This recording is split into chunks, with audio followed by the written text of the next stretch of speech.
All right, hello, hello. Let's get this underway, my beautiful, beautiful fellow humans.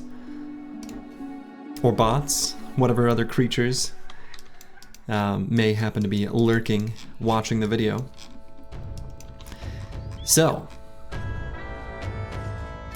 let's take a moment to reflect on the company's current situation.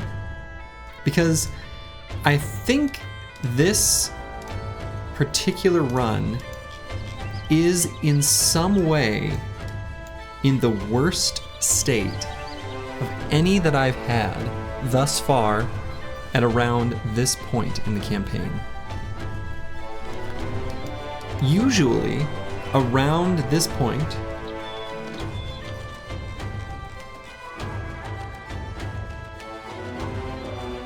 hello Roxanne, it's me. Yes. Hello, hello. You are still alive, and your little P is alive too. Yeah, I don't understand what the first three words are.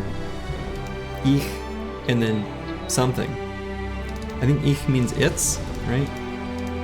It's wunder mich. I do know some German. Yeah, I don't know any. But yeah, I think this run is in probably the worst state of any that I've had so far. Surely you're still alive too? Yeah, so... No.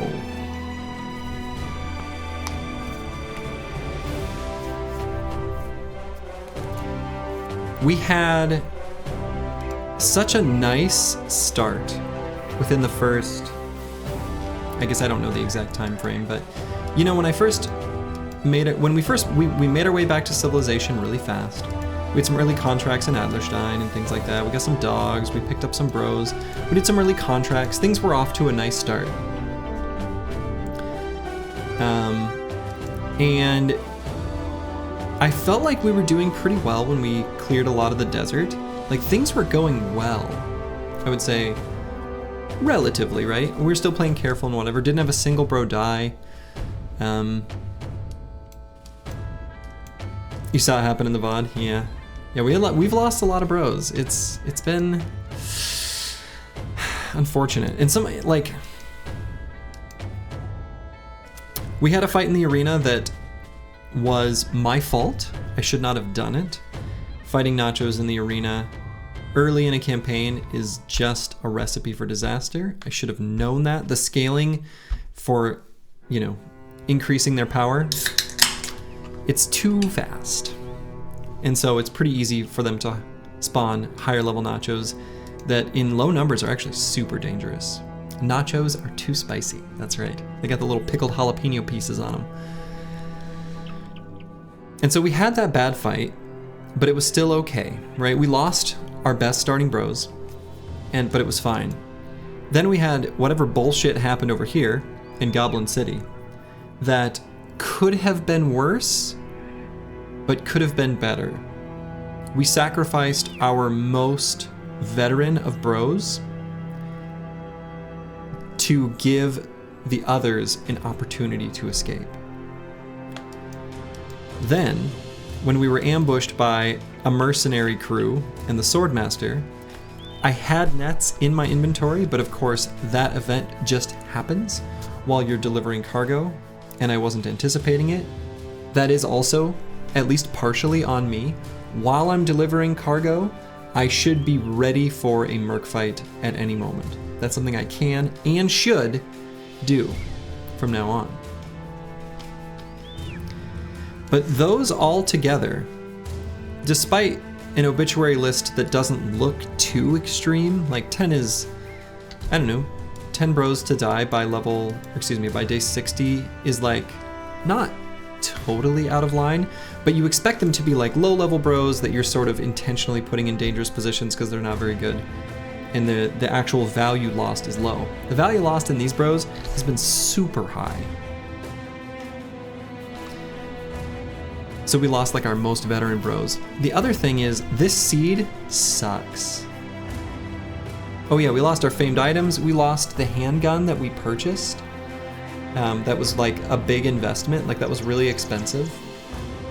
So yeah, map RNG is such a big factor in Raiders. This map sucks. When I first looked at this screen, when we very first started the campaign, and I was like, wow, only 6 cities that we are, you know, hostile to. I was like, this is great, actually, right? Because we want to have enemies that we can raid as Northern Raiders, but we don't want that to be like the whole map. But this noble house with this derpy cow flag sucks. All of these cities are kind of worthless. Like, they don't do us any good. Yeah, they don't have a big city, right? So if we want to sell at a decent price, we have to go all the way to these southern cities, which are not very conveniently located. There's a huge mountain range through the center, so any trips up north, like we're doing right now, have to have a pretty huge food investment, and it's just harder for them to be as profitable. You thought every noble house has to have one city? I don't think so. I don't think any sort of restriction like that exists. I mean, they have like depends on how we're defining the word city. Each non-military and military each have 3 different tiers. And so this is like the tier 1 or smallest tier of, you know, regular village, you know, whatever. I don't know what sort of name you want to use. Small town or village or whatever. And then we've got the T2. This is this fun little looking hut thing. And then the T3 has like a red, there's red in there. I don't know if it's the roof or something like that. And this is the T1 or smallest military. And then the next one is, these actually are the same. There's a different looking one that looks really similar between the 2 different military types. And anyway, these are the T2. So we just don't have a great place to sell stuff.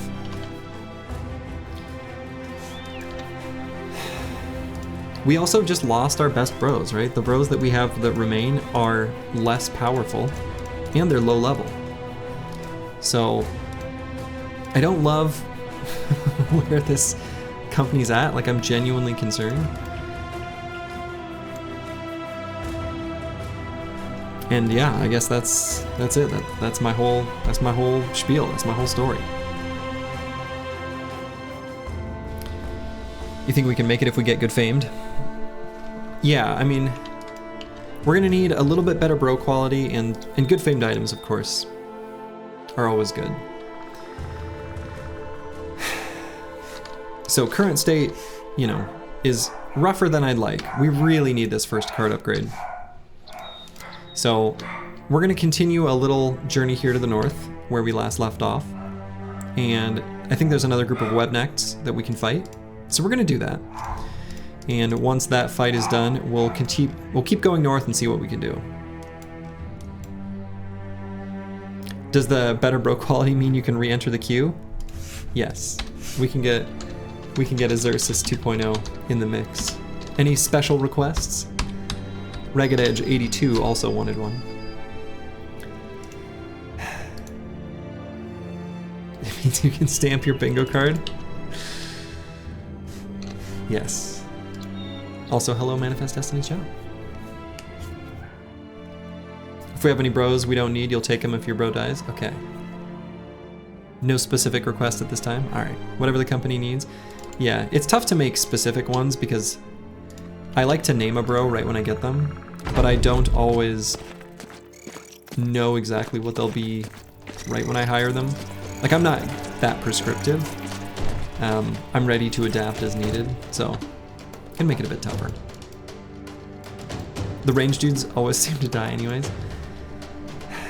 They shouldn't, but it does seem like they do, doesn't it? Alright, so I don't hate this terrain. We're gonna back up a tiny bit, I think. Back up into the left just 1 hex.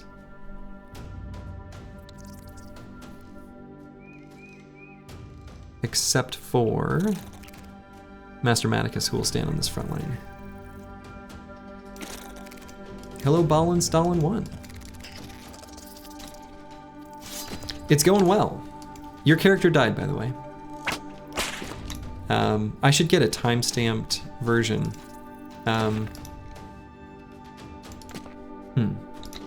Like a command or something. We had a complete bullshit incident. Last stream was sad when you found out? Yeah. We had an incident that I can only describe as being complete bullshit in Goblin City. Just nonsense. It's going well, you're dead. I mean, that is how I said it. It's true.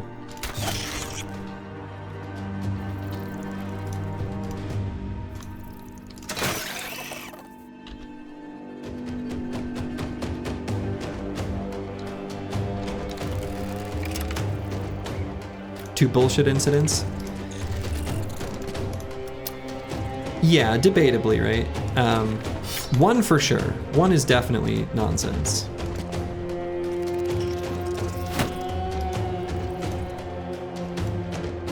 You lived through the first bullshit arena fight, unlike the little spear bro? Yeah. Yeah.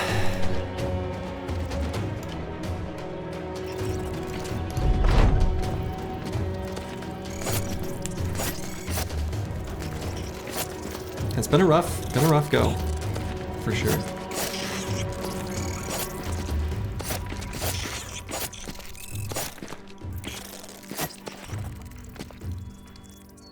At least we got our arena bros left. For now.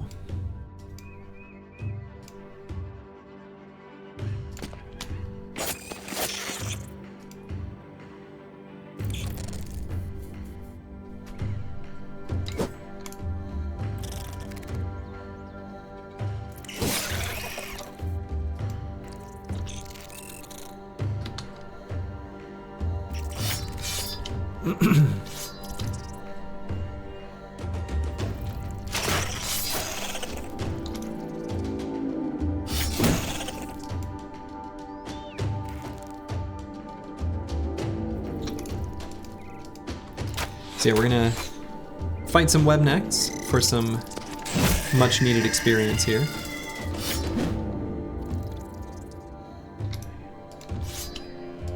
The more experience we can get, the better. That's what I say.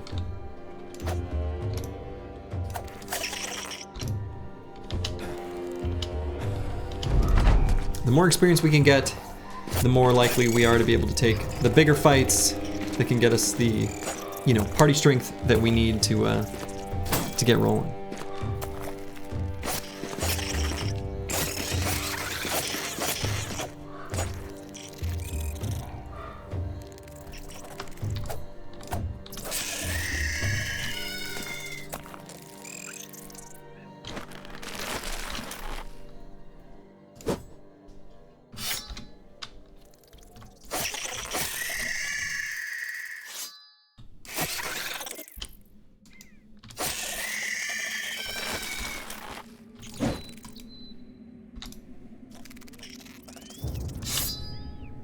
Okay, we'll need to be very careful with Giant Spruce back here. He's just a little young thing.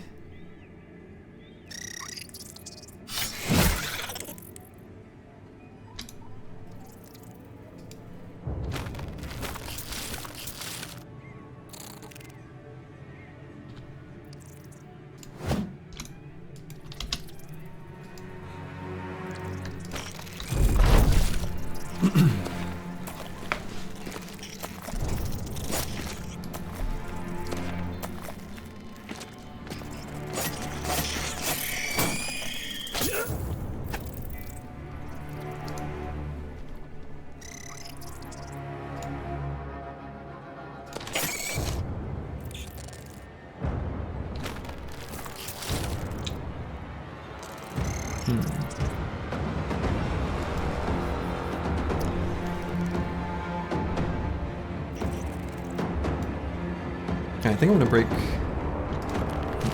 ally base there, yeah. How was breakfast with the fam yesterday? Wonderful. It was very nice.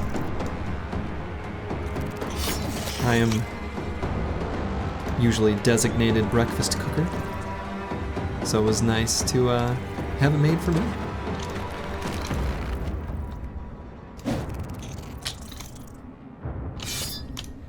Hello, the Chowser. Yeah, it was an extra early stream yesterday. This one is maybe slightly earlier than normal. I guess, no, it is definitely earlier than normal.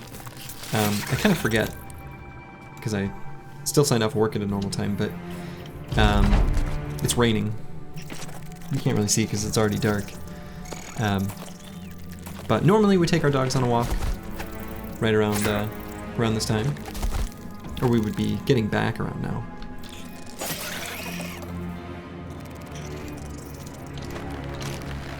But it's raining, so we're not. Raining all day there too? Yeah. Yeah, it has been raining basically all day.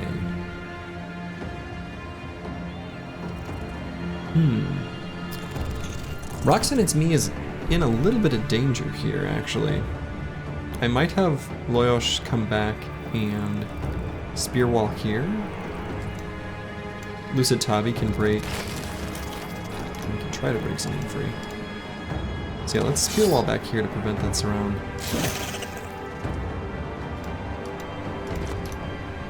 And yeah, I think that library, or the Legendary's command is accurate. We did get the goose. We did get the goose. That was nice. Can't complain about that.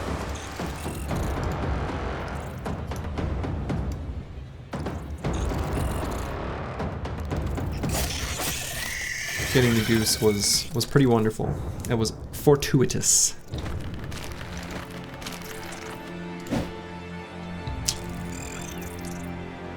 It's a little rough down there.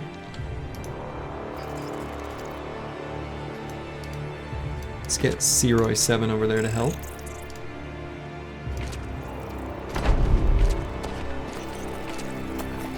Yeah, we found the goose, which still doesn't make up for the value lost in some of our little mini tragedies.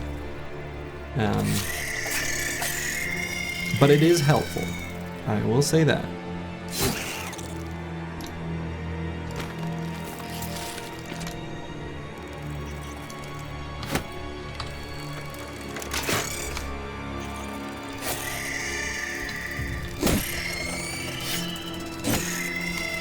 Oh, that was very nice by Roxanne It's Me.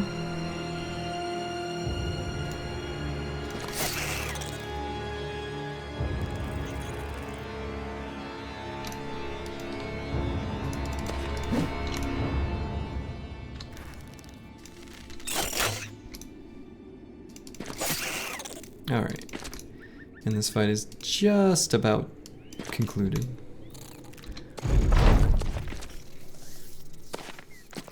Yeah, we got the goose, but unfortunately didn't really have a great place to sell it. There's really only 3 meaningfully good places to sell items on this particular seed. And that's just the 3 southern city-states.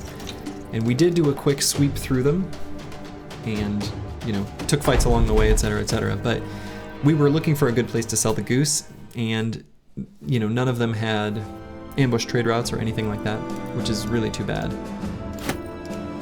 Alright, 2 things of webbed valuables. We like that. We want as much things that we can sell for money that we can get our grubby paws on. The seed is just crap for speedrun? Yeah, the seed is bad for our purposes.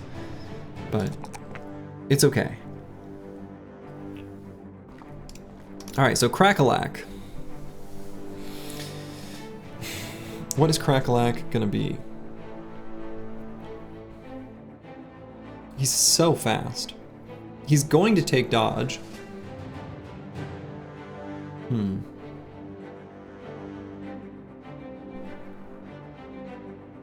3 stars in initiative, yeah.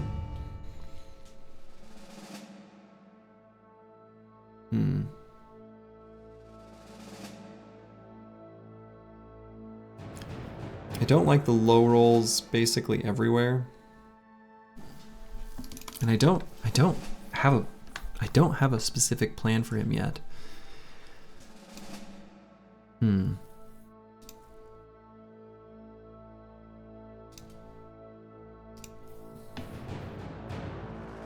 mean, we're certainly going to take dodge on some upcoming level. Could be now.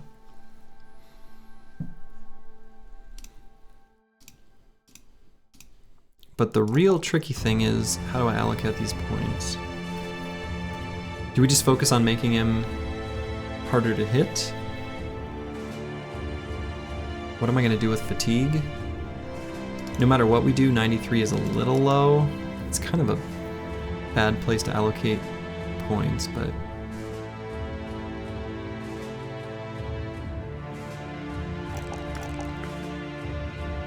we'll just go with what's high rolled.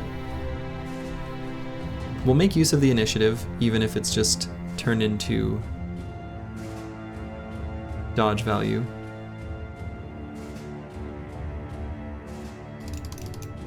I don't know. It's pretty weak though. Pretty weak. It's like what? 83% of a defense when you get it +6, something like that. So 0.83 melee and range defense. I don't know.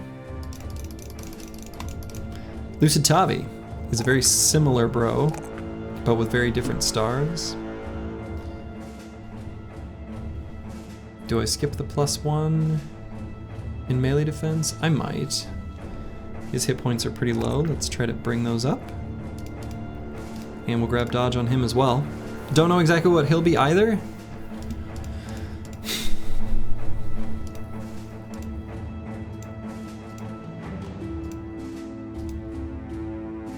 Does this count as Chad chasing? I kind of don't think so.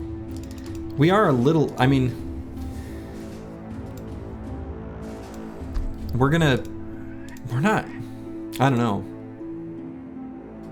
We're gonna have to do a little bit of Chad chasing to feel safe. So I guess, in a way, a little bit, sort of, yeah.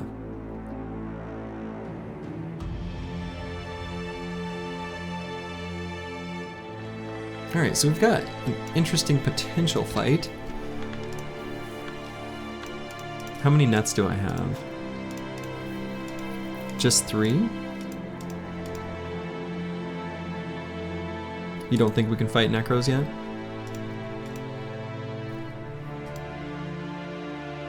Team would be pretty vulnerable to him.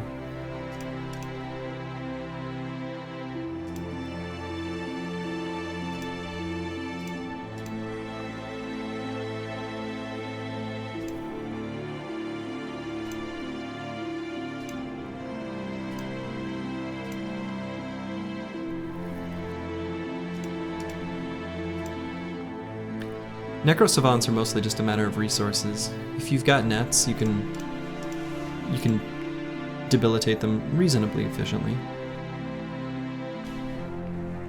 Can you be added to the queue for new brothers? You certainly can. Ball and Stalin.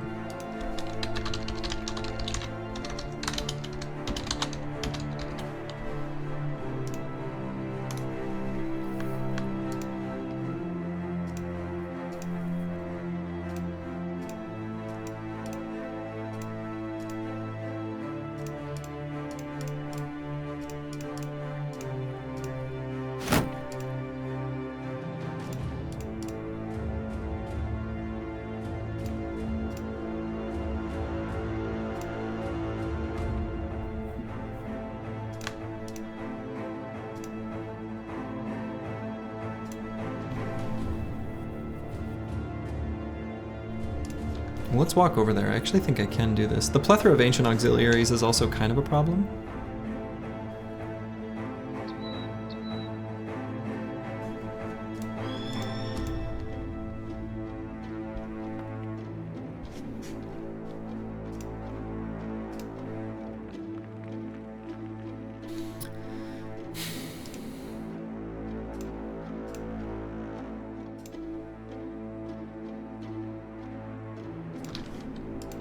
We'll walk over there. We don't want to do the fight at night. Maybe let's go fight these barbarians first. Maybe get that camp on the way back. I think that seems okay. This had a bunch of reavers in it. Like a bunch of reavers and one armored unhold, right? Even that's a little spooky. Yeah, many reavers, a beastmaster, and an armored unhold.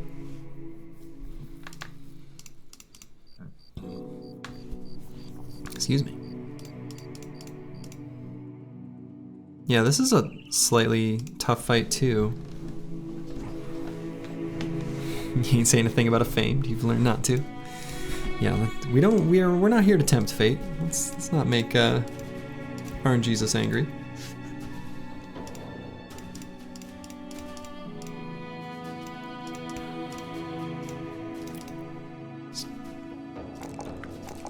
Let's get rid of that little arrow.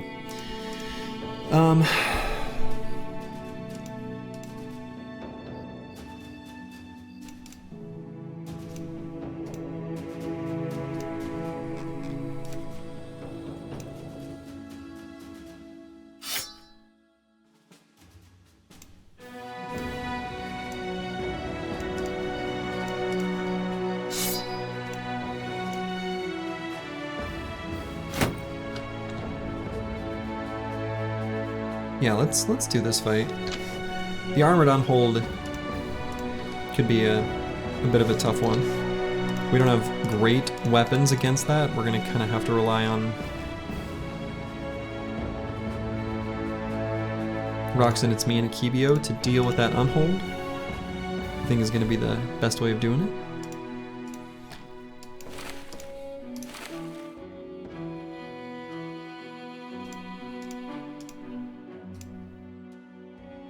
You're looking at that unhold like it's got candy? Maybe it does. Maybe it does have candy. I think this one's an okay one to do at night. Oh my goodness, alright, it's just about to change. Alright, never mind. The entire everything just changed. It's now lots of thralls and some warhounds. Okay. Alright. Well, whatever. Yeah, whatever. We'll still throw this throwing spear. Unexpected switcheroo. That was kind of fun. I did all this, you know, thinking about what that fight would be, and then it immediately spawns a camp. Boy, spawning a camp right when we walk up to it. That's been a common theme, and a very annoying one for this run.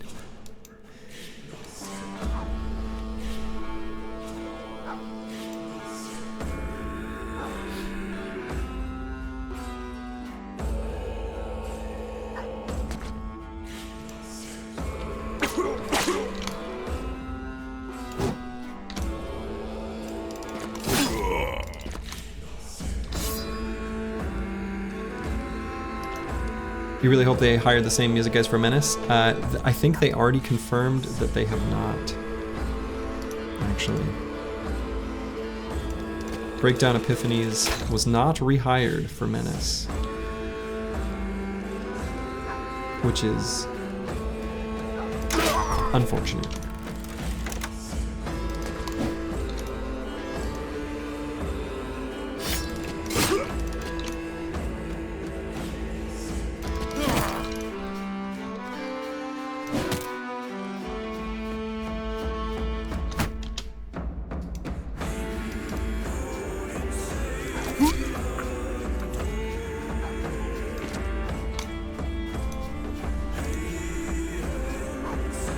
Has anyone heard if they're doing Steam Workshop support, like for mods? I think they did. They did say they're going to do more mod support. Humble yourselves then under RNGesus' mighty hand, so that he will give you famed items in his own time. Leave all your dice rolls with him, because you have no choice. First Brigians 5-7. Lovely. We shall endeavor to please RNGesus in whatever way we can.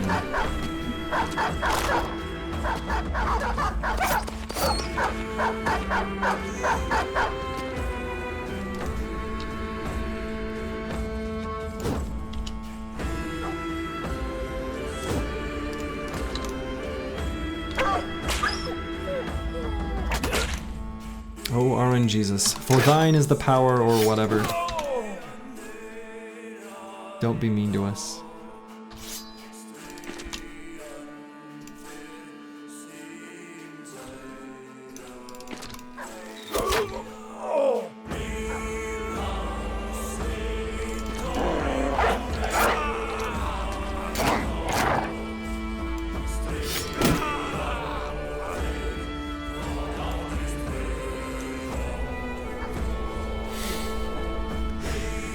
Gave his hardest fights to his strongest commanders?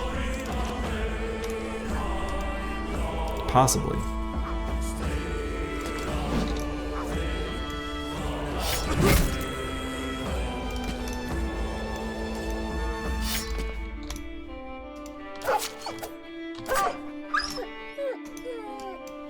Menace uses Unity, so mod support shouldn't be that hard to include. Yes, true. Yeah, so it's based on a well-established game engine, and a game engine that, when it packages up game assets, unless you're trying to obscure it, you know, is generally pretty accessible.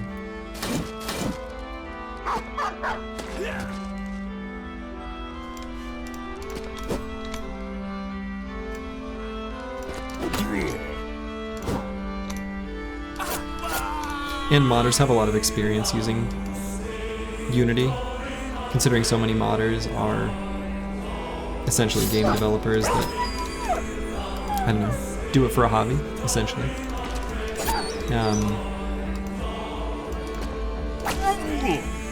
Yeah, that makes sense.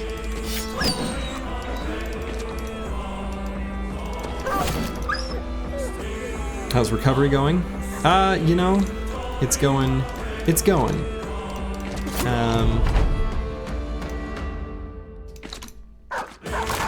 The problem really is that the seed is also unfavorable, so the bad things that happen to us are kind of like amplified. So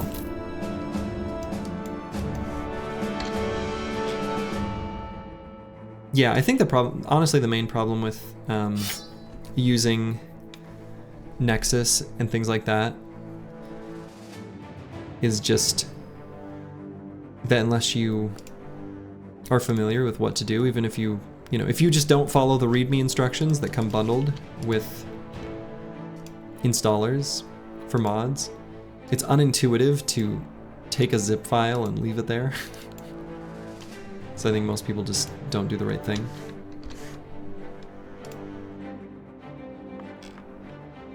Right, and that's also true.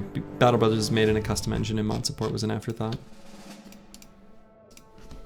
Yeah, and the actual like scripts, so not the stuff that's like baked into the executable, but the things that sort of drive the game loop are based on a scripting language called Squirrel, which is so funny.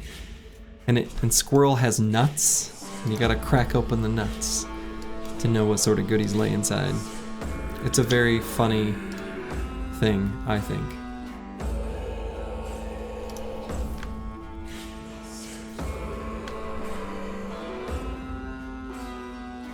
Okay, so I think I might leave Otosama right here. We're gonna have Kalashkova take this high ground hex.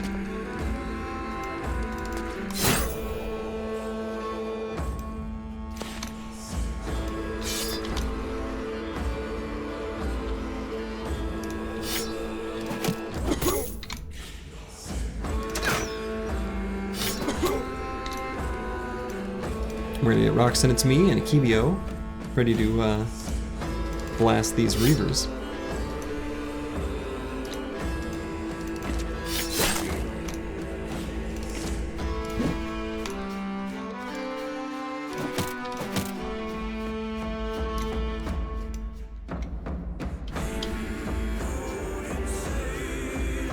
One of your favorites for talking about weird engines is Ogre, which Kinshi uses, and Ogre is one of the oldest engines out there. Never even heard of it. These days it's pretty rare for something to not be either Unity or Unreal. Or I suppose Godot. I mean, I think Godot is gaining popularity. but it's still pretty niche.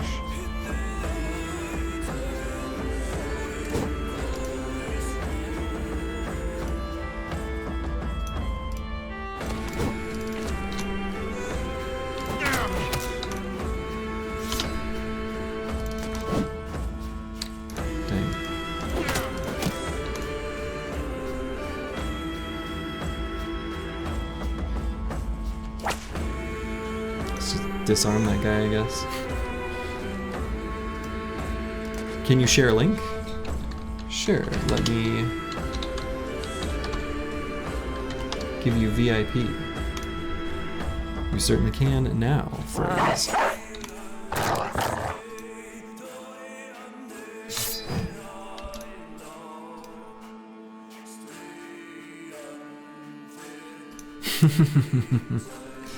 Famed shields.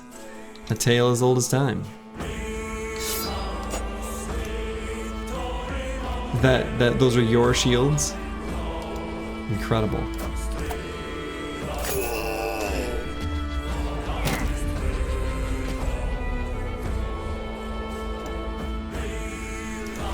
Man, we had a lot of misses there in this particular round of combat that were not good. Hello, Kill for God. Hello, Captain Jew. And Raiders, thanks for the raid. How was the stream? Yikes. Der Hirnschmelzer will have to get protected. How was the stream, Captain Jew?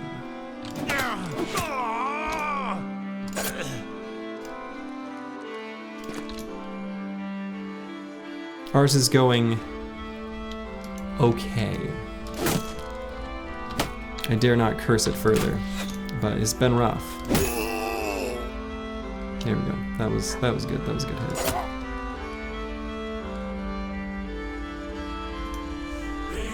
You heard I was also a spear enjoyer. Oh boy, enjoying some Lone Wolf. Nice. Yeah, I'm absolutely. Very much a spear enjoyer. Big spear enthusiast here.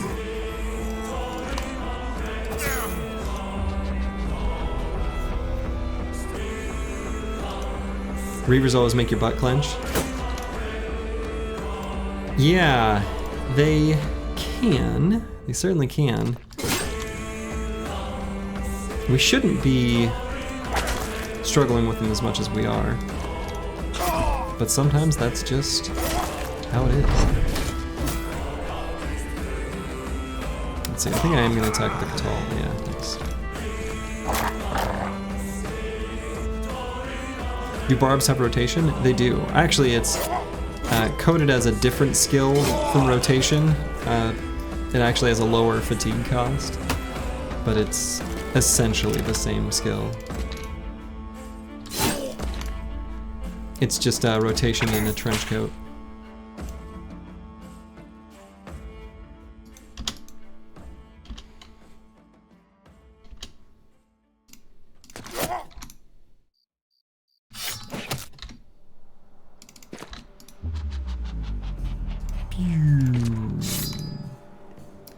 Barb's having the best fatigue recovery and not even having to pay for rotation. Yeah, I know.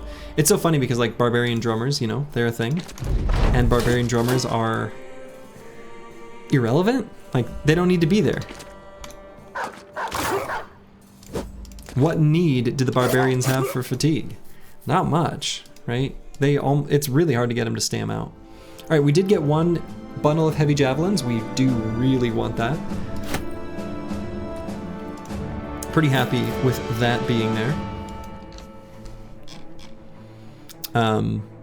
Yeah, that'll be very nice.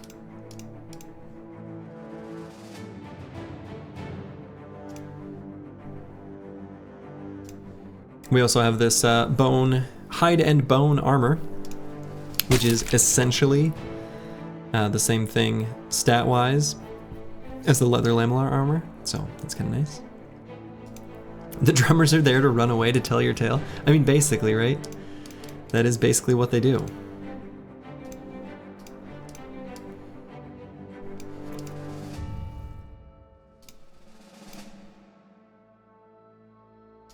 Best strat is to snipe drummers with 4 bowmen.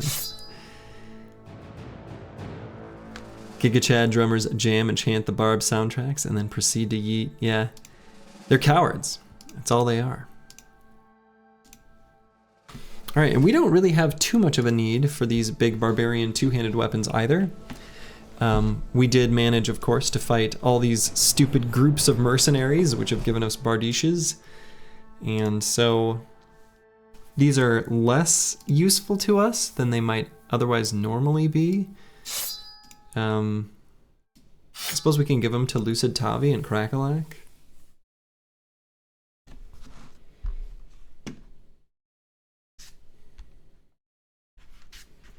Are they better than yours? No. The two-handed flanged mace is one of the, if not the best base weapon in the game.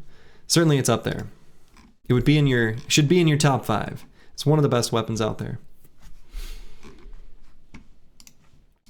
All right, Akibio, our Catalbro, has leveled up. We'll go and grab initiative, make sure he goes nice and early in the turn order.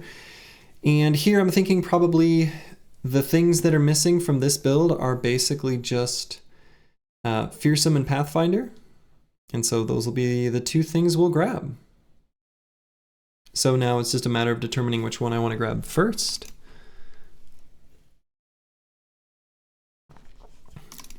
Honestly, might just be Fearsome. It's pretty good.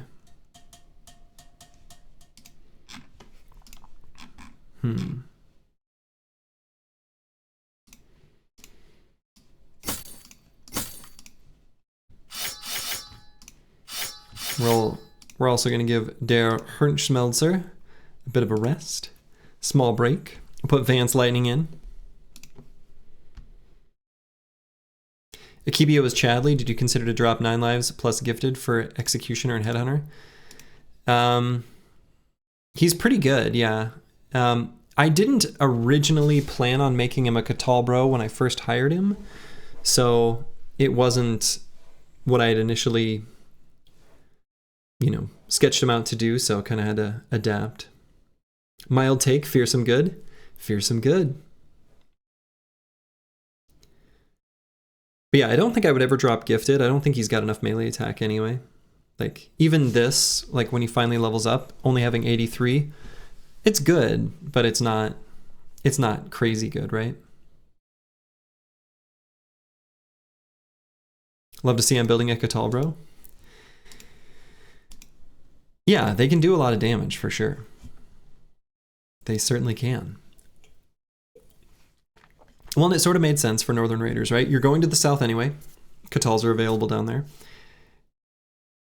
There isn't going to be the same abundance of heavy rusty axes unless you make big trips to the north, which can be a little bit dicey. And so if you're looking for the best kind of smash and two-handers, you can just buy two-handed flanged maces, which is kind of nice for your Catalbros. And there's also an abundance of nets because each southern city in their regular marketplace basically always sells nets. So you've got the tools to unlock the Catal's damage. In a lot of my runs, I don't necessarily have the ability to count on that, or I don't want to go out of my way for it. So what about Overwhelm, or is it shit? Overwhelm is fine as a perk situationally, but the idea of a build like this is that we're not going to leave them alive. If we took Overwhelm and we didn't kill them, we still failed. So we're going for the kill, not the debuff. Anyway, I think we want to get some Fearsome rolling, so let's do it.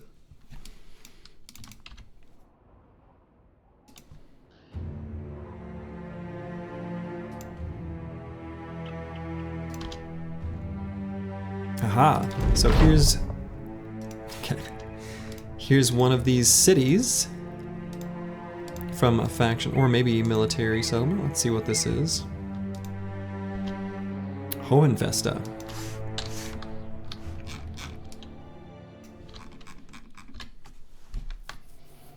So from House Adelheim.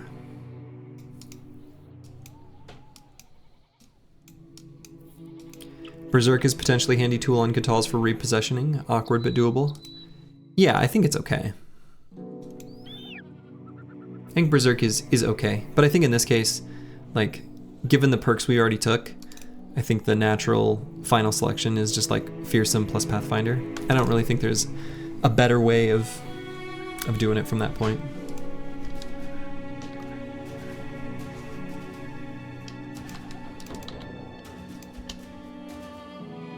Okay, so, and if there's a tiny noble army, we'd certainly fight that. We could try to look for the icy cave, I guess, now that we're up here. We've got plenty of provisions. That's interesting. We do have Lone Wolf on Kalashkova. He actually would be very suitable to fight the Barbarian Madman. We'd go into battle like this with just the fighting spear. We have a second wind potion, so he can recover fatigue nicely all the while. We'd just simply spear wall until he breaks through, and then we would use the two-handed flanged mace to finish him off. He's got pretty good stats for it too. Oops. So, yeah, Kalashnikova definitely could do it. So maybe we should look for it. I think that makes sense. Loyosh could be the other one to fight the Madman. Doesn't have Lone Wolf yet. He'd need to get it next level. That would also be totally reasonable. It might even be slightly better, because once he gains one more level, he's going to end up with a bit more melee skill than Kalashnikova has. And that's pretty important, actually.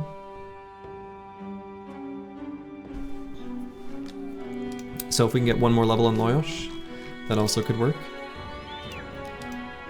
So maybe I'll try, like, I don't know, an arc like that.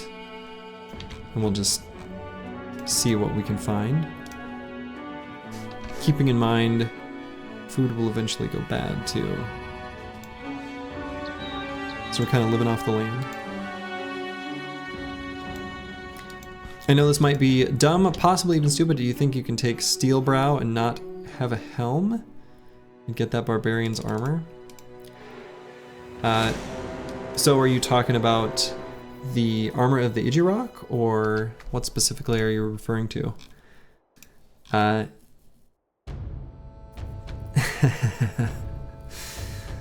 Do I tell him? I agree with you that it might be dumb, possibly even stupid, but it's a thing I've done, so make of that what you will. You don't go into battle with no helm, though.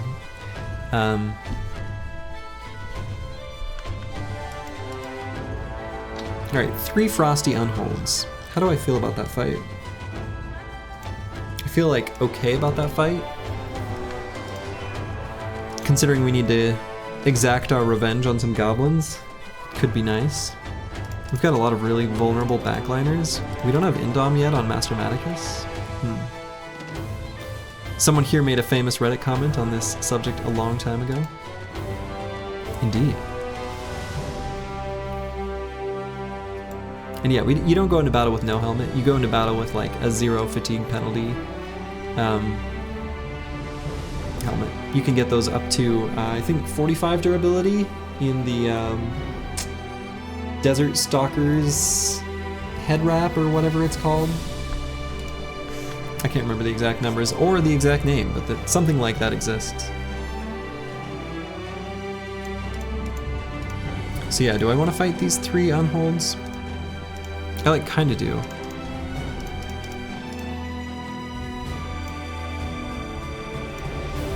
You prefer Necromancer hands? Which one? You're talking about the like hooded fedora one, or because they wear 2 different ones. They're both cool though.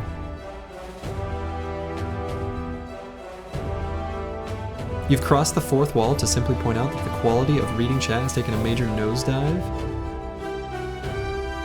Sort of particular god of the epic.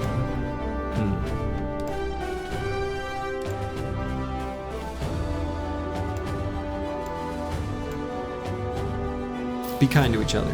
That's my request. All right, we will see what we can do in fighting these 3 unholds.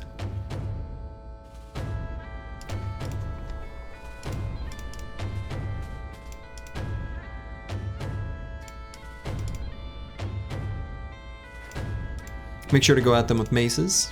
Applying the mace daze debuff will be pretty good. The spear bros kind of don't do much of value in the fight against the unholds.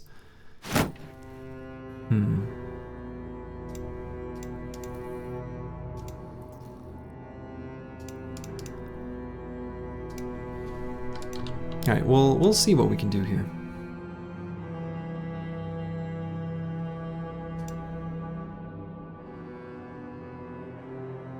Can you please explain to me what the value of a spear bro is? Oh boy. The value of a spear bro is in zoning and controlling the enemy's actions to limit the amount of damage they can do.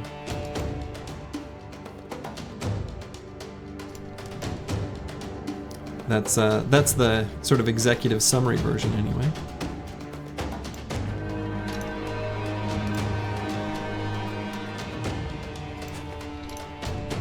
So their primary stat is still DF, I guess. Like defense? No. Their primary stat is melee attack, because the point is to screen enemies from entering, you know, from even being able to hit you in the first place. Melee defense is actually, I won't say unimportant. It kind of depends. I think there's a variety of different ways to do it, and there's a variety of different ways that I have experimented with doing it. It's not good for every fight. This is a good example of where this particular version of Spear Bro is kind of bad, honestly. They're not good at fighting unholds because you can't spear wall them out, so.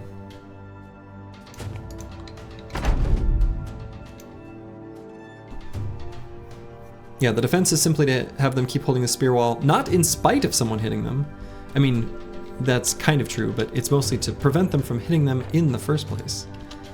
Maybe is more accurate.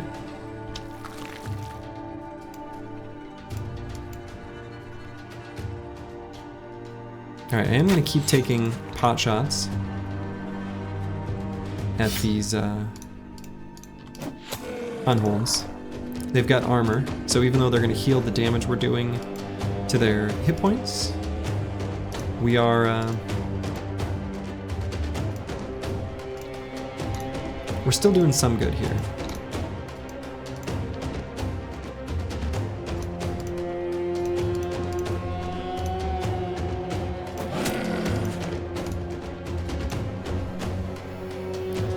Yeah, skipping +1s on melee defense for range defense is totally valid. Depending on how you like to sort of arrange your squad, that's a great choice.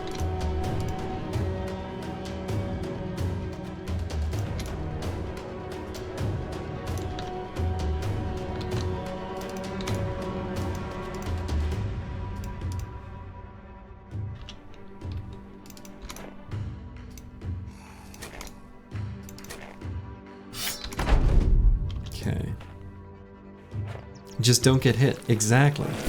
Exactly. Finally, someone gets it. All right, so this unhold charged forward while the others were left behind.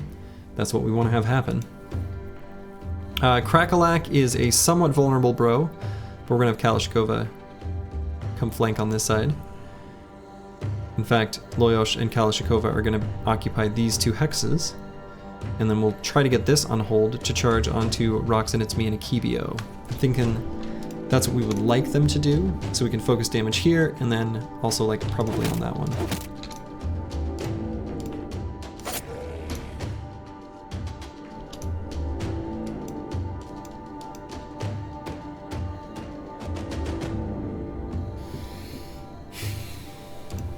So I'd like to force this one to charge.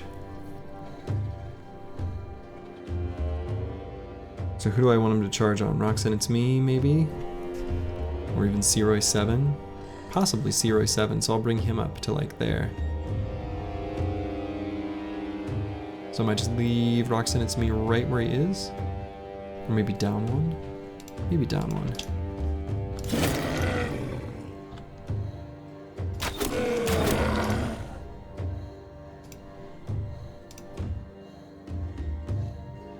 Or, yeah, no, we'll put 0.7 right there.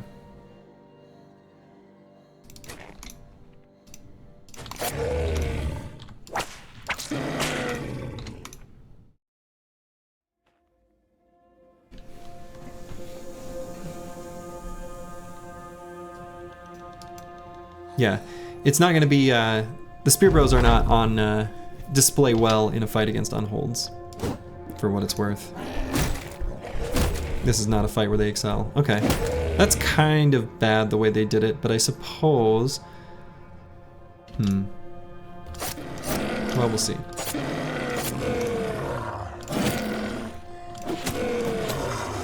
I'm just glad I was able to burst that one down, that was kind of nice.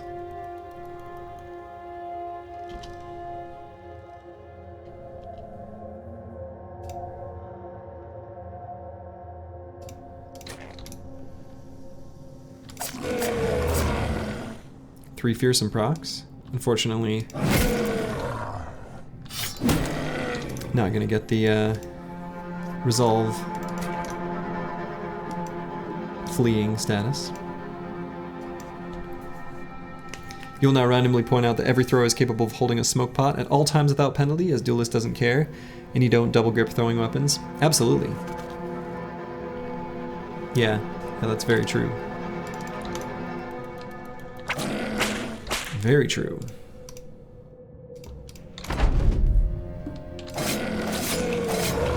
Alright, 3 very, very powerful hits there by Akibio. You love to see it.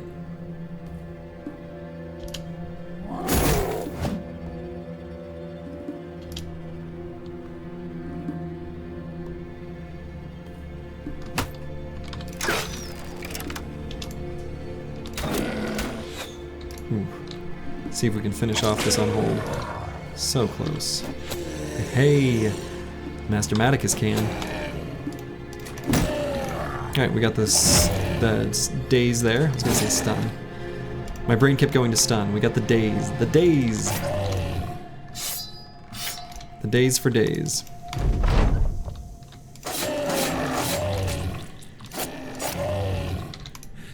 Triple death blow. A lot of damage. Thrower tank greater than an ultimate event. Yeah, the thrower tank that's been special. Okay, that went very clean. We took what, 42 damage total only on the tank, and we got the 2 thick white furs that could either be made into additional fur padding if we get some dire wolf hides. But honestly, I'm pretty keen to make a Unhold fur cloak that we can put on our.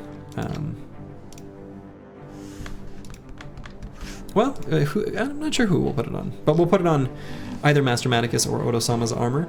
We could put it on this Sir Sigismund's leather cuirass, and then our anticipation banner, positioned right in front of our ranged bros, will do God's work in preventing enemy arrows from really doing much at all. That's right, an intellectuals build. An intellectuals build indeed. All right, Giant Spruce 2.0.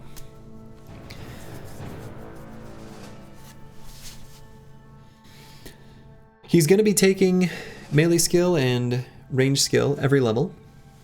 He's going to be a true hybrid in the sort of truest sense of the word. Would a bone platings be better than direwolf pelt mantle for you? On your bro, probably. I really do like bone platings quite a bit on nimble bros. I think it's pretty good. And so for a bro like what you're doing, setting up death blows for Akibio, I think the bone plating is a great choice. The direwolf pelt mantle being a probably better one for our spear bros, just to proc fearsome on low armored enemies.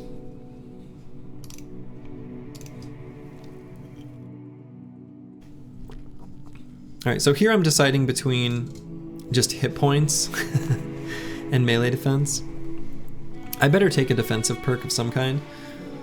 I'm kind of okay with having really low hit points hybrids if I just give them 9 lives, and as long as they've got decent melee defense, and I don't make them too juicy of a target for necro savants, it can be okay. course, I could also just take hit points. This guy's a Chad. He's okay, right?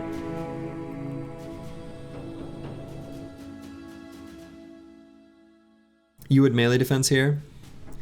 That's my inclination as well. Lukey Dookie 09, the tiny lucky nimble guy without 9 lives. Oh man. Lukey Dookie 09, what a legend. Your favorite 9 life story in recent times? Absolutely. The fact that he survived the library and then I just sort of carelessly let him die to some nomads right after, or fall in battle, but he was okay. God, that was good. That was really good.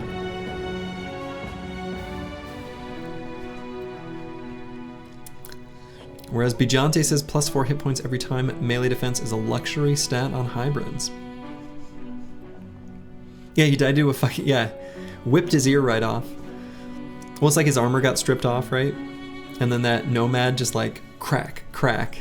And yeah, that was rough. Yeah, that was pretty funny. LukiDuki09 commented on YouTube that, you know, he wants to be in the queue for a bro, but only if it's a gambler, because he's the lucky one. I kind of loved that. So hopefully, hopefully next run we can get that. So here, yeah, melee defense or hit points. I think it's kind of tough to predict what ends up giving the most value here. I really am not sure.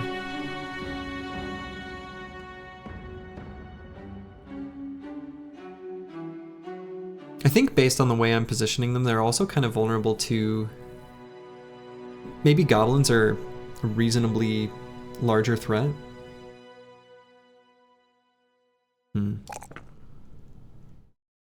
Let's go with hit points. I might still grab 9 though. He'll either have 9 or Colossus.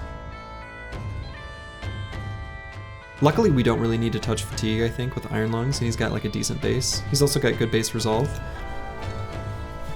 So maybe most levels will end up touching fatigue, or excuse me, touching hit points. Maybe skipping only +2s and instead taking all the +3s and 4s. And if so, I would rather have Colossus. Excuse me.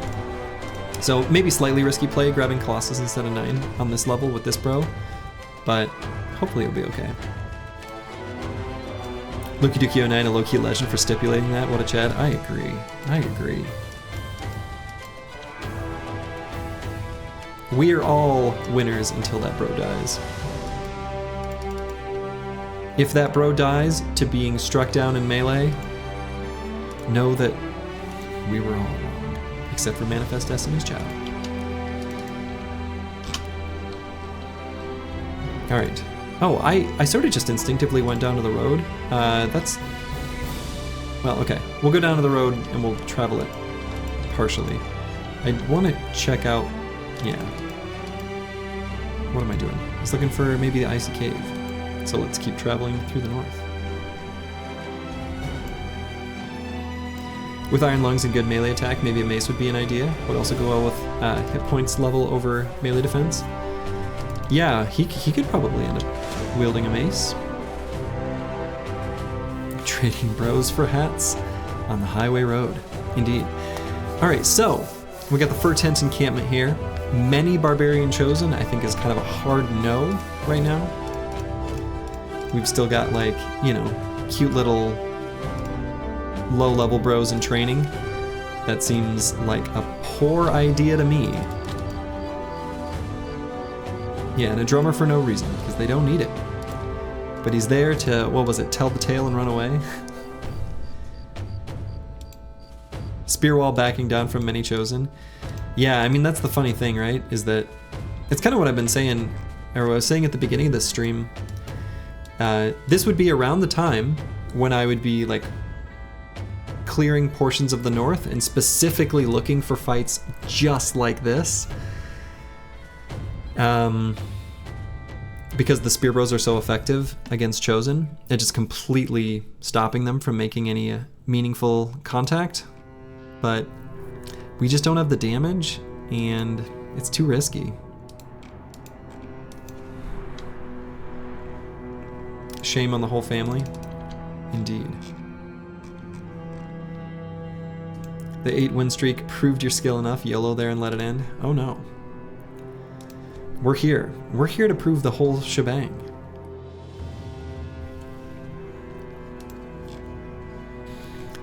So one thing that does have me kind of nervous too, I've been complaining about this seed, but the icy cave can spawn in forest. It's not limited. It can spawn in the snowy forest. And if it does, that is bad.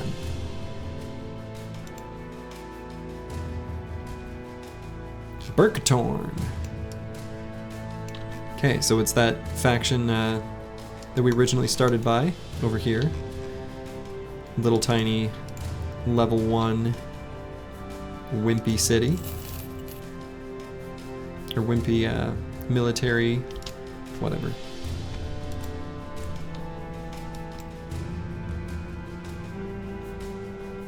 Settlement.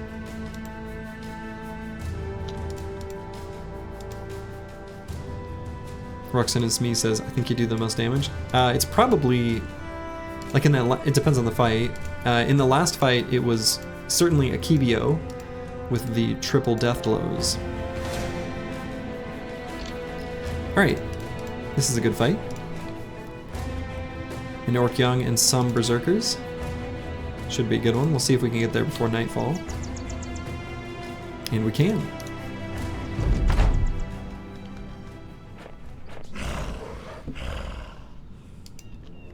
We'll see where all of them move. So we could have a spear wall here and here to block out everything except for maybe this middle hex. I could leave just a little tiny death zone right in the center.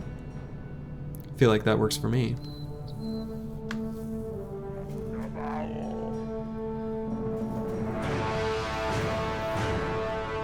Probably put Roxanne, It's Me, and Akibio right there. And they will certainly kill whatever enters that specific spot.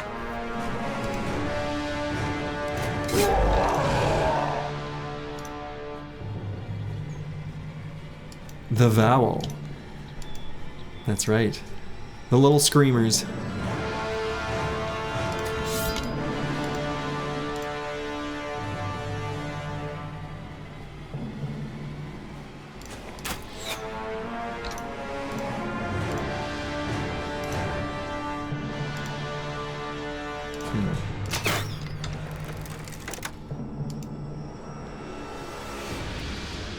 A Berserker might go down here too, so we can get Vance Lightning and Crackalack ready for that.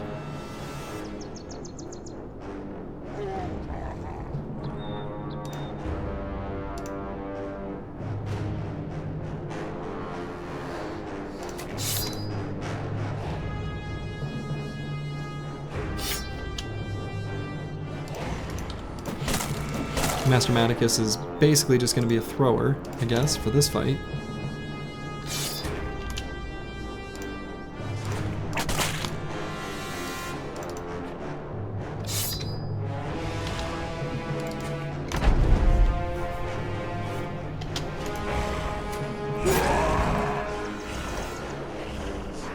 So one of the things we always do with Spear Bros, since people were asking about it earlier, is if you leave one hex where you can surround an enemy and dispatch them quickly, but leave one hex, this was the one we chose in this fight, you leave that available for enemies to occupy.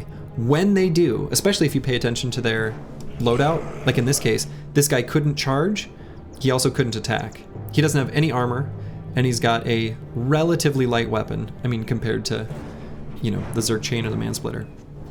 So when he had to go all the way around, he couldn't attack this turn. Now that melee contact is present on the battlefield, the rest of them are more inclined to charge directly into the spear walls. So using spear walls effectively does require decent knowledge of enemy AI. It doesn't have to be crazy good. But that does help.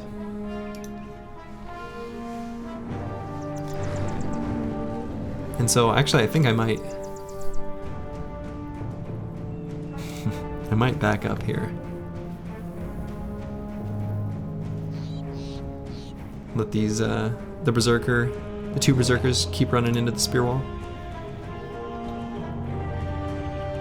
Arguably, double grip cleavers are spookier than either two-handed weapons against this particular nimble team. Well, yeah, that's true. I agree with that, actually. Wholeheartedly.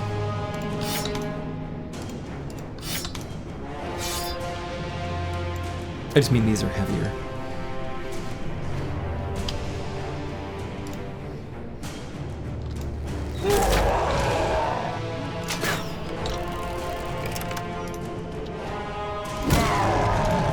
Alright, so now we've set up our death blow. That kill should just be a gimme. So we said Master Maticus throw elsewhere. And there he goes. So now this berserker will be able to go here and attack. Whatever.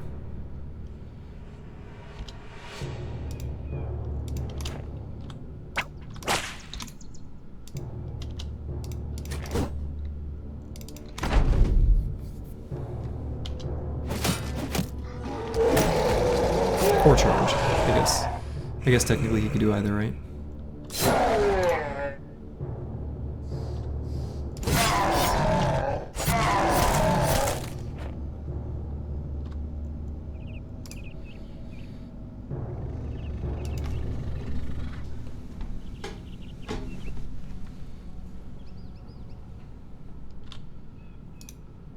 I had these guys pull out the reach weapons. These are super low level. I mean, Advanced Lightning is literally level 1. I might just pull out the dagger.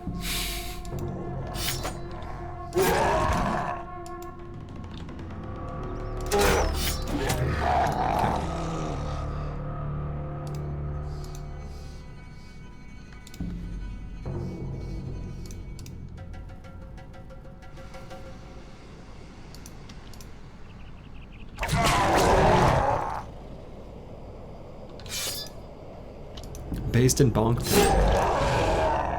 Love it. The Reddit tier list says Spear Mastery. C tier. Upvoted immediately.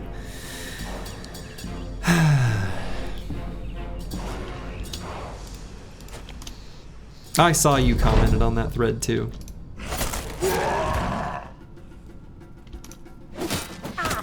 The incredible arrogance of someone to come in and be like, I'm going to present the spear list, or the tier list of all, to end all tier lists, or whatever the hell he said. And it's just like, shut up. Anyway, that kind of arrogance, even if it's from a place of truth, annoys me. But since it was like just nonsense, I was displeased.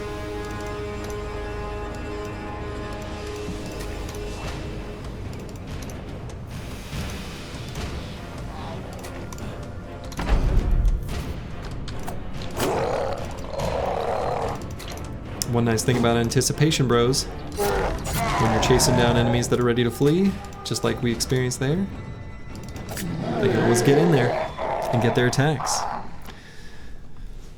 Alright, not too exciting of a camp, loot-wise. We can replace our, like, completely broken stuff. You were a bit harsh on that guy, hope you don't mind this take. Nah, that's fair. I probably was. I just feel like I hate that kind of crap. And they deserve to be, like, deserve isn't quite the right word. I feel like if you're going to contribute something to the discourse with that amount of, like, laudy arrogance, it should be attacked. If it's not coming from any sort of genuine authority. Because a lot of new players come to the Battle Brothers subreddit trying to learn and understand the game. That's what I did when I was first learning it. And then I had to unlearn a bunch of crap that just gets proliferated there constantly. And it's just too bad, right?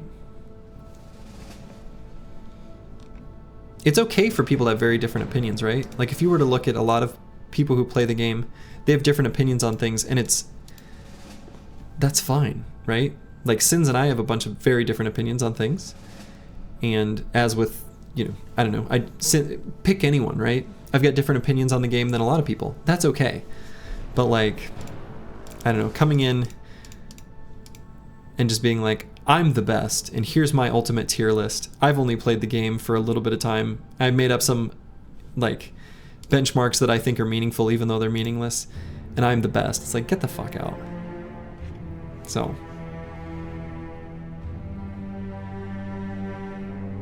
People who undervalue 9 Lives seem to live in a world where Blazing Deserts never came out. Yeah. Yeah. You love to see me being controversial there. I think that's the other thing too. I think I can be more controversial in writing. I think I'm pretty abrasive in writing, despite how pleasant I try to maintain my personal demeanor.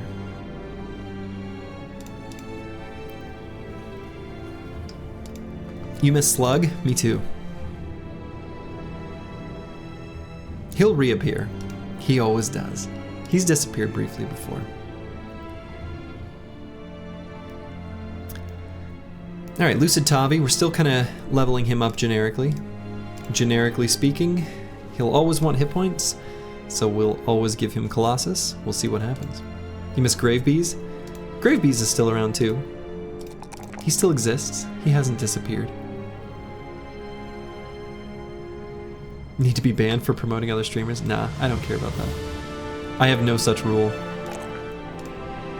We'll bring Vance Lightning's hit points up to 69. Nice. You can promote other streamers that you enjoy as much as you'd like. I don't care. Alright, I'll punch up the resolve here a little bit on Crackalack.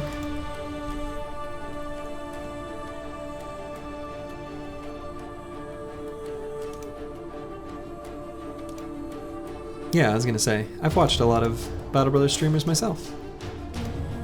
And I have personally promoted content from them. Feeding Friendly's Guide to the Fencer, that's fucking S tier content. That shit is good. That is so funny. Sins' Bow Guide, another legendary classic. It's good stuff, right? I don't know. I don't have that much pride. Meet the Fencer is a documentary? Absolutely.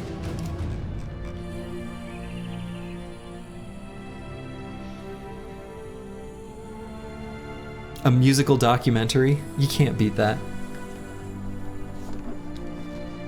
You're not following the bow guide this run? True. True. We did get these war bows from some mercs super early on though. And we're happy to use them. Most of my builds don't follow guides though. That's my defense. Alright, we'll go ahead and fight these silly zombies. 20 of them. 20 cold northern zombies. Feedy's Kraken guide was top notch. I don't know that I've seen that one.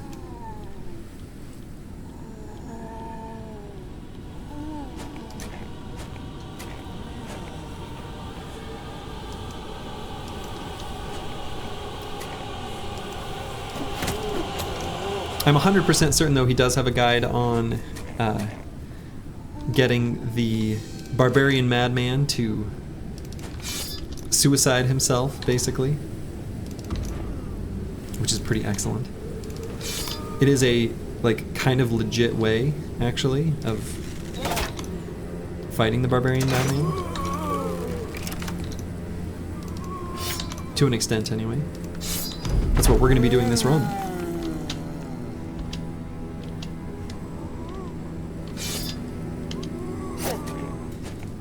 Bro, you have aphantasia? I do.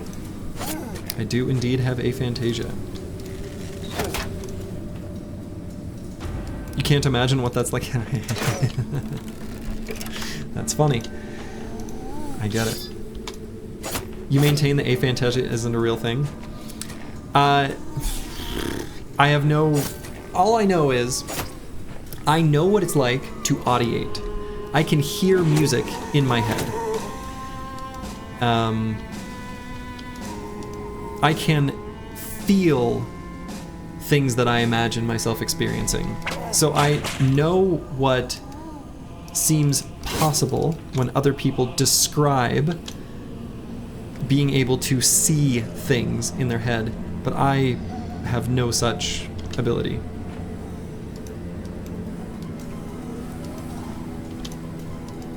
I think there's a lot about the brain that is weird, and we can't know what anyone else's experiences are like, let alone our own. I know, and that's the thing, is like people talk about doing reasoning visually. When I was in high school, I remember we took one of these aptitude tests. We took, or no, it wasn't even an aptitude test, because I always did really well on those. It was a like career planning test, and it was like based on things you like or don't like. And they always said that engineering disciplines are visual, and they're for visual people. And I felt really dissuaded from getting into an engineering type field, because I was like, oh, well, all my test results and anything I've ever studied, I had like a perfect ACT score in math, and all these things were always like, you should do things with math. You're really good at math and logic and thinking and puzzles, but yet, and you should do engineering. But all career guides are like, but this is a visual discipline. And I didn't know what aphantasia was at the time, but I knew I wasn't a visual person. That just didn't make sense to me because, well, I don't know. I would get lost anytime I traveled anywhere. Like, I never solved problems visually. Visual diagrams do nothing for me. Like, I don't know. And so, I'm glad I didn't listen to that.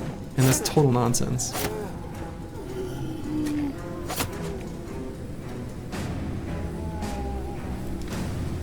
So, yeah, I don't know. The human brain is weird, man.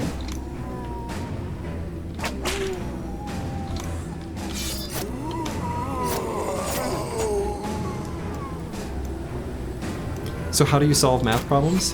How do you solve math problems? See, I think the idea of using visuals to solve problems is like, that seems like so much extra computation. Like, I don't understand the value, like, genuinely.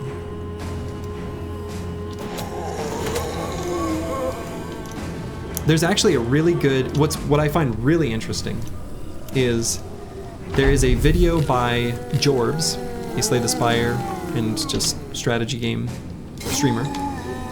And I think the video is titled, like, How I Think About Strategy Games. And for the most part, his description of how he thinks about strategy games is the exact same way I do.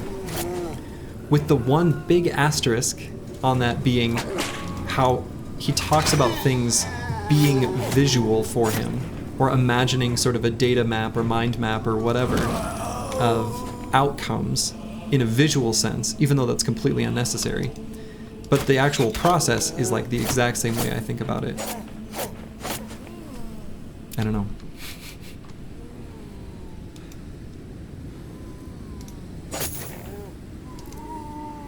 Isn't geometry in part of the math ACT? Yeah, but you can just memorize an algorithm, right? So, I don't need to visually reason anything. Actually, I have a related story when I was a kid, and there's no way to tell this story that doesn't sound like kind of arrogant, but I did really well on every like math test when I was a kid, like perfect scores on everything. And so they did a like special math assessment on me, and one of the problems on this special math test was they did a 3D reconstruction of a shape, like where you could fold it up and make a 3D object, and they just showed it deconstructed on a 2D plane. And I got that problem wrong, and I remember being so angry as a child. So angry, because in my mind, that was not math. And that had no business being on a math test. And I could do it if it was math, but it's not math. And I'm mad, and you know, whatever. And it's just because I couldn't do it. I still couldn't do it.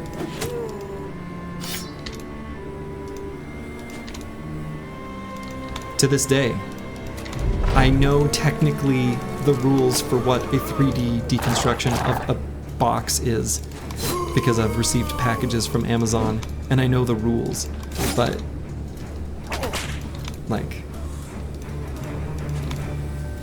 anyway. But if you're good at that problem and you solve it by creating a literal visual image, that sounds like fucking wizardry to me.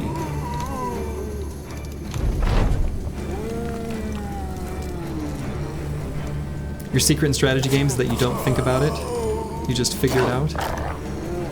Yeah. What do you do, Slurgy? I work in IT.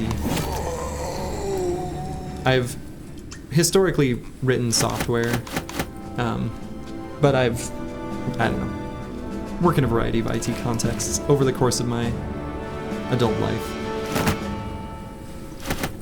I'm not writing software now in my current work. So do you not have dreams then? See, I do have dreams. But I don't understand. I can't. I don't know what other people's dreams are like, so I have no point of reference.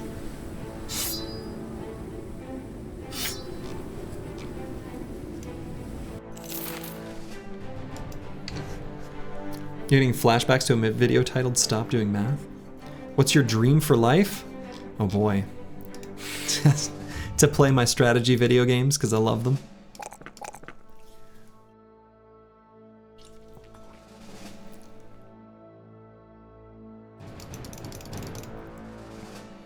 Alright, Roxanne, it's me. We'll probably keep... I might take the 4 resolve here, actually. He has a crippling addiction to video games. It's true. Funny story, you took an assessment test to join the military, and there were a couple questions like that about unfolding a shape into a 2D version, and I guess I didn't get them. You were told you scored really high on everything except that, and you couldn't be a pilot, so spatial awareness sounds really important. But are pilots unfolding boxes in their mind all day? Exactly. I think a lot of what a lot of us do, I mean, I can't speak for other people, but it's very procedural, right? I'm not doing spatial reasoning when I'm, like, doing anything, right? Maybe some people are, but I don't understand the point. I could see it being handy when you're navigating around a city. I use GPS to get literally everywhere. And you may ask yourself, Slurgy, what did you do before GPS? The answer, get lost, call my dad, and have him direct me home.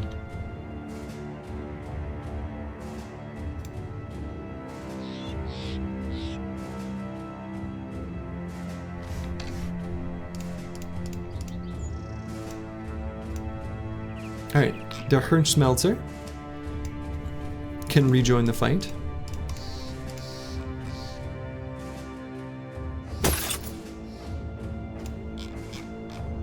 Dads are like 9 Lives IRL? Absolutely.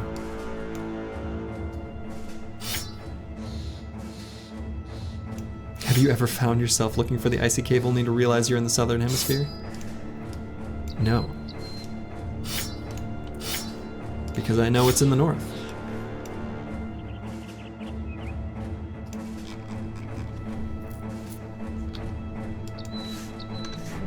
Now, my dad would never laugh at me. He was and is a great dude.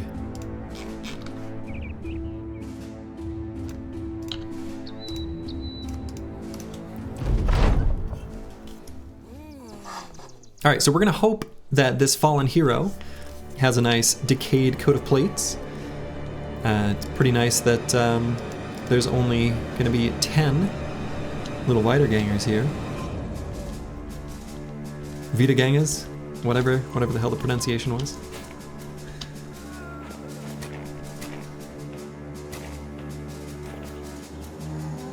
All right, I think that might be decayed coat of scales, or maybe it's the crappy 170 version one. It's kind of hard to tell under the tabard. They are different, but I can't, you know, whatever. I can't tell. It looks like those are, looks scaly there on the side, right? Hello, Raywen. How's it going? You're not gonna say famed? Yeah, I doubt there will be famed items here, but you never know. Actually, let's go there with Kivio.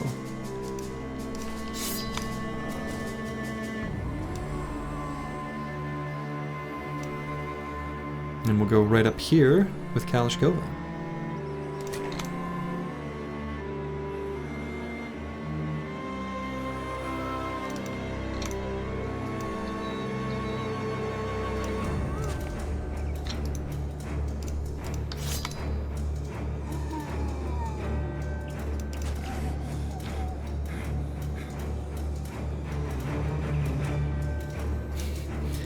Push forward to try to shoot the Necro.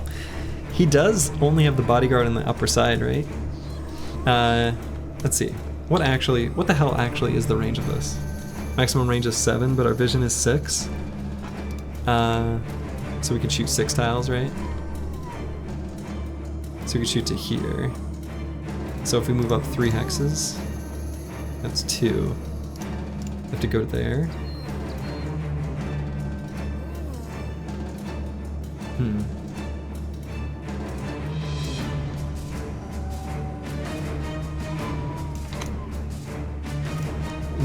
We may be able to do it. I don't know. Should maybe give him a helmet that doesn't have any vision penalty.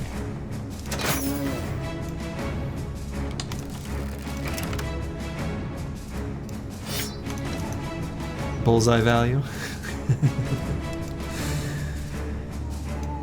He'll be uncovered. No zombie protecting him on the bottom.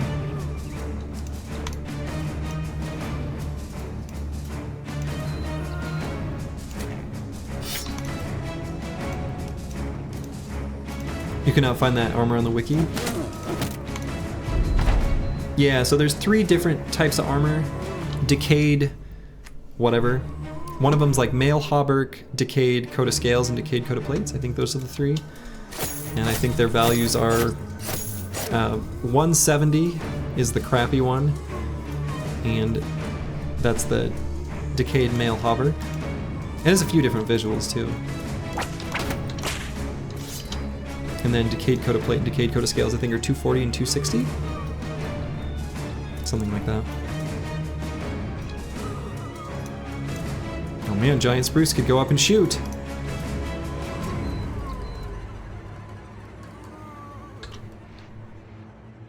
Not gonna have the best hit chance though. 600 hours in and you can't distinguish fallen armor visually. Yeah. Yeah, I can't see that. The other weird thing on the topic of aphantasia, since we were talking about it earlier, I obviously am still able to do pattern matching because, like, I recognize people's faces and things like that. I don't have any problems with that whatsoever. So, I don't know. I can't make sense of that. Like, I have no explanation. I understand that obviously that is, by its very nature, a visual recall. But it doesn't enter my consciousness. I don't know.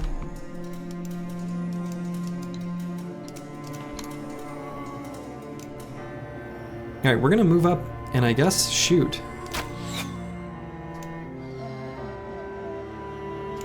We'll try again next turn. Suppose we could go here to cover him. One zombie will get into this hex, but that's fine.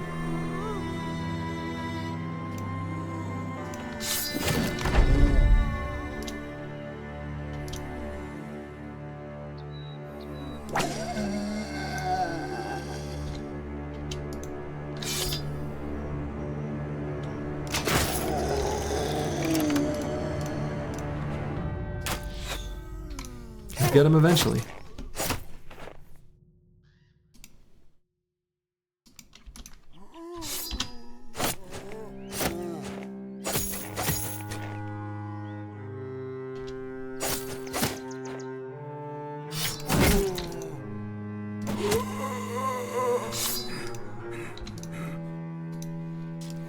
These trash bow bros. Yeah, if only we had 50 more ranged attack, right? Yeah, that's the thing. The thing that really sucks about the bow, more than anything else, is just the insane stat requirements. Like, hitting targets is just really hard.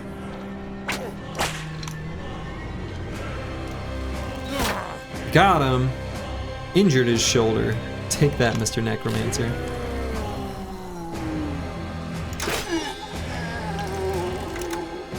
Get that triple star hunter with gifted. Kinda need to.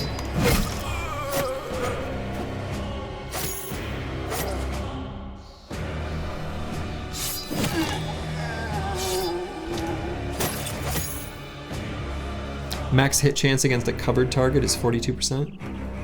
I mean, I guess, wouldn't it be 47? I guess? I don't know. I'm not attacking covered targets to even, like... I don't know.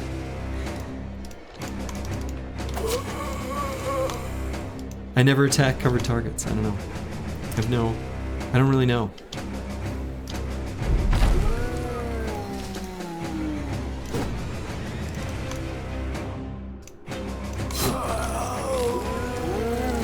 Alright, can we do it? We'll get there eventually. We're gonna snipe this Necro. We've got the perfect line of fire, no cover. It's the dream. We've got a warbow. Can we do it? Oh man. Zephyr giving the ultimate Reddit take. Oof, I really don't want to lose this fighting spear. Even though the fighting spear doesn't lose durability, if it doesn't hit armor, they still have helmets. So I think I'm gonna swap to the dagger. Not trying to be rude, but are you a redhead? I know. I'm not even sure how to interpret that as rude. I guess I'm bald, right? So you can't see it? Anyway, it's like blonde. When there's hair, it's more blonde. It's like a little gingery. Strawberry blonde, maybe? I'm trying to be rude. I don't know why, but that's very funny. Whew! Finally got the Necro.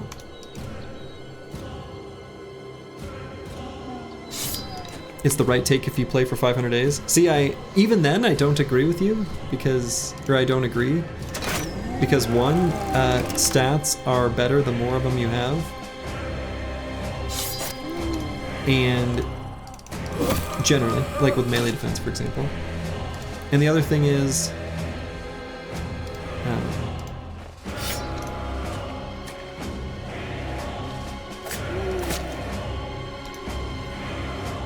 yeah, I guess that's really it, actually.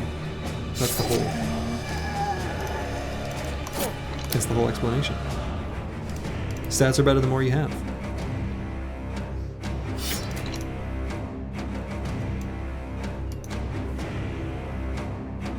Stat caps exist? Do they? In what regard?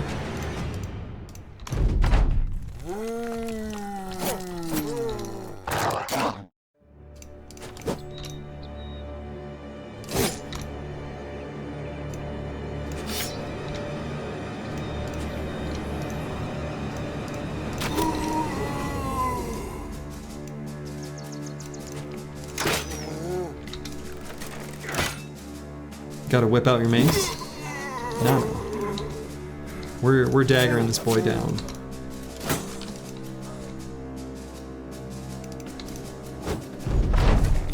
We're keeping the armor nice and intact.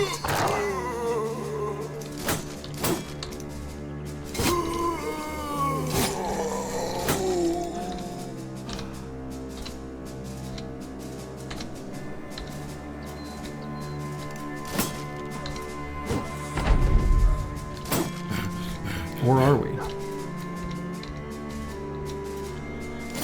There we go. All right. Good night, Bijante. Wouldn't that make Gifted one of the best perks? Absolutely. Gifted is one of the best perks. All right, so this was the Decayed Coat of Scales. Yeah, 240. So yeah, Decayed Coat of Plates is 260. Yeah, in my analysis of the perks that I've taken so far in this Winstreak series, which, you know, I've cooked up a bunch of for funsies builds and whatever, so it's not necessarily representative of my opinion of their strength, but Gifted was number 1, actually.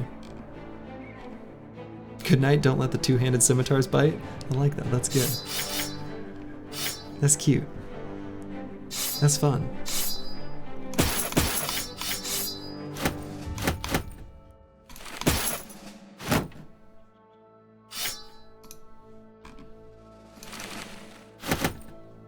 Question of the day. What can you do with all these indebted you're required to have in your Manhunters run that is anything better than hot garbage? Gifted can't save them. They're limited to level 7. They have the hit point pool of a sick kitten. Yeah, when I do my Manhunters run, I can kind of show how I like to use them. I think there's a variety of like really specific Manhunter builds that you can use that make use of, you know, use of them the best, given that they're limited to level 7. They can still be really powerful, actually. Nice, you fought some barbs. Did they drop their good throwing weapons? We only got 1 stack of the good throwing weapons. So we've got 1 bundle of heavy javelins. Fast adaptation, crippling strikes, crossbow mastery, headhunter. Oh my. You could do that. I think that would be a way of doing it that could work. I honestly think just making indebted into throwers is super good. Throwing requires pretty low stats, and the crack the whip ability increases their combat potency really highly. And so given they have such small hit point pools, you just keep them in a safe spot, crack the whip, tell them to throw their throwing weapons. It's pretty good. You can still get Duelist on Indebted by taking Student. So if you take Student, when they hit level 7 instead of level 11, you'll get a point refunded, and then you can allocate points on the very bottom. And so a thrower can still have Duelist on an Indebted, limited to level 7 in the Manhunter's Origin. Yeah, they are extremely ammo intensive. So you don't want to run huge squads of them, otherwise you'll never be able to afford it.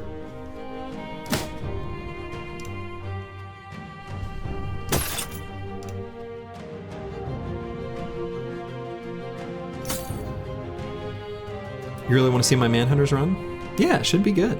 Should be good. All right, so I got this armor. It's a little scuffed still, so we're gonna put it on a bro to replenish naturally. Let's see what that puts us at for tools. Okay, so we're gonna run out of tools.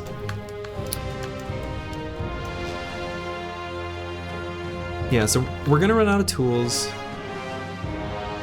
We don't have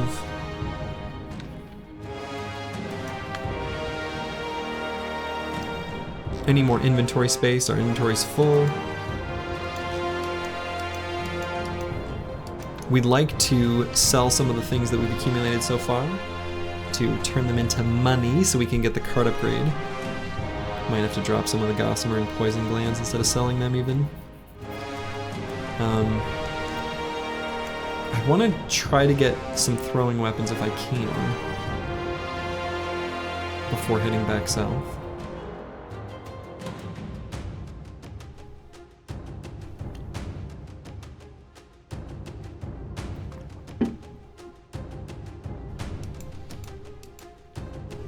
But yeah, the 2 builds that I'm probably going to do with my Indebted are, unsurprisingly, Dedicated Spearmen and Throwers.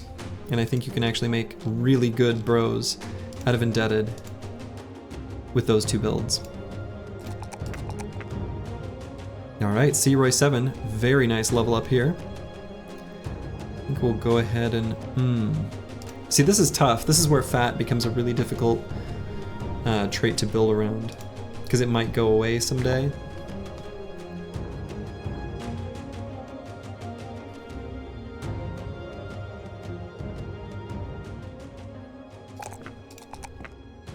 Kind of tempted to do the fatigue here because it's actually 88. And he's got a really nice hit point pool. Sucks that we got all these +4s at the same time. I really could go with any 3 of these and I think I'd be happy with it. You mean backline spears like spear polearm? No, frontline. You stand up front, you use a spear, you hold spear wall, and you say enemies go away. Just the same way I'm using the spear bros here.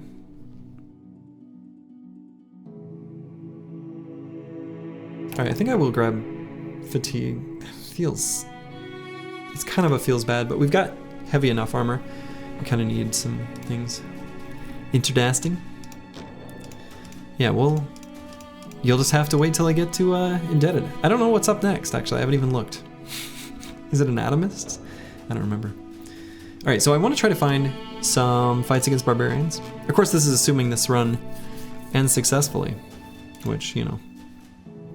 Who are the indebted to? The Gilder, apparently. I don't know their politics.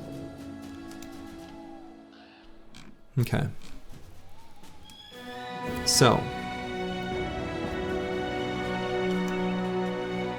I think I should return to the south.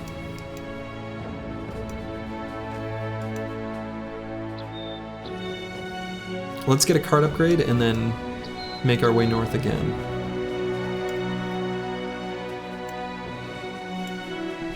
You can't wait? Good. You unfortunately will have to wait, because, you know.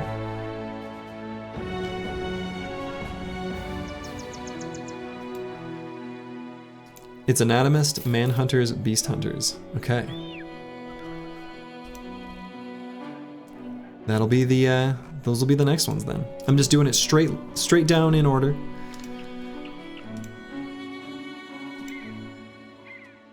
Alright, so I'm gonna head south. We'll return down to the south. We're gonna still uncover, oh man, I'm like perfectly tracking the vision radius loss, or at least I was, to leave a tiny strip. Orc Berserkers here. Certainly we'll fight those. Looking forward to seeing what I do with Anatomist. You really like that origin? Yeah.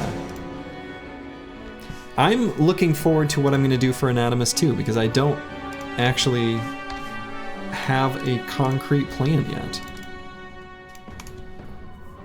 I haven't even mused. I haven't even really thought about it. I think there's a variety of ways to do it. Okay, so let's see.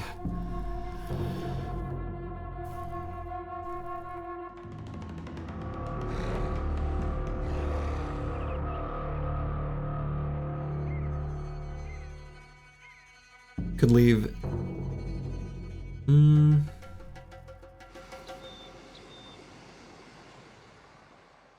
Yeah, we'll bring Loyosh here and put Kalashnikova there. And probably just leave everyone else more or less where they are.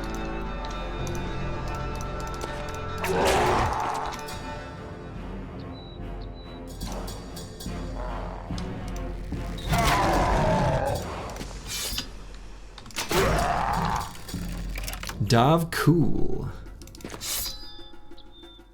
Yeah, I'm looking forward to doing cultists too. I really enjoy cultists. I don't know why. I like the sort of, I like the mood of cultists. Hey Slurgy, where's the doggo? Both of the dogs are currently upstairs, probably just sitting on my wife's lap. She's crocheting or whatever it is she's doing up there. Cultist sounds cool on paper, but that's one you can just never get off the ground.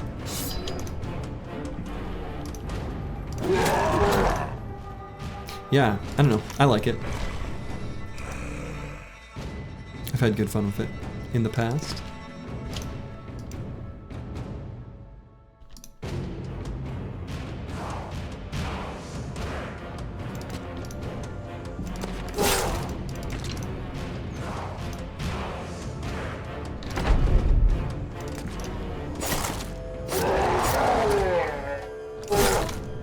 Poor berserkers. Can't do anything.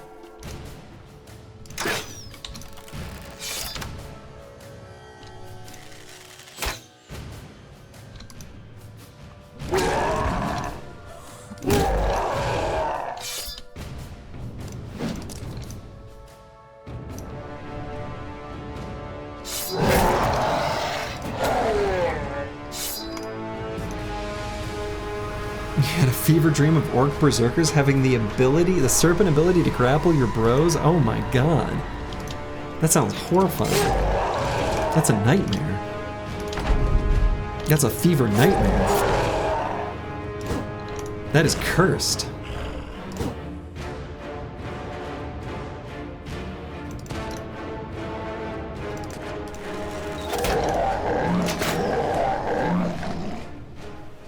Do you think it's worth for one of the bros to use the skull splitter axe if you get it from this fight? Yeah, the man splitter? Yeah, man splitter's sweet. Man splitter is a great weapon. We can talk about the man splitter. Let's see. I wonder what the poison glands actually sell for. It's probably higher than some of the really busted up weapons still.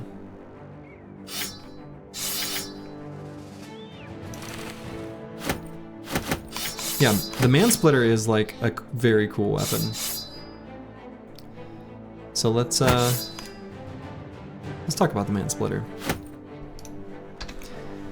Yeah, and the Zerk chain. So if you want to see the Zerk chain and honestly the man splitter both, but especially the Zerk chain used extensively, then that bot that's spamming my YouTube channel, you can watch the Peasant Militia run, and I use them both quite a bit in that one. But yeah, the man splitter and Zerk chain are both super hard to use unless you've got mastery, because they still have that orc weapon attribute of weapon skills build up 5 more fatigue. So they cost 20 to swing, which is a lot. But der Hirnschmelzer, for example, has axe mastery. So we could totally give him the man splitter. He doesn't have the fatigue to use it, so we actually totally can't right now. But if he had more fatigue, we totally could, and it does great damage.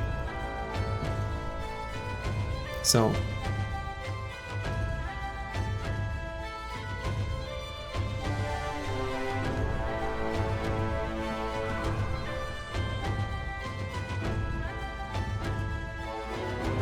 yeah.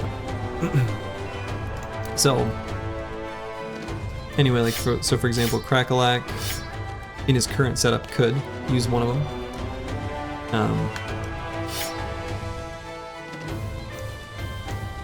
Right now we've got enough bros in like this sort of medium armor that can't really make use of these weapons.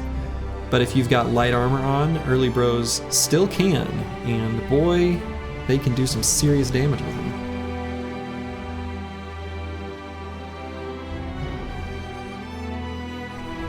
Yeah, 7 fatigue. 7 fatigue wouldn't be enough. So yeah, anyway, both the Berserk Chain and Mansplitter are great weapons. They just require you to have the mastery associated with them, either flail or axe. Alright, Loyosh is going to be our other sort of experimental Lone Wolf Spear Bro.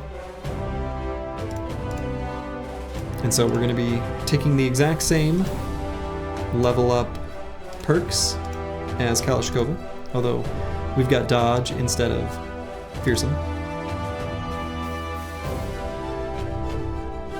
have to object to Cracklex question mark exclamation mark when you could have used the interrobang.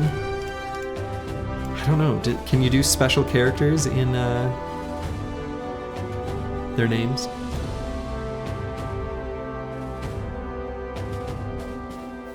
That phonetically speaking, it's not Loyosh, it's or Lajos. It's the guy. I don't know. The guy who named it said it's pronounced something like Loyosh. That's what it sounded like to me, anyway. I'm sure I'm butchering it. You just have to deal with it.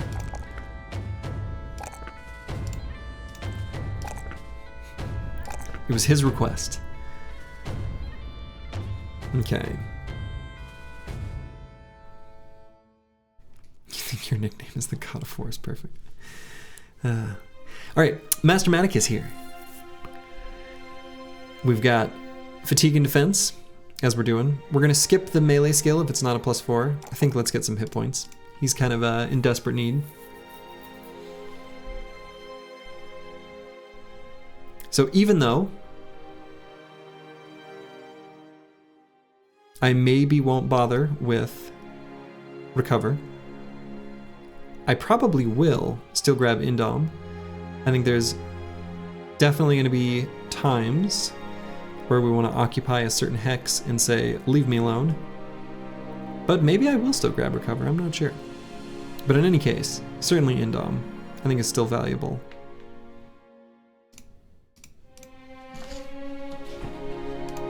So we'll go and grab it. I've actually had a few 0 Indom runs in a row, which I don't know.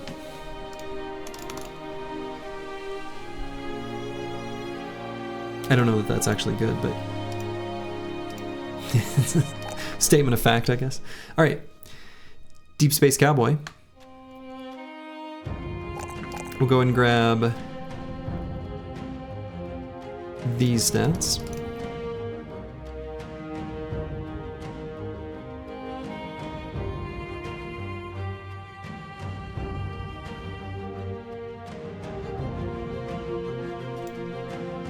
One of your personal pet peeves is the puny transliteration of foreign languages into the English-Latin alphabet. Yeah, I mean, the thing is even for phonetic language, or like languages that are phonetic, where you can read something and it will be pronounced exactly as the letters describe, even in those cases, you really still can't use them to describe words from other languages, because that just doesn't work.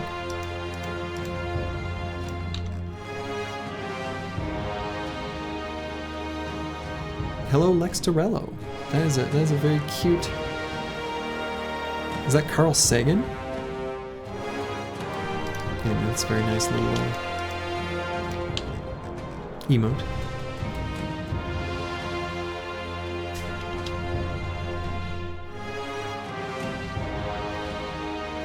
You were only ever tailoring to an end user accent? Exactly, right? So, I mean, if you look at, so the only other language that I can speak somewhat passably, and even that is not very good, it's mostly just like, I don't know, ordering food at a restaurant, but it's like Korean. And in Korean, you know, transliterating English words into Korean is why you end up with things that sound like I like English. It's because they're just using the Korean sounds to try to say I like English, and it just doesn't work.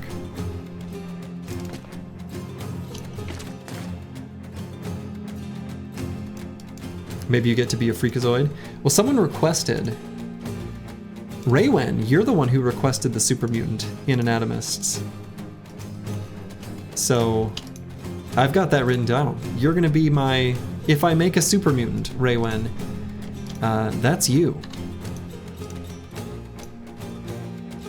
So, could be very exciting.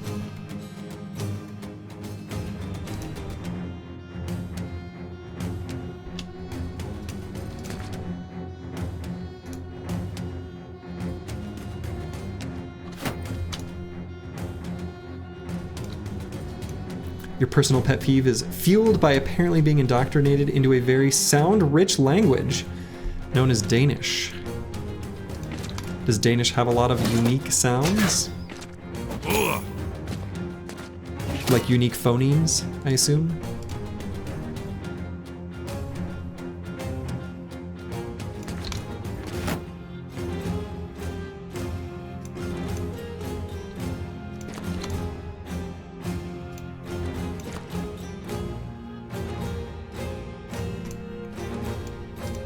Oh boy, you guys are saying making some crazy looking letters.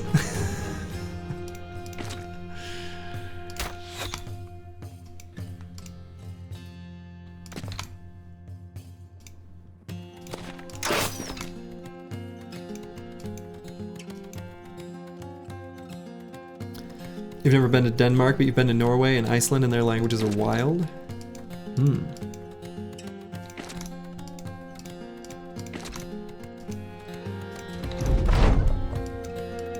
So much so that other Scandinavians claim it's not a real language. Man, that's harsh. Scandinavians, you gotta be nice to each other.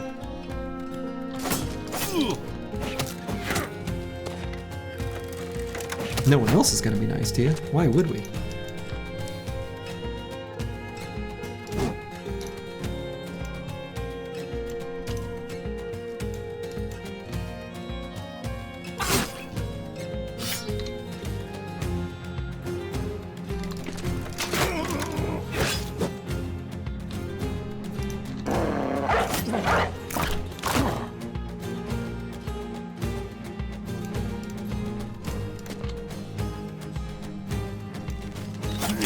Hello, Baron von Pone.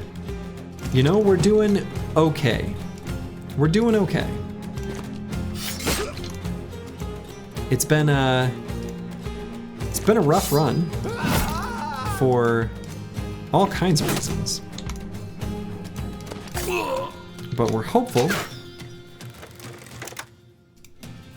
that we can persevere.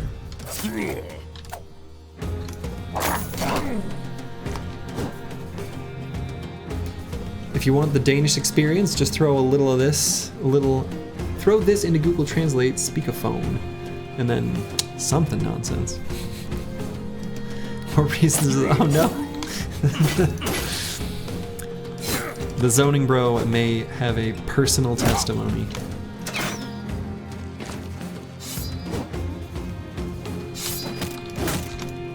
Have no fear. We'll recover. We'll recover yet.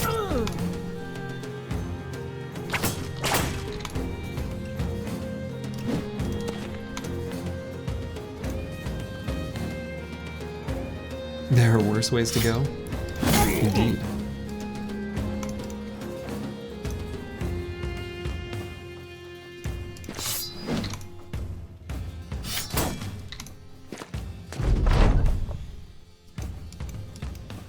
Could be fed to some corn snacks in the arena. Some strange meat.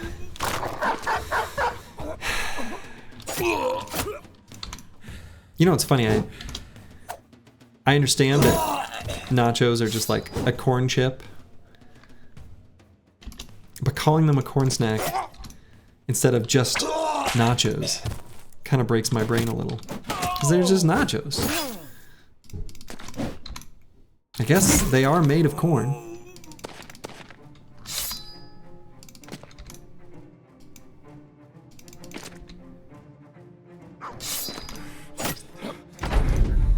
Strange meat is a lot of the things that are strange meat. You wouldn't want to eat them. Sturgy, what are the benefits of playing as barbarians? In this case, I think you mean, yeah, like Northern Raiders. Does it change the game even a little bit? Yeah, it changes the game. In the very first video of this particular run, I did discuss the ways in which it is different. The net summary is that not that much is changed, to be honest.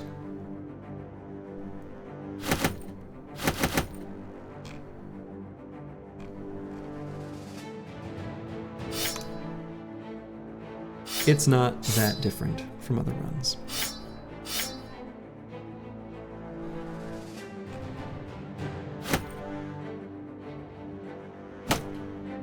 You just start out hostile to a couple northern cities, and that's the big differentiating factor.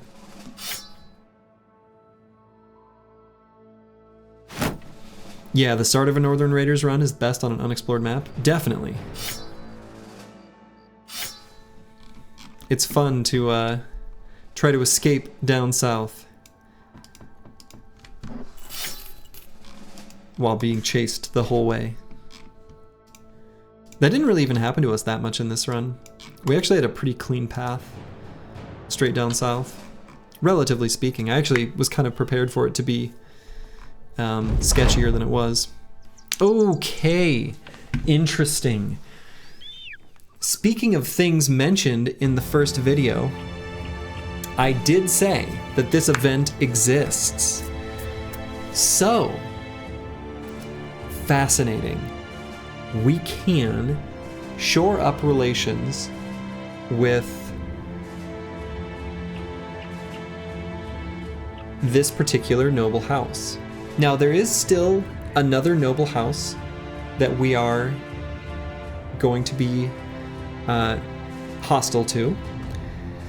2,000 crowns is kind of a lot, but this seed sucks right now with the current hostilities as they are. So even though spending 2,000 crowns to fix relations with this house is like a lot, and it's an obnoxious amount to spend, especially since, you know, we go to war for free and we're happy to do it, I'm still gonna say make it happen.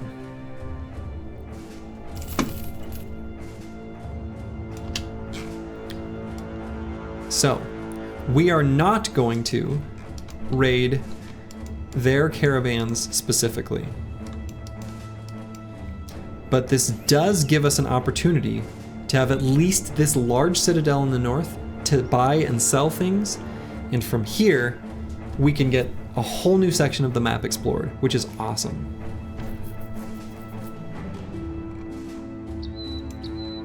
You pop into stream and you're already saving the world? Absolutely. Hello, Oto-sama. And our monk negotiator for such a deal, the broker of such a deal, is none other than Oto-sama himself. Saving the world from Slurgy is accurate. You've been playing company with Hero for half a year now. Hard but fun. Have you thought about playing as a cultist? They say it's a whole new experience. Yeah, I'm going to be doing every single origin.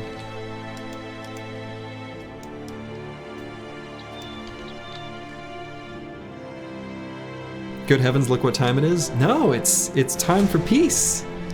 It's a time for peace.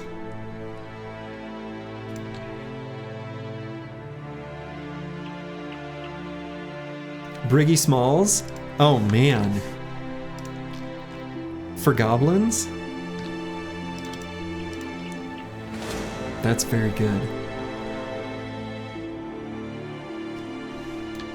That's very good.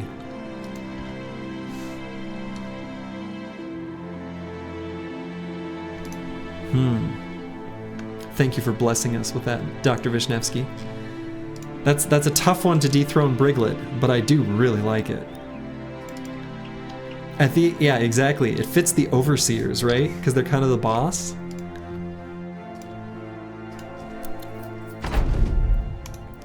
Briggy Smalls is just, you know, a subset of the overall Briglet experience.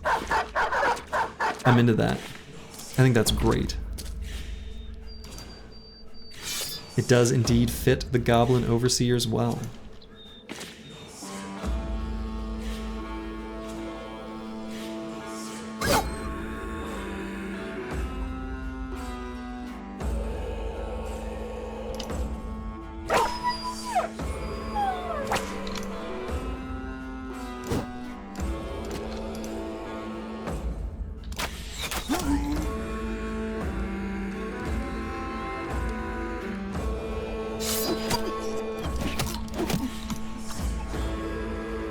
Hello, Tux11. Yo.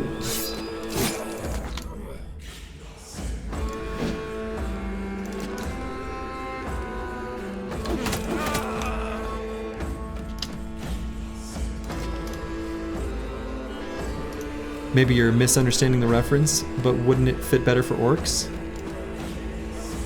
Well, they're small. Right?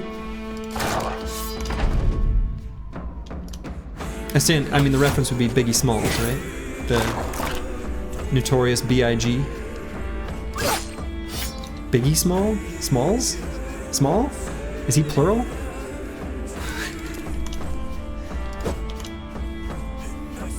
I'm actually not sure. I mean, he would be like, you know, a boss in spirit. So maybe, I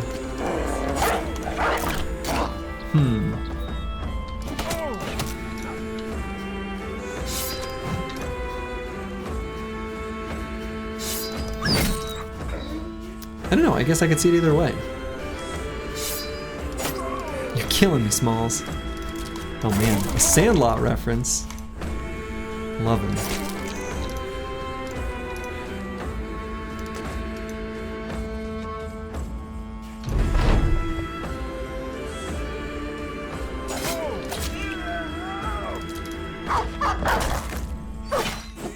Ooh. Very brave dog. Cassio the Warhound. Glad he didn't get taken out.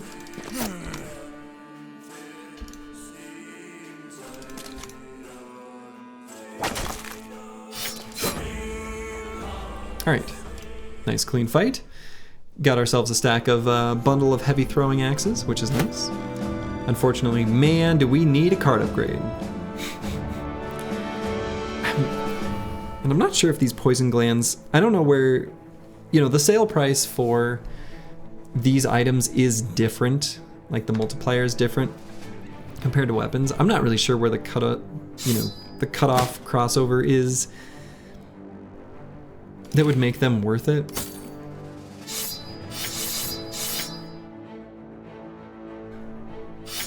But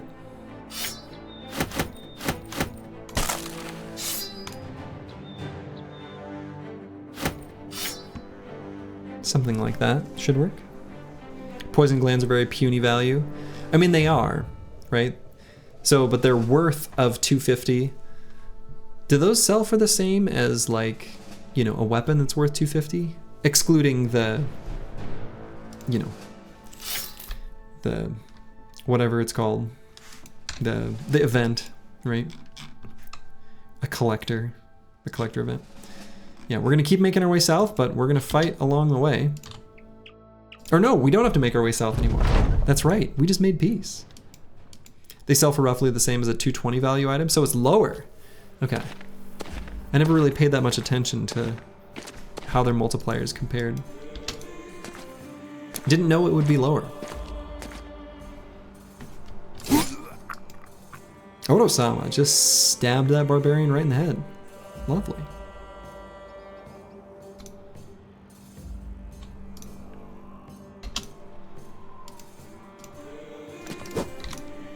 So we're actually intentionally going to let these Reavers get off one round of throws, and the reason we're doing that is it puts the item in the loot table. Whereas if they switch off without using it, it won't be. That's my understanding of how it works anyway.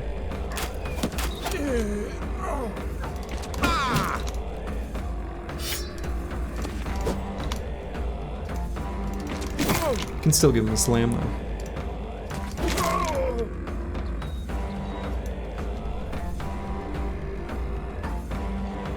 Seems to be lower primarily to make Lindworm items not give you a small fortune. I feel like they could make Lindworm items give you a small fortune, and that doesn't seem like a problem.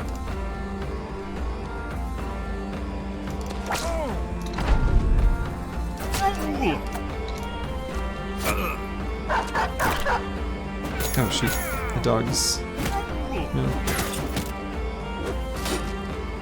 We don't care about that as much anyway. Now if you could ask a hypothetical, which would work better for you, the Goblin Trophy or Undead Trophy?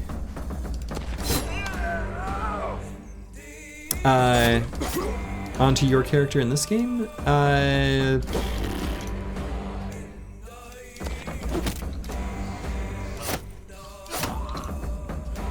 Probably neither. Just a war dog. Most likely you'll just have a war dog companion most of the time. Usually the trophies are fairly exclusively given to the tanks. Most of the time, anyway. Hello, Grib.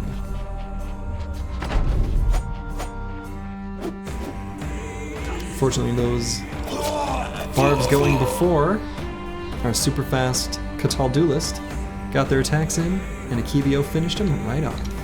Lovely. You love to see it.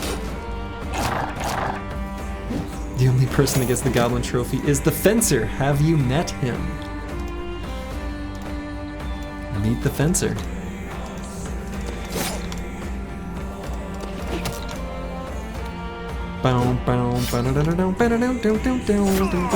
So good.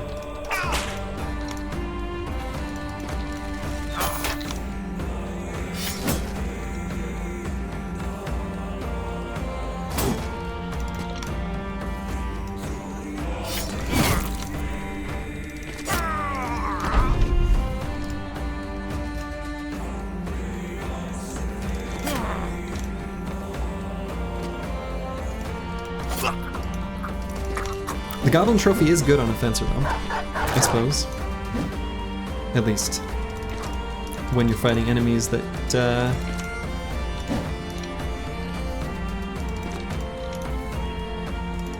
that let it give that value. There we go. At least you get a cute doggo for emotional support. Yeah, doggos are great. Not even just emotional support, also battlefield support.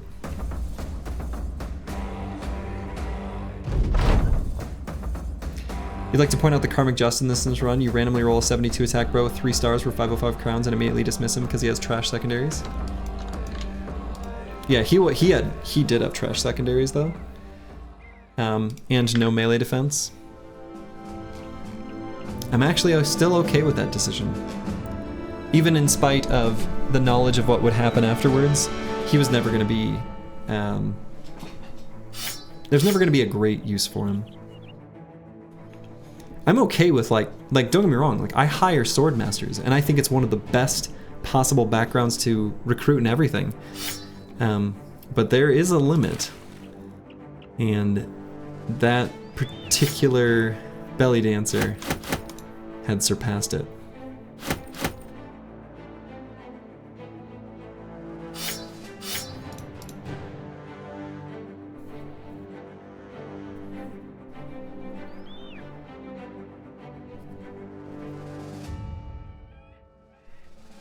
Alright, I'm gonna get rid of the strange mushrooms actually. I'm not gonna use those for... I may have a use for strange mushrooms in a later fight, but it's gonna be so long from now. I don't know, maybe I should keep one. It'd be decent to use in the Barbarian Madman fight.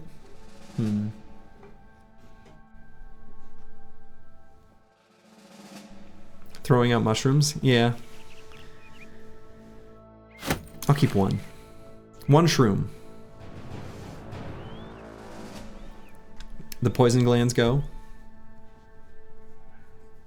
We'll keep one shroom. Alright, so let's go up to Helvigborg. Our new friends. House Grimund. Now I'm not going to make peace with the other noble house. Oh my god, they're buying items for more. This is a blessed day. A blessed day indeed. We actually get like a decent sale price here.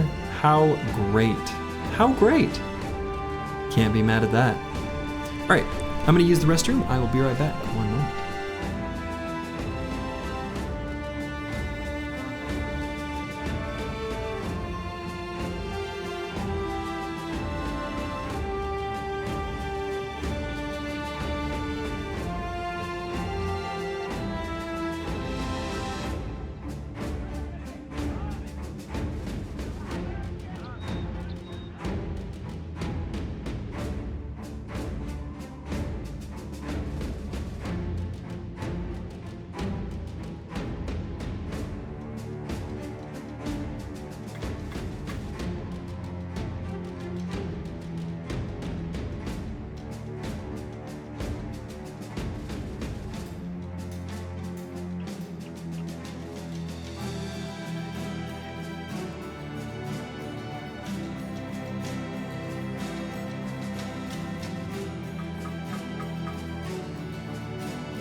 Alright, I am back.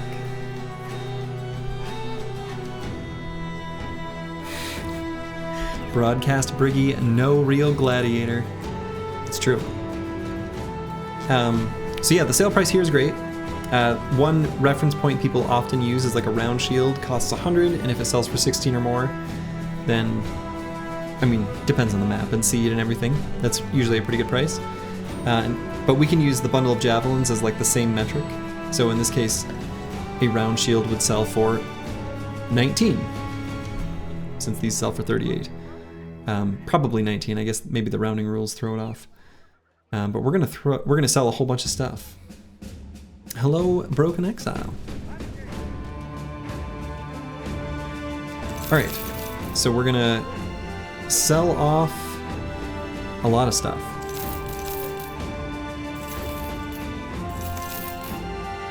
Might hang on to this hide and bone armor, though, actually. As far as backup nimble sets, what do I want to keep? Probably mostly the 10 fatigue ones.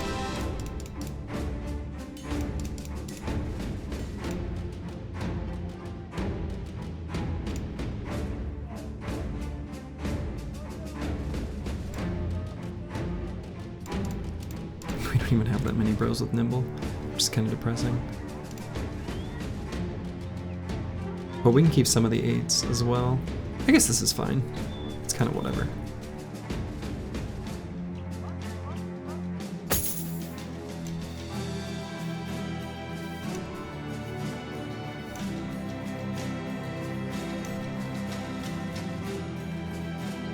Yeah, that's fine.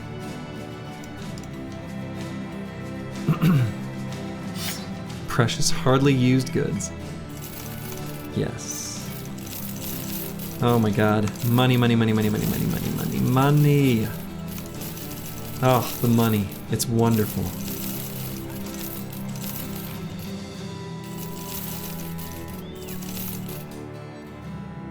Alright, so the poison glands. We're not going to use those. The gossamer. I'm tempted to keep a little bit to craft reinforced nets and also potentially light padding replacement if I can't find web necks to fight later and I want to craft that. But is the opportunity cost of just hanging on to them making it not worth it? I kind of think yes. I'm just going to get rid of all of them. I'm going to hang on to the thick white fur and giant skull and bones though. These we can make the bone armor plating, which is previously mentioned is a really good attachment. And the thick white fur we can make the unhold fur cloak to help us fight gobos even safer. We have a ton of money now. If I were to recruit someone now, that would be fishing for chads. Let the record state officially.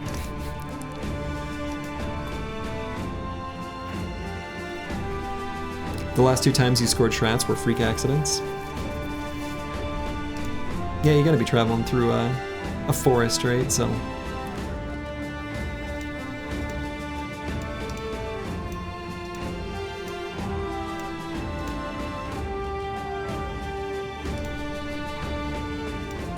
Alright, so what I am gonna do. Oh, blessed card upgrade. Feels good. So we do want to get some tools. And so, the tools here are very expensive. One was a cute little group in the middle of nowhere, another was beat up Hexen group without the witches. Sounds right. Tools here are super expensive. I'm gonna buy a little bit, just enough to repair things along the way. Maybe I get enough to cover our current repair needs. So maybe I'll get one more.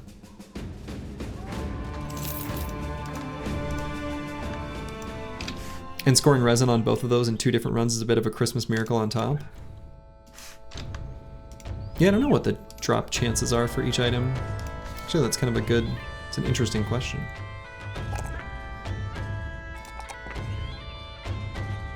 All right, we'll grab this 3 in health. Not gonna get tavern rumors? Actually, no, I think we've got enough money.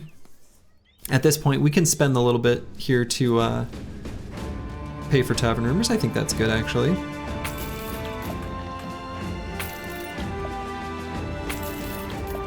Alright. Nothing good, but was worth checking out. It would be good to know if there were nearby famed items, and now we know. Well, there might not be.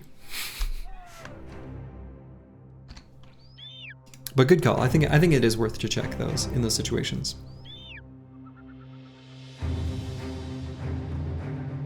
Only the previous Deserters run made use of the light padding replacement. No, we used it. We definitely used it previously.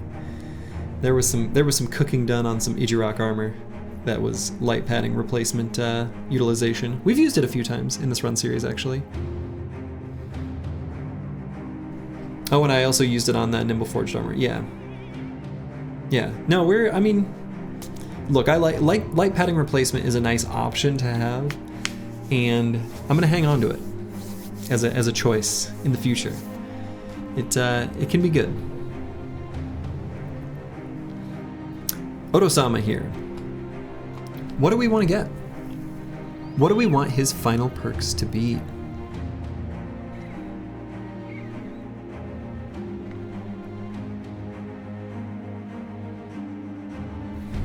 One thing that could be a good option for him would be, do we have a smoke pod? I think we used the smoke pod. We've only got flash and fire pods. Anyway, the final two perks could just be quick hands and bags and belts. We don't even need bags. We could just do quick hands and then something else.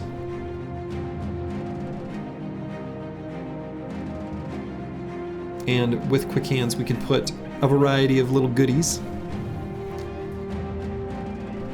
as options for him. Fire pot and flash pot are still good. Nets also are a good choice. He's definitely a utility banner. He has no offensive skill to speak of. He is our company's negotiator after all. You'd like to say something, but all you see is bags and quick hands. A banner wizard. Yeah.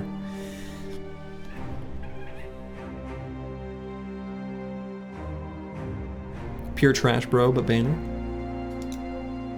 I wouldn't say pure trash. He has one very important, very specific role, and that is in absorbing arrow fire. He is the king of seeing and avoiding arrows, which we haven't got a chance to use too much yet. Not in any sort of dedicated special fashion, but there will be more.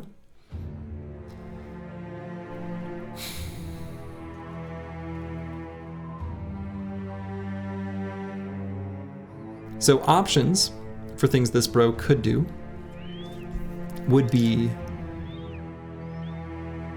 if we had more fatigue, I would say Indom is a choice,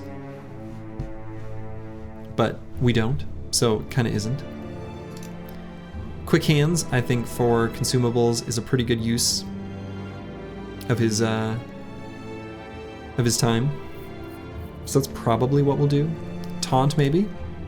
Taunt, legit, that's a choice. Absolutely. Fearsome, I think, in this case with his melee skill is kind of, he's not, I don't think that'll be, 50 melee skill kind of makes that out the window. I think that can be a choice on an offensive banner though, for sure. Just not this one, not this guy. But yeah, taunt or rotate, I think are both choices we could do. Gifted would be reasonable. Taunt prefers a user who isn't the tastiest snack with 7 melee defense. Yeah, exactly. Does Polearm Mastery reduce the fatigue cost of rally? It does not, but that's a good thought. That's a good, I don't know, interesting idea, but no, it unfortunately does not. Polearm Mastery is something I usually grab on most of my banners. I don't think I will on Oto-sama though. I think probably I'm just gonna grab quick hands.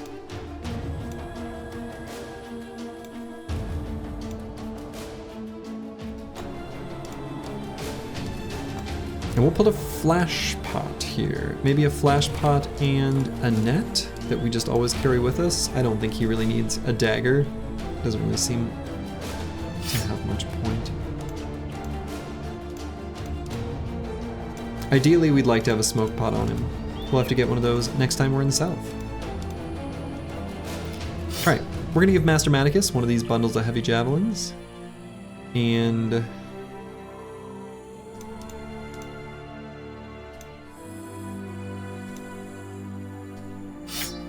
we'll keep some heavy throwing axes waiting in the wings.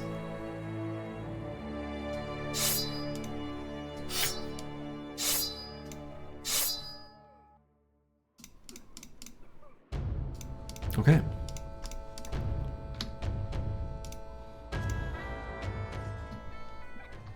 So, let's go up to Berktorn, and we're going to be looking for some tools to buy. And then I think what we want to do is just keep sweeping the north for the Icy Cave.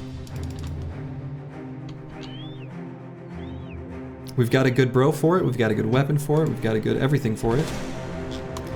So, wide off.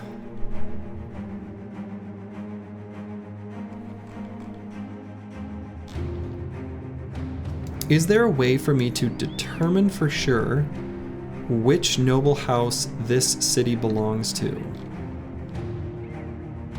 Because I don't want to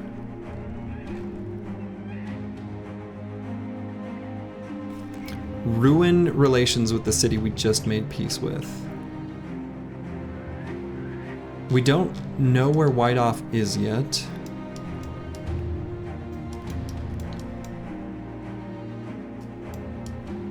Villages not stating their relations to the noble houses is annoying. Yeah, it kind of is. Right? Which kingdom are you under? How about you leave them donkeys alone for once? We might have to. I don't know. Is there a way of determining like they all start at the same state?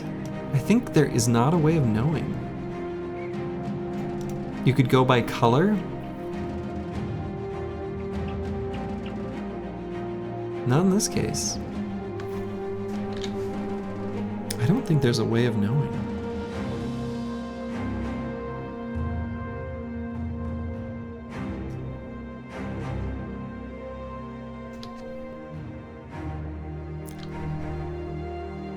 Yeah, I think I'm just gonna let it go.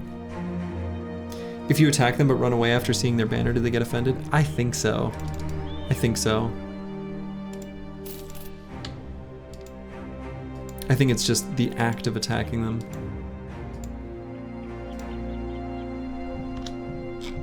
Okay, good. I'm glad I didn't attack them. Tiefenmark?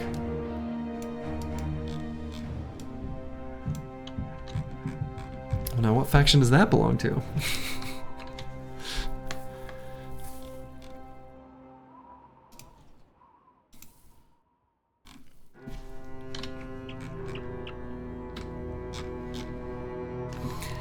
I want to attack them.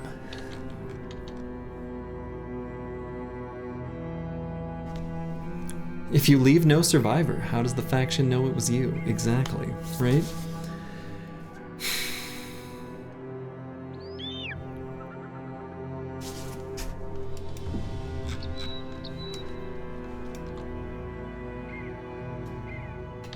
This feels so likely to be the other noble house, right? We started out hostile to six total, like, villages, non-military settlements. We've seen 3 now from this noble house. But we don't know.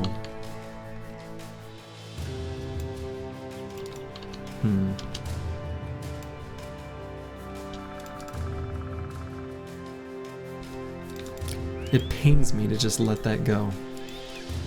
But I don't want to ruin our newfound peace. Yet.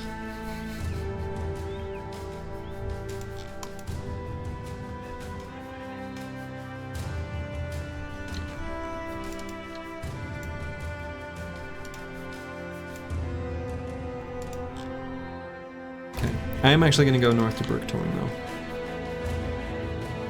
And a four-way cross, yeah, that's kind of cool. That's a cool crossroads. They've even got a roundabout. Always go right at the roundabout.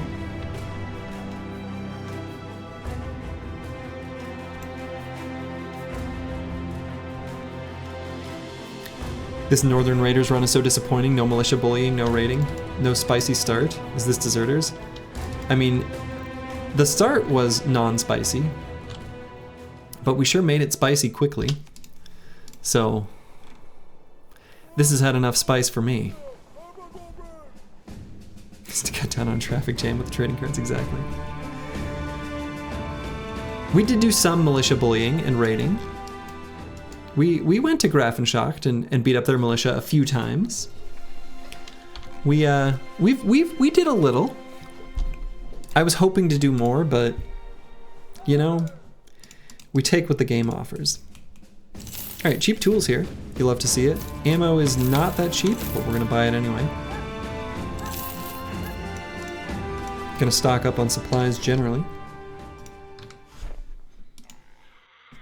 Can you get a new dog? Yeah, I'm thinking that is what I'm gonna do, is get some new pups for the team.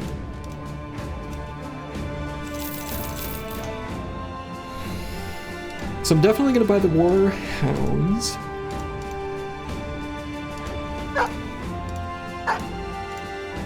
Do I also get dogs? I think so. And I think I'm only gonna buy the ones with armor. 3 days of wages I think is a good amount to keep.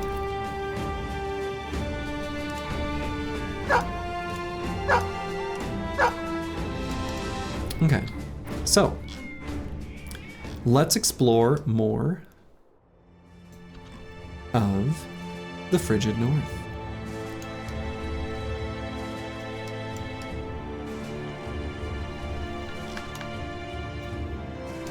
So a decent path. We have 3 days of food. Is that enough to do like a circle around here? Probably. I guess I don't know exactly how we'll return from there. Maybe I'd want to go down this way. I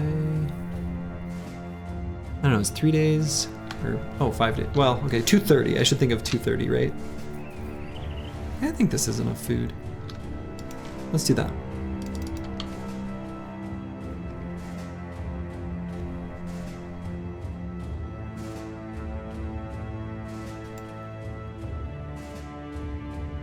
The famed dog is Battle Brother. Yeah, you can get, there's an event where there's a scoundrel mutt trying to snack on your supplies, and if you take pity on him, you can get a war dog named Battle Brother, which is kind of cool.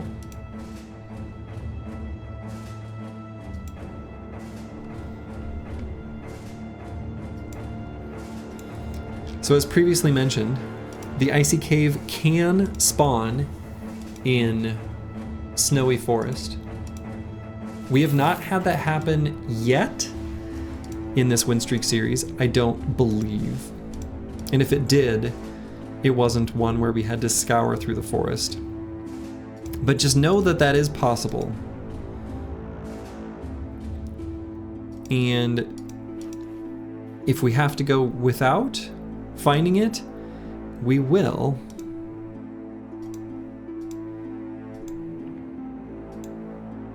But we're hoping that we find it.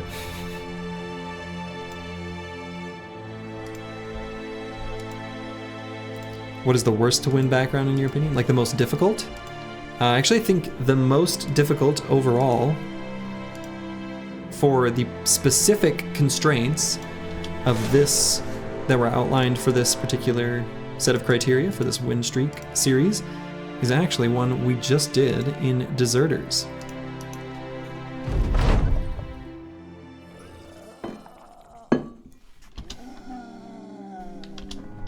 If you mean background like character background, I mean, cripples and beggars are pretty tough to win with. But I don't think that's what you're asking.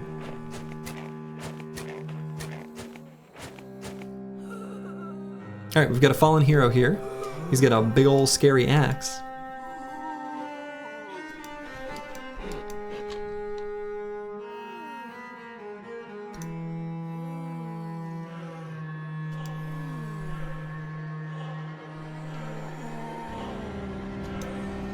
Possessed round swing on half your team? I hope not.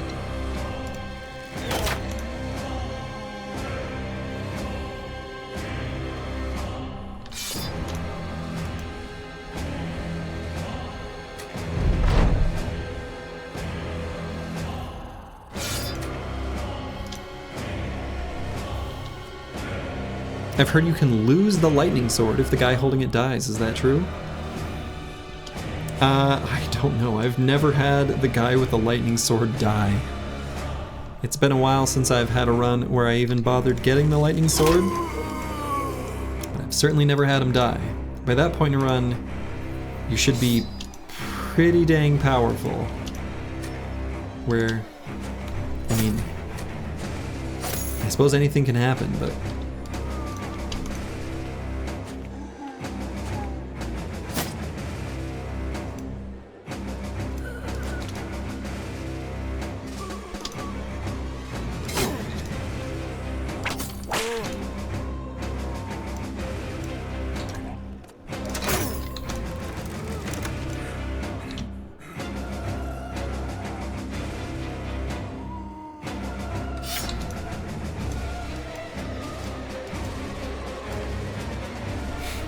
Lightning sword user sounds like the dog biting a hex that hexed the lightning sword bro who you didn't give 9 lives to. Besides that, how are you losing that guy? Yeah, I mean RNG gonna RNG, I suppose. Nacho could eat him. Very true.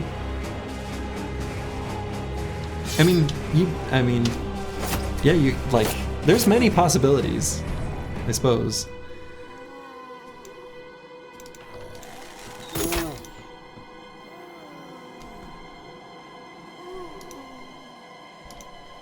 Let me introduce you to the slightly risky spot to put a bro into. Yeah.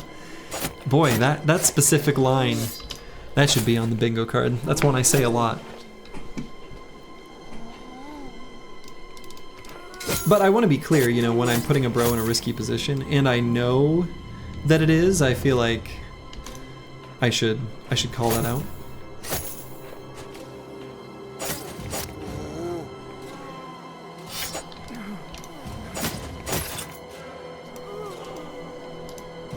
Okay, so it looks like there must be Geists in the turn order. That's what I'm thinking is happening, but no Necro. But I would have expected the Geists to appear here in round 3, so I don't know what they're doing. Or where they are. Oh, they're not Geists. They're Nachos! Cute!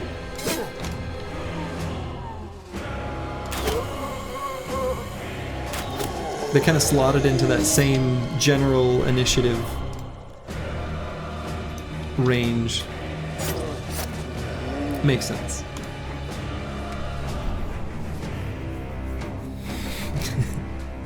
Oh, you should. Don't worry, Zoning Bro. Future Spearmen shall be given the name the Zoning Bro and shall never perish. Probably.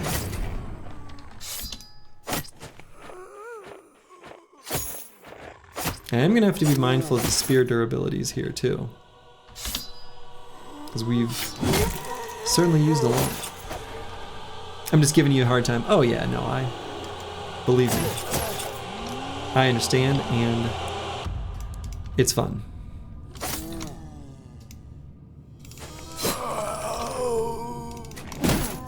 It wouldn't be right if you didn't give me a hard time. I don't think. If the roles were reversed, I'd be saying the same thing. Did you end up dying or retiring after all? Well...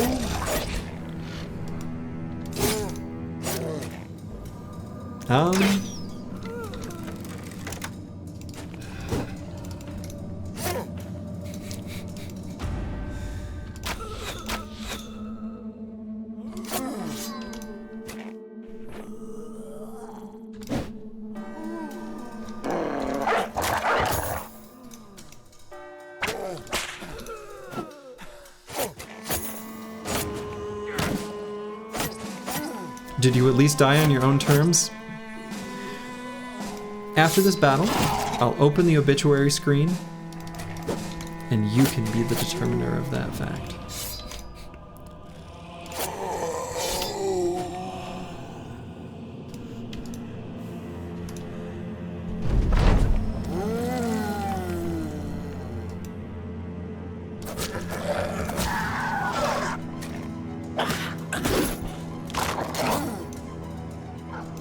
Your bro is claimed for experience by Craft Firing Squad. As per Feedy Guide for playing Battle Brothers properly. Your allies deserve to be farmed for EXP too. Is that true of like player allies though? I thought it was only like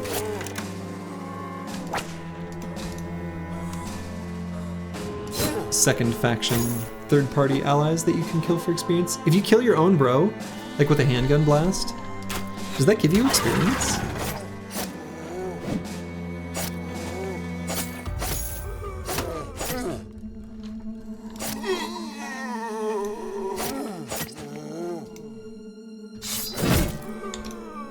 Let's see. Spear's at 37%. Yeah, I guess we can still keep it. If you doubt it, you can try. No, we're not killing our own bros. That's heartless. I refuse.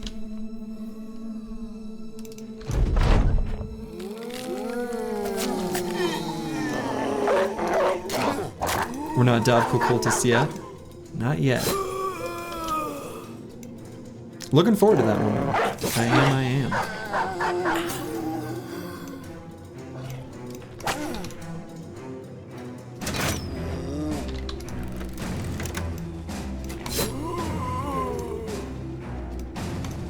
Time to hire some cripples.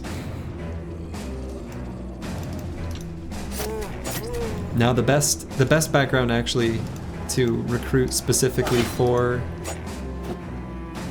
sacrificing is the indebted, because they'll never leave after a sacrifice event.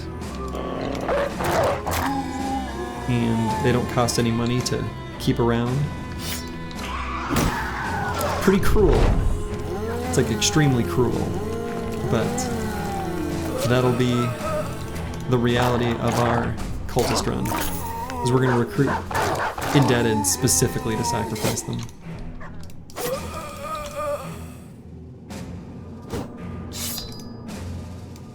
Strange meat's back on the menu.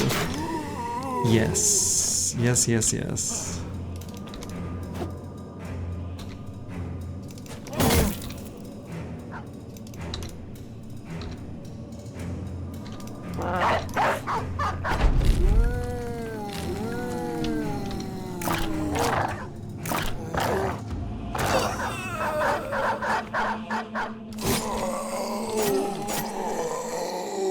Can indebted become cultists? No, I don't think they can be converted either. Pretty sure they're just stuck as indebted.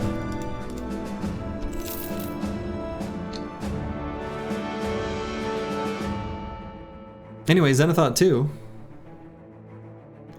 Not on this obituary list. And happily living on the sideline, weaving tales of the team's adventures as the company cheerleader carrying a fancy group of things. So, Garbage Baron is still around. A little dissatisfied for not participating in the fights, but you know, it's not so bad. Still alive. Even had to bring you back out of retirement to participate in fights for a little while after some unfortunate events just outside of the Goblin City. It's much better to be alive than dead. All right, Giant Spruce 2.0. So we've got this situation between 4 hit points and 3 melee defense again. Yes, or worse yet, becoming the Rebrigade, as happened to Grib. Very sad. Since we took Colossus, I'm going to take hit points here. Grib and his endless smirky phantoms, indeed. And we'll grab Throwing Mastery. We also did get this leather neck guard that we can toss onto an armor. And actually what I can also do, something like that.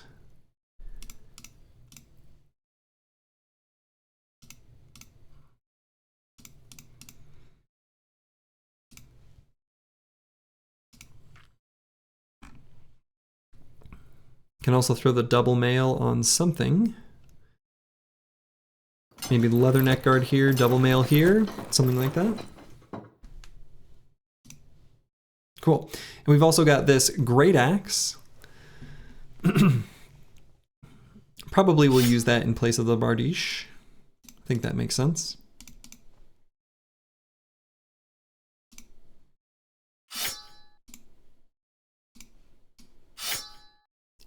We would like to get a reach weapon on Searoy 7, so we'll be on the lookout. We also got a padded kettle hat, which we could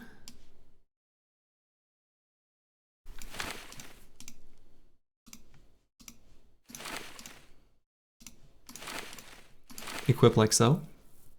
I think that'll work.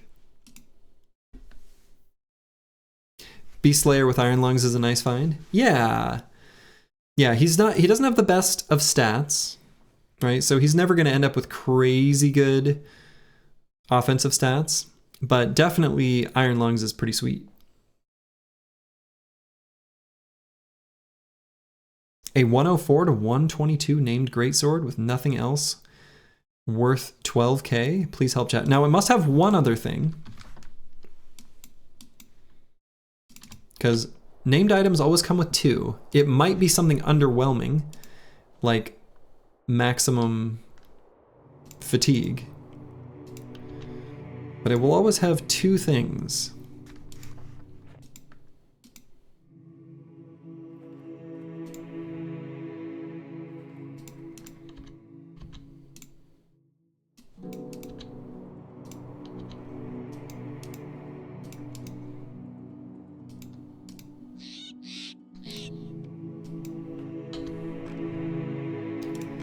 All right, so no icy cave up here, but we had to check. Unless it's in here, that would be so annoying. We had that happen. What was the place last run?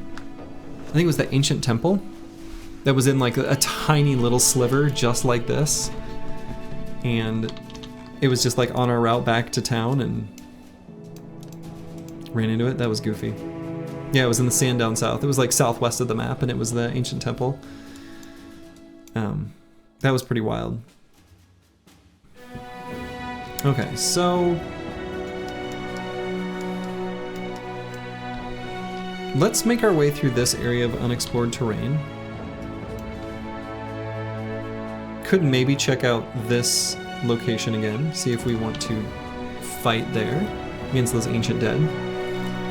And once we do that, we can, I don't know, see what happens. No noble armies here to fight me. This faction we are still happy to raid.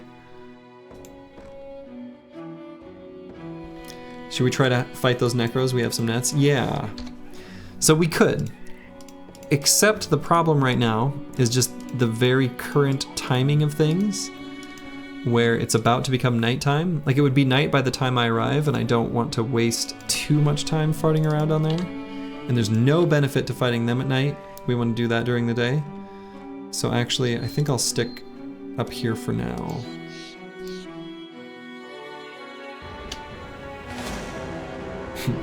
Speaking of necro savants. That's a fight I'm not gonna do. Many necro savants? No thanks. Oh my. The butcher hanging out with his war dog. Being good though. Have you tried the Legends mod? I have not actually, but I have seen enough gameplay footage and things to know that it's not quite what I'm looking for in my Battle Brothers experience.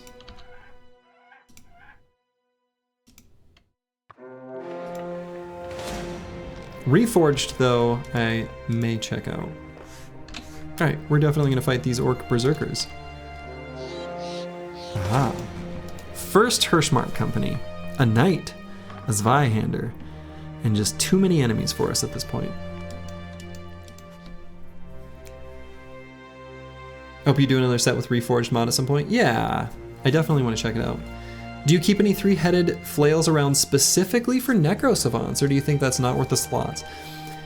Honestly, three-headed flails are legit against necro savants for two reasons. One, three-headed flails do the most base damage, I think, out of any one-handed weapon. Is that true? Just raw damage, no other consideration. Are they higher than a noble sword? Probably, actually. And two, necro savants do not have steel brow, and you can specifically target their head with all three hits. Yes, but the variance is high. Right, the variance would be high. Orc cleaver might be more. It might be.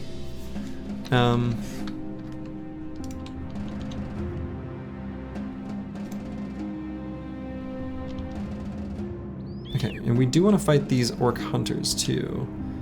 But let's fight these ones first.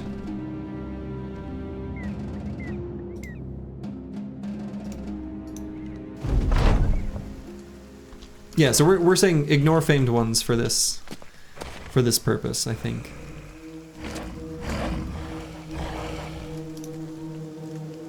We're looking just at raw damage, since necro savants have a little bit of natural body armor, but it disappears real fast.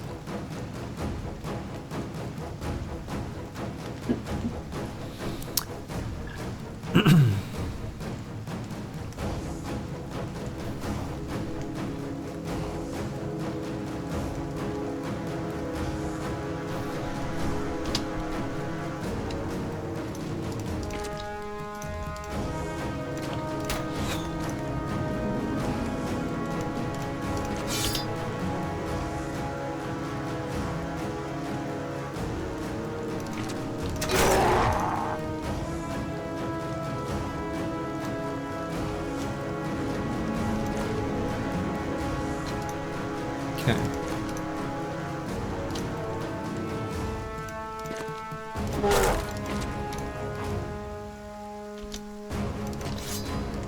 So we're making a little shape here. We'll see which orcs run through it. Some are gonna probably skirt off the sides, I think. Some of them might go south, which is fine. We'll just kind of retreat this little group of noobs. Okay, no, none of them went south. All right.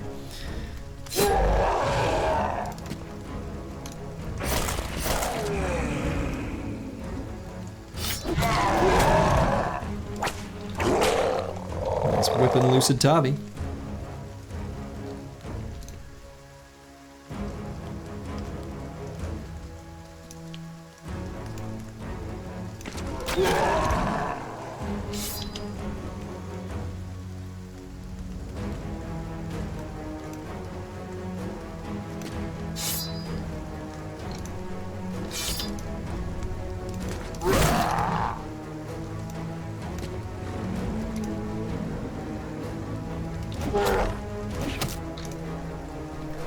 Between the low damage variance and accuracy, Noble Sword might still be the best of the three.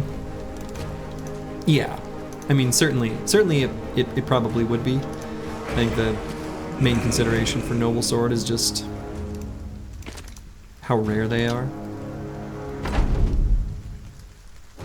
This Berserker will go before Der Hirnschmelzer.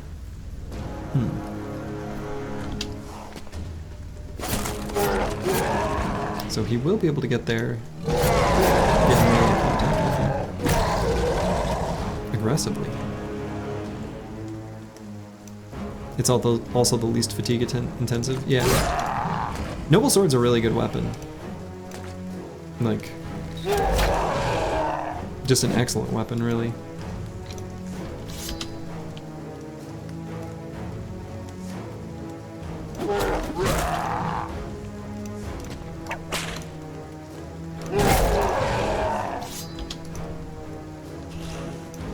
What are you guys talking about? Just tuned in? Noble Swords are sexy? We're talking about the best weapon against Necro civilians.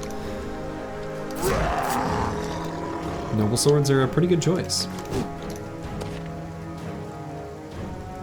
Alright, so hopefully this Orc Berserker doesn't do too much hurt on poor Der Hirnschmelzer. The risk, of course, is that he's got an exposed beam. So,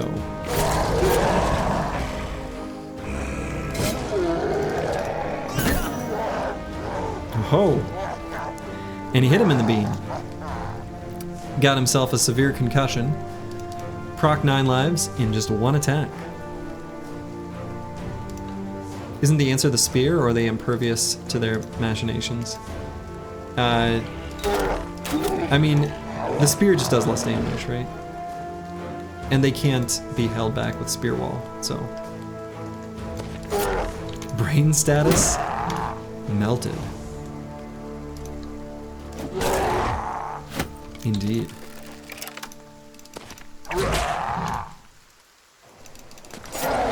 And now these poor orcs are fleeing.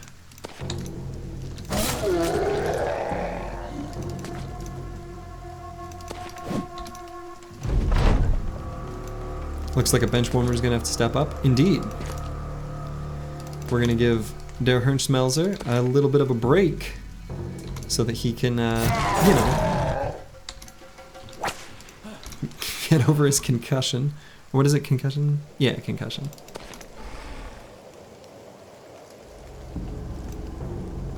You like the blunt weapon head injuries for some reason? Oh man, even with his concussion, took that orc right out. Just sort of aimed at the spinning object and struck his axe down.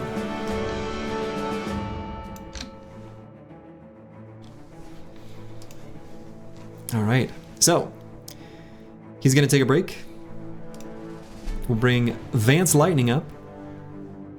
He was actually like a decent bro, right? There's reason to get him experience, and that's because he can actually like do stuff.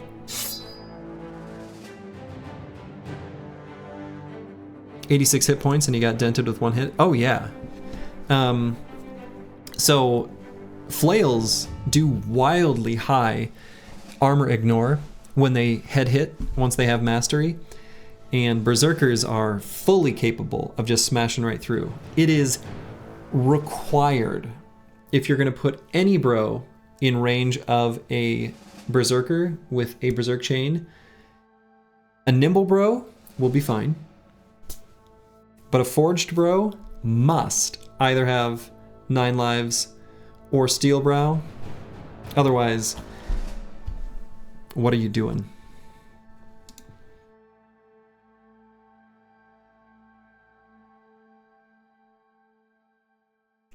But yeah, Orc Berserkers. They can do some serious damage. We can go ahead and level up this little brain melter here. Let's go ahead and get him some hit points. He's got tough, so it's better, 10 better than the stat line looked. We could simply get Pathfinder here so that he's a fully functional fatigue neutral, where he can move and attack on the same turn. Attack and melee, I think I like that quite a bit. The other option that I think is totally valid would be Underdog on this level. We don't quite have as heavy armor at this point to even bother with Battleforged, but we'll get Pathfinder.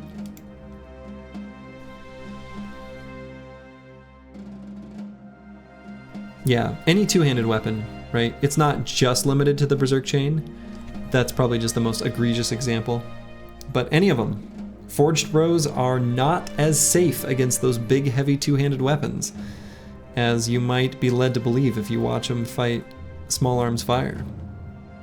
Two-handed hammers, yeah, for sure. Lucid Tavi.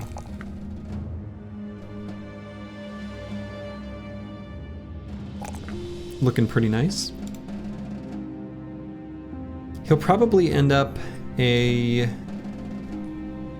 nimble damage bro of some form. He's got 69 melee attacks, nice. Given that, I might just give him quick hands now. It'll be a good choice for him later on. Classic dodge quick hands.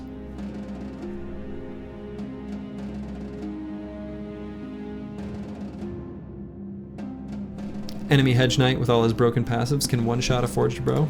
Exactly. Yeah, and Chosens can do it in two tap.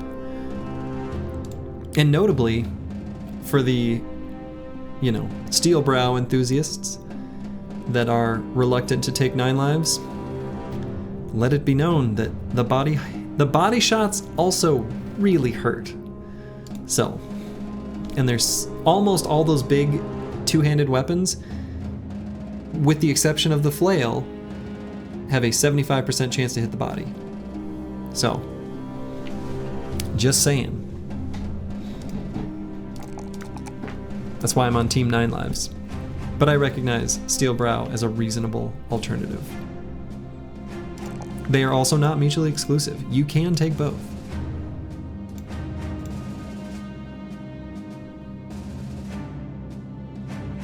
Alright, so Crackalack here.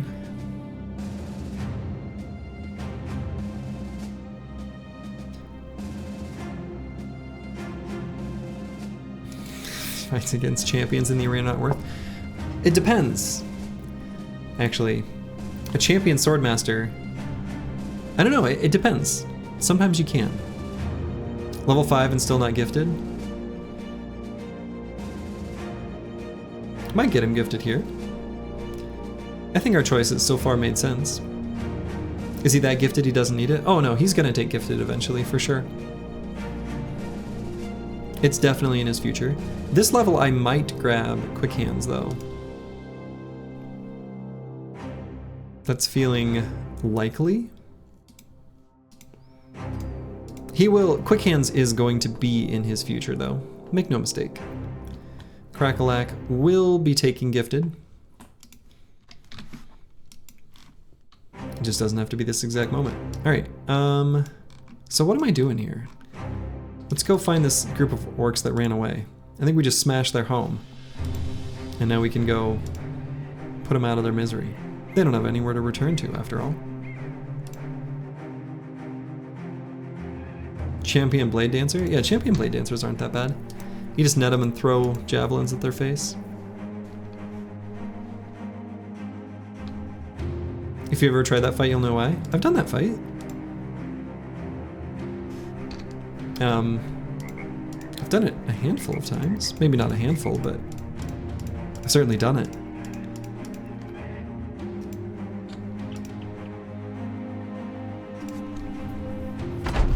Champion Swordmaster scares me more.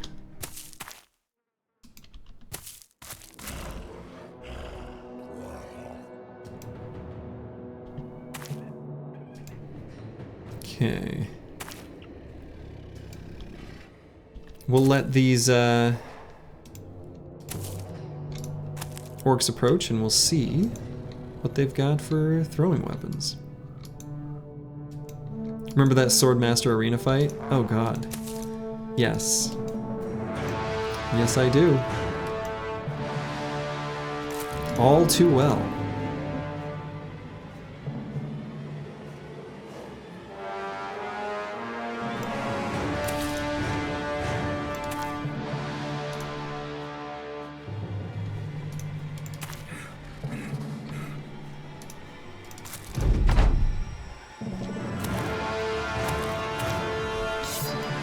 Okay, so there's their berserker.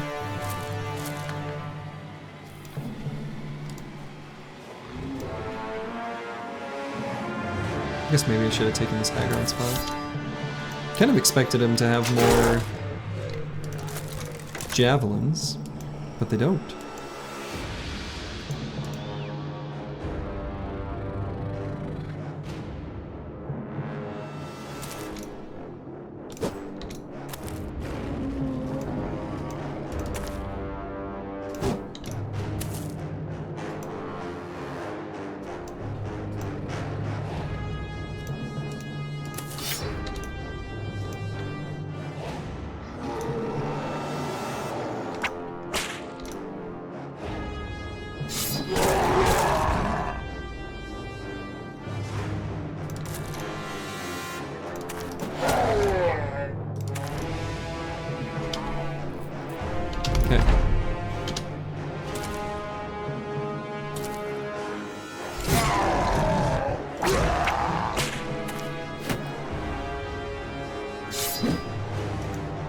Crackalack had his first chance to use quick hands in an effective way, but missed.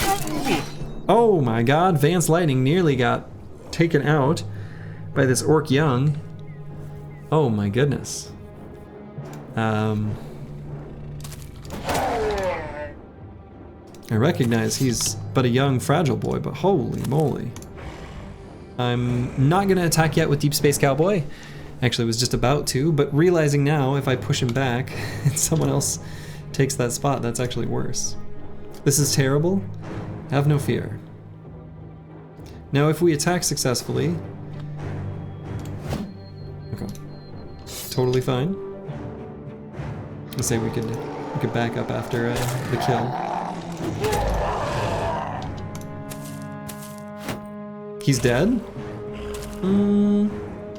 Not necessarily.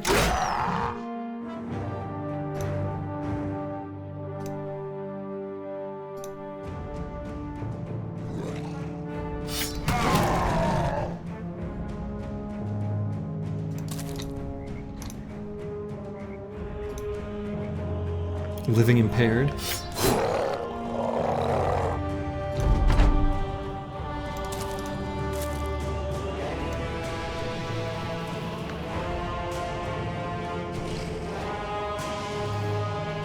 So we're gonna move.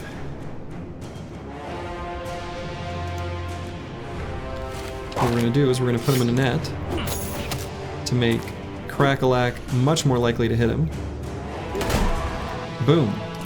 He's stunned, he's trapped in a net. We're not gonna finish him because we need Vance Lightning to run away, but we'll be okay.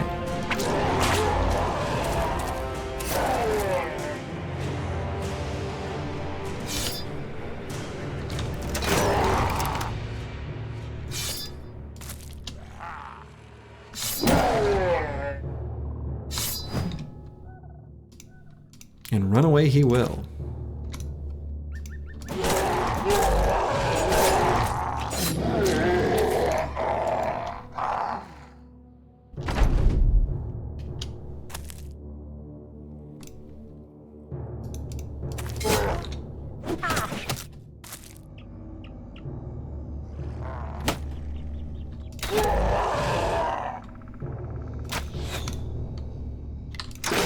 See, Vance Lightning?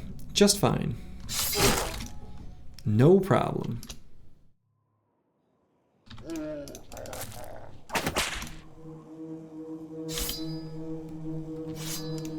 Wouldn't let you down. Wouldn't be the right thing to do.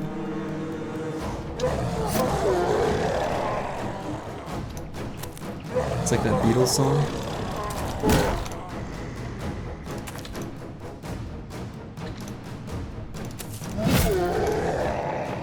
Given that Orc Young and Death Stare? Indeed.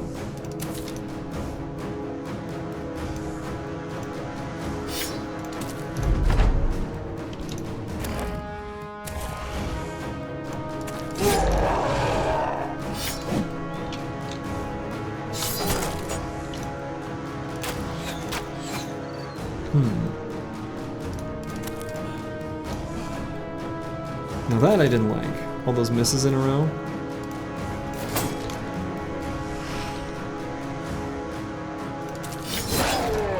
Against that Berserker there.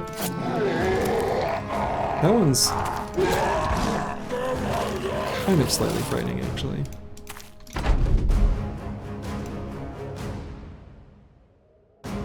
And by kind of slightly, I mean this could go terribly. Thank God that missed.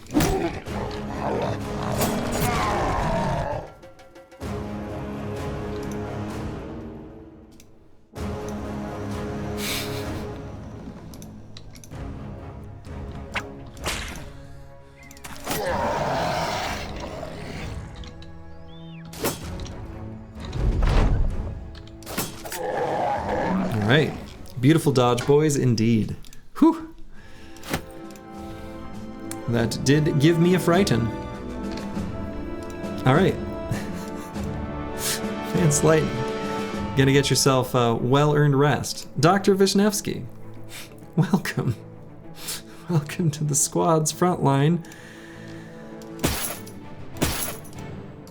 This current position has a staying power of exactly 1 battle. Somehow no one died. Somehow no one died. Alright, what weapon are we gonna hand to Dr. Vishnevsky? Just a big old Bardiche. Don't have any reach weapons. Guess I could hand over the long axe. Sure.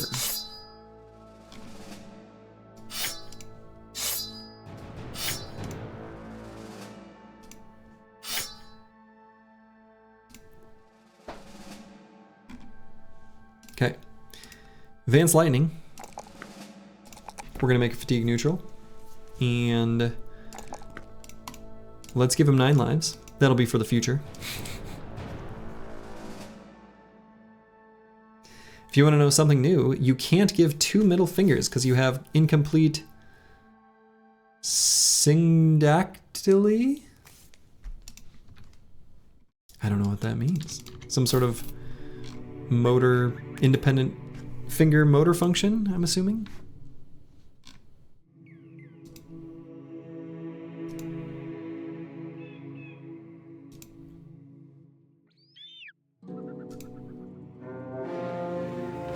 Trading caravan from Tiefenmark, another one. Aha. Now Tiefenmark.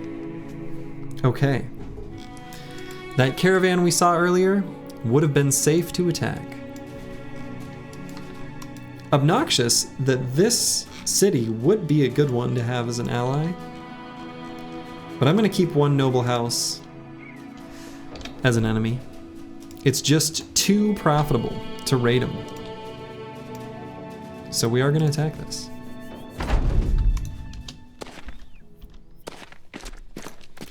The fused pair can act like a big middle finger. Oh, was that like the thing Django Reinhardt had? His was from a fire injury.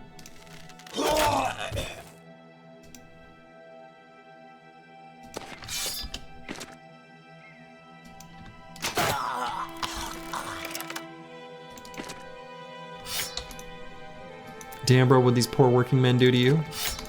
They had things that I wanted. That's what they did.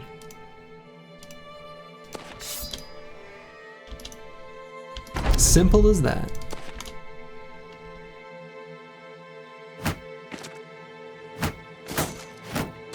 We are playing as Northern Raiders. It's true. We got a raid. The Donka must fall.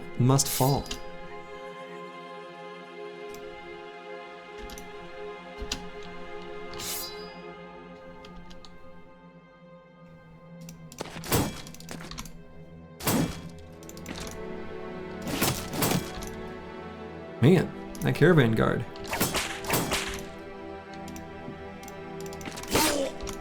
There we go. Finally hit him. Evil Slurgy? Nah. They're the bad guys, not me.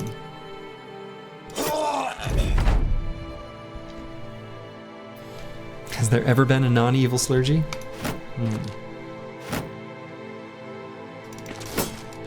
Good and evil is just a matter of perspective, you know?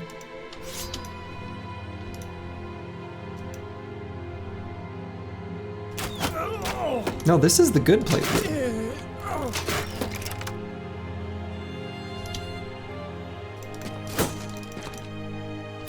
This particular noble faction is evil. Slurgy's like the Bob Ross of war criminals.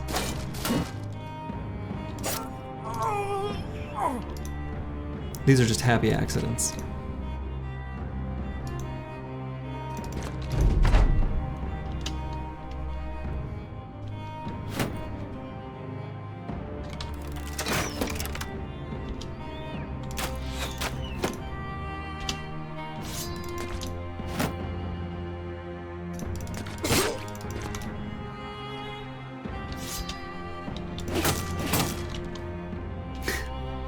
Caravan guards are so passive.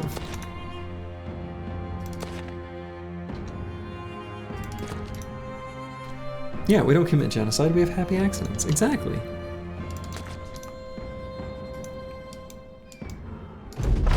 Yeah, I thought, actually, these are, I didn't mistake them for brigands. These are brigands in disguise. These are briggies who just pilfered some goods and are pretending to be caravan guards. Can you believe it? The audacity.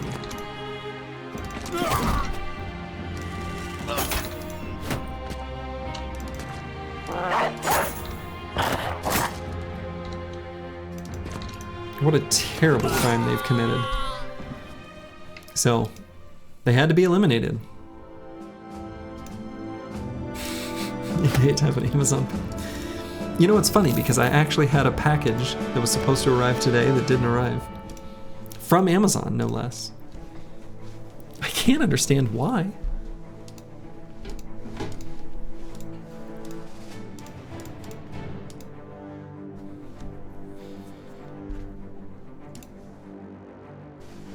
The delivery man has succeeded every other time so far.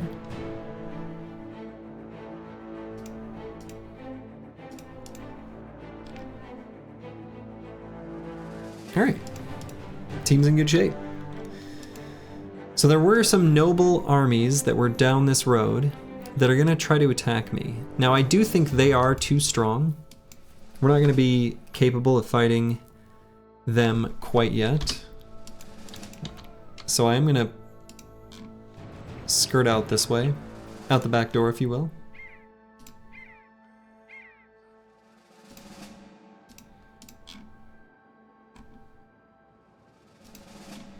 There was a supply caravan moving alongside them though. Oh my goodness. Alright, that's too many. Also, thank you for the Prime sub, the real Morph Dusseldorf, speaking of Amazon. So let's see. Many footmen, some billmen, a few arbalesters, a standard bearer, a few war dogs.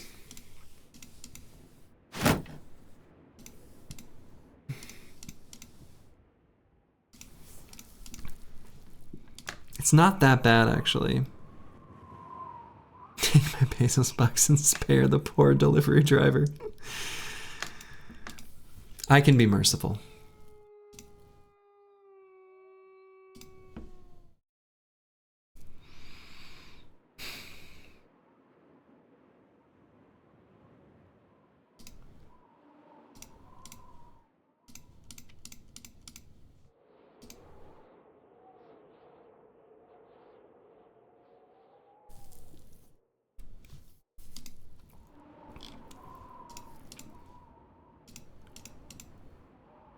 I think the team is capable of this fight.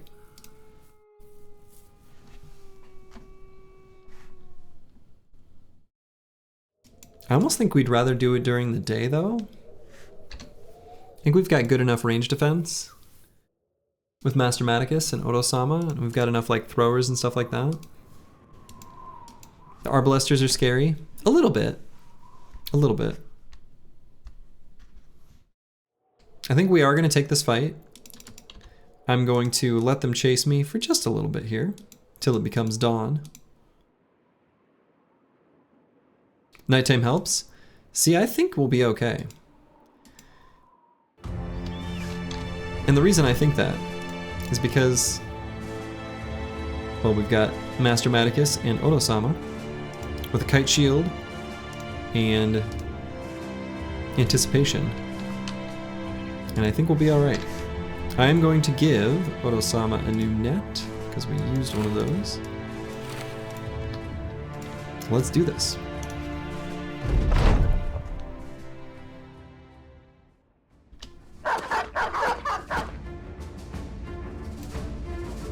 Okay, so we're going to try out a piece of new tech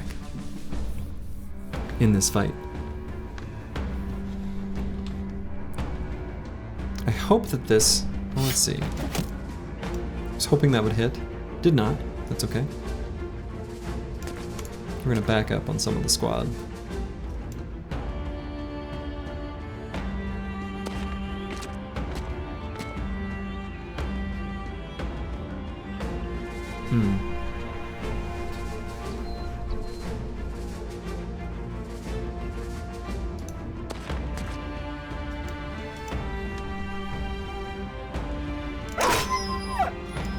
Here we go. So I was originally kind of hoping that I could make it so that I could get Kalashnikova in an obnoxious spot for them to deal with Lone Wolf. There may not be a way of really doing it.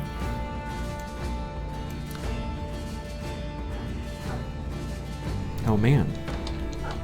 Can we? Brigtionary. These are castle briggies.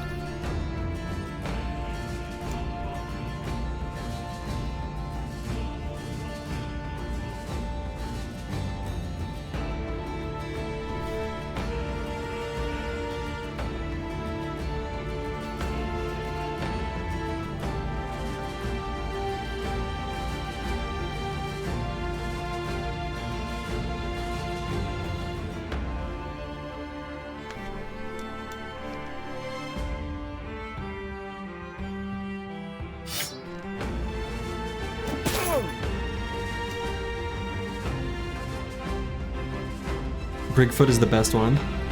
Didn't you name that one? It is very good. Yeah, I don't know. In my head, I'm still trying to come up with a way of sort of separating the team so that I can get spear wall value with Lone Wolf, trying to do that and see if I can control how they're coming at me, but I think I'm just not going to be able to do that. So, let me just throw again.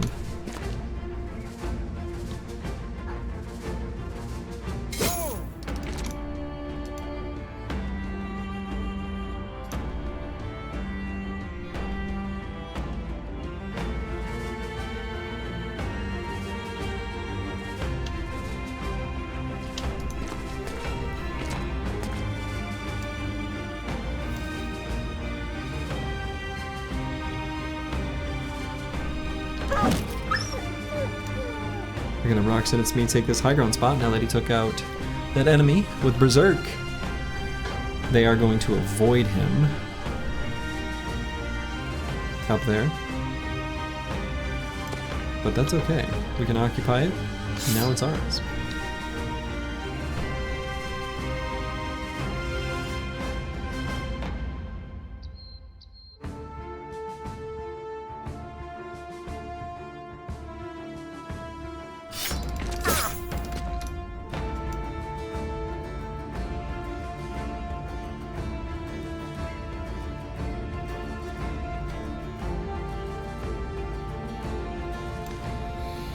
Gonna have to be careful with Dr. Vishnevsky and Krakalak.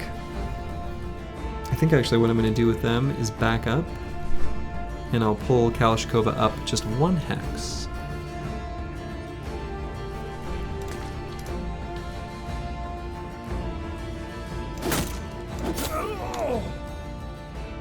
And we're going to put a Kibio here. So right now, I think I'll go here. Kind of like that. And now I'm actually going to leave Loyos right here as well.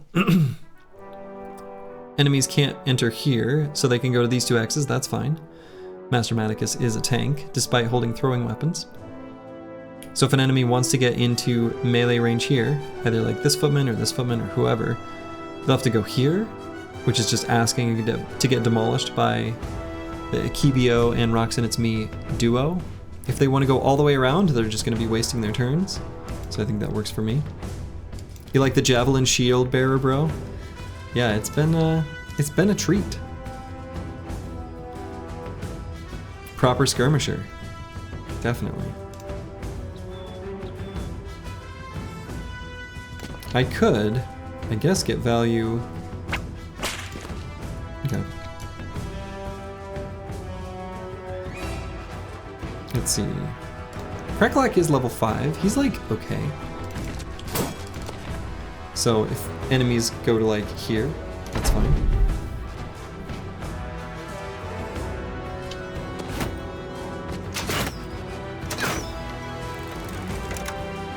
Enemy Arbalesters attacking right where I want him, right into our kite shield. Of course he didn't, you know, succeed that time. But it's the thought that counts.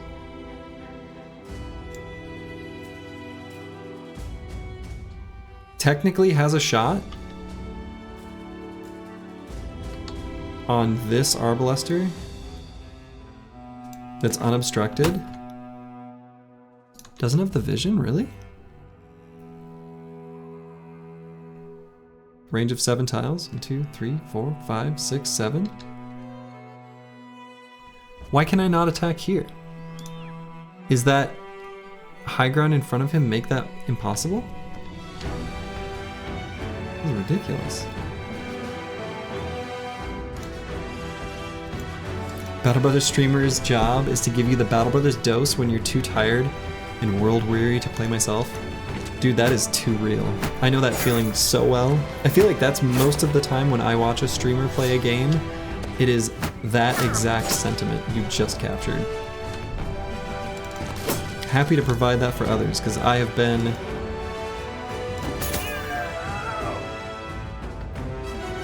I know that exact feeling. I'll just put it that way. So, let's see.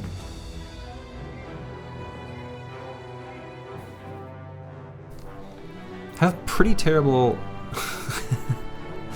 attacks with the javelins. It's all just a bunch of literal shield wall kite shields. I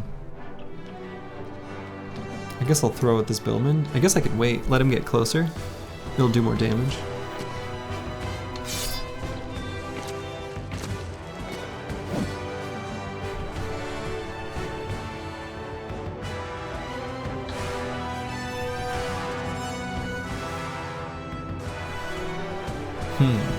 Lucid Tavi could walk up with the hammer and smack one of these footmen.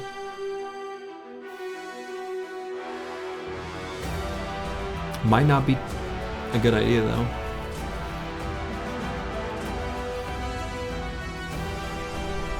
I think especially with these billmen here. So I think I don't.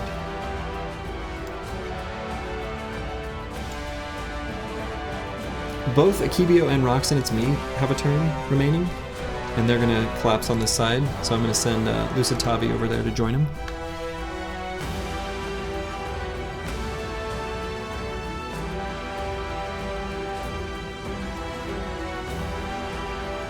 We can put Roxanne It's Me here, and even we can put the War Dog here, and despite how dangerous that looks, they won't attack it. There's like no one here that would do that except for this Arbalester, which I think is fine.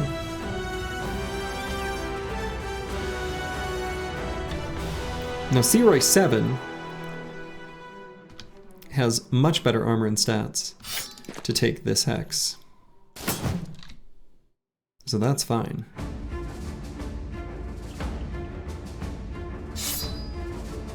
Have the high ground, Anakin. So let's see. Probably better than swapping shields. It's just going to be the shield wall.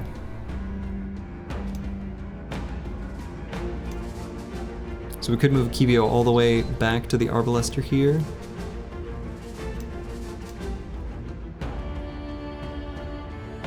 Might be able to just blow him up and then take a step down. Or if I go here, then I can work with Death Blow next turn, being set up by the mace.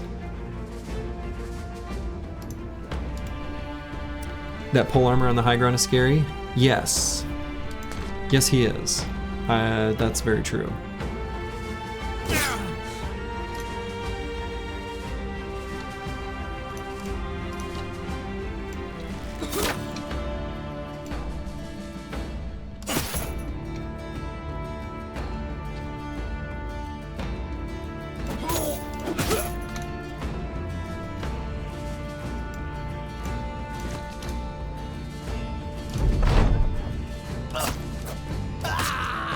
Okay, Kibio blew up that Arbalester, as predicted. Ooh, okay. You did not want to give Fearsome to the Sergeant, but he's constantly landing hits even with his low melee attack. He has been. He has been landing the hits. It's true.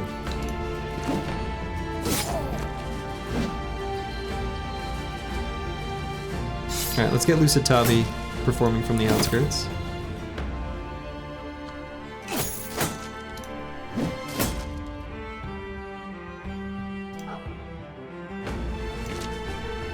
Let's finish off this building. Nice shot, Giant Spruce 2.0.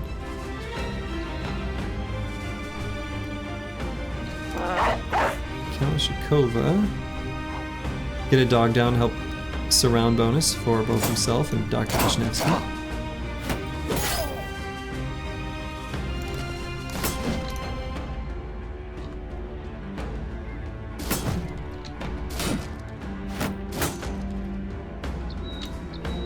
Deep Space Cowboy has managed to use all his ammo already. In his throwing weapons, that is.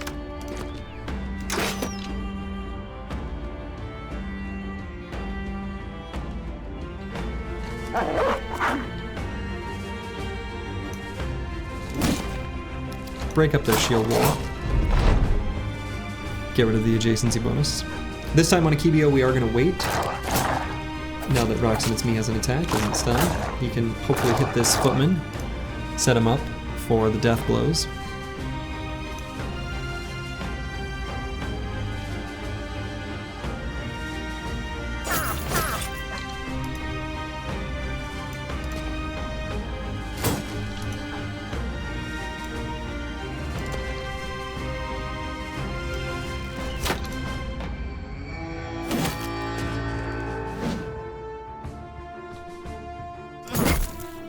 Okay. Roro Raggy, you're screwed. They are doing a good job hitting you, but I think, assuming this hit goes through,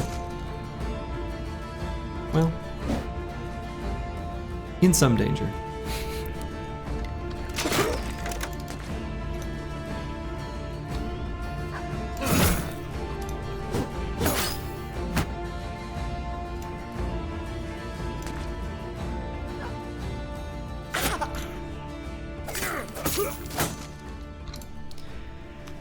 Akibio should be able to finish off this one.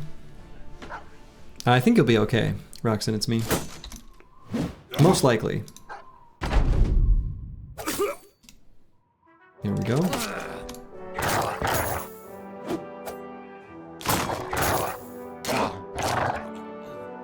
Gonna be just fine.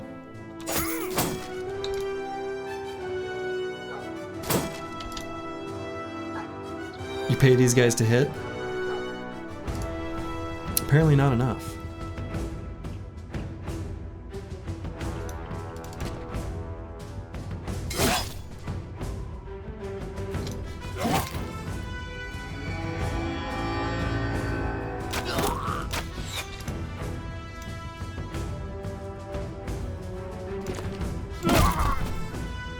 Nice attack there, Lucid Tabby.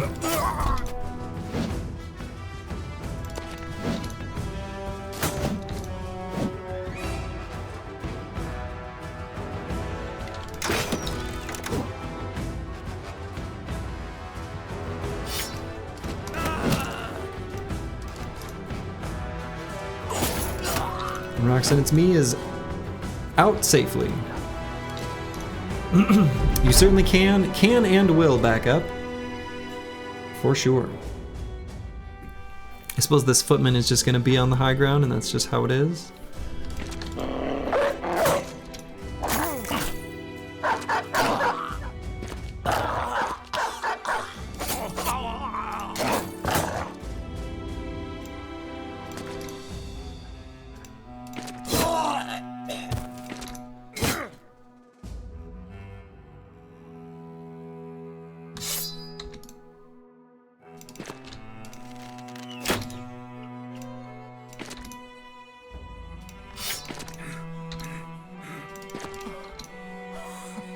The team's tired.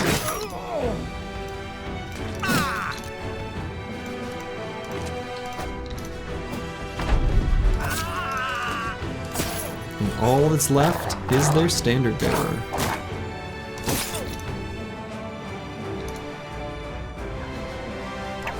He tried.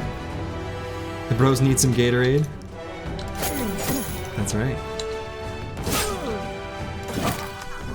Alright. Well, that was a nice little fight. Got some good experience.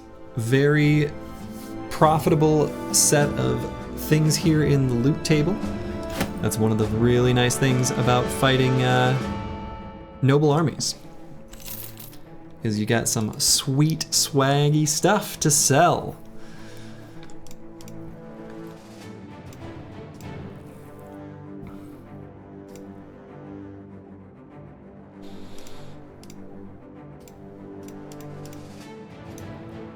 We can give Dr. Vishnevsky a bill hook to hit stuff with, help his accuracy out a little bit instead of that long axe.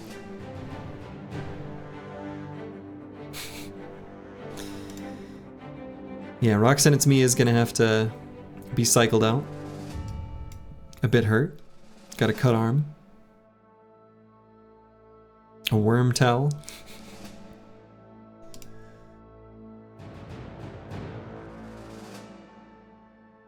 And I don't know that there's any other equipment from what we found that we want to make use of anywhere else.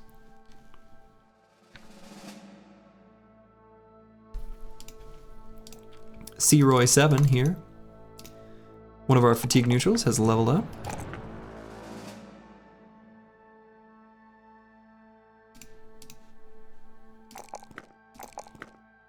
Similar sort of predicament as the other fatigue neutral with the fat trait, but no gluttonous. It will go away eventually, but we don't know when. It's tough. So, what do we take now? What do we take now? I could either do a weapon mastery, so that he can, you know, properly function as a fatigue neutral. Once we get him heavy armor, it won't. A heavier armor, it won't matter. Underdog is a great choice.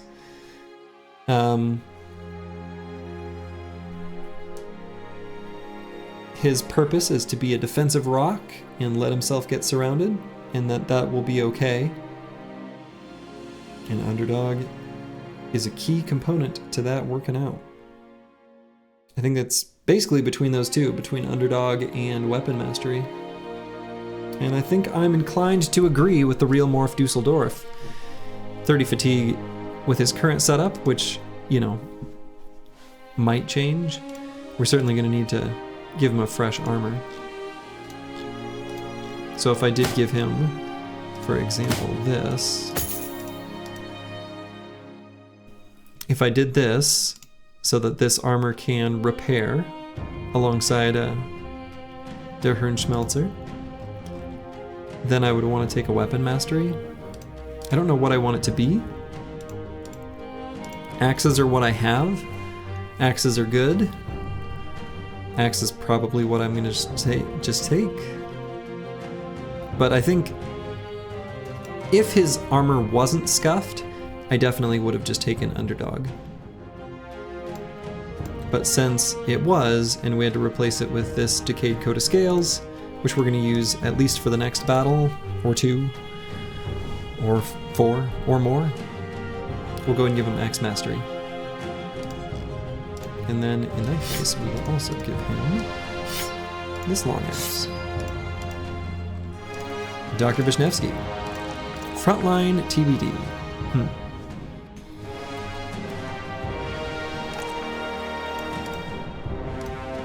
We'll just level him up generically, see what happens. Alright, so let's go back to Helvigborg and sell stuff and get more tools. Hopefully enough time will have passed by the last time we were there.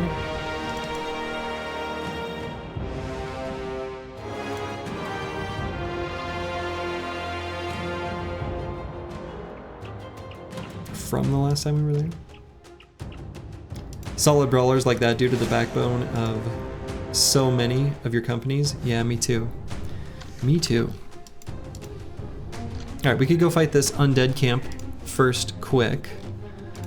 I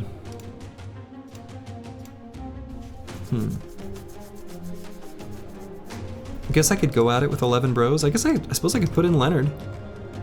Leonard's still serviceable.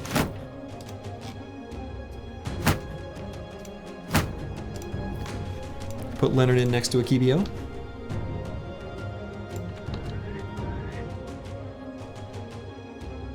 Yeah, let's do this Cavern of the Dead and then go to Helvigborg.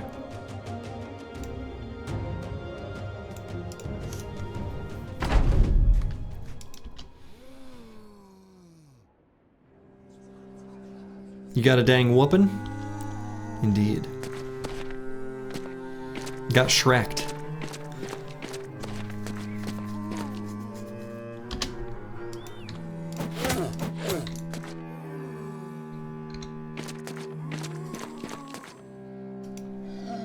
Let's see, what's the durability of the spears going into this?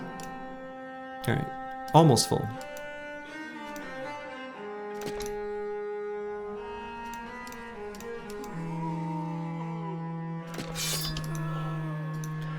Slurgy, how much longer are you going for? It's a good question. I don't have a specific duration in mind quite yet, which I understand is a obnoxious answer to hear. But I don't have an exact stopping point figured out whenever I get too tired. Go for at least 90 minutes, please. I think I probably got at least 90 minutes in me still. I think that's true. Have no fear. I think that one is gonna happen.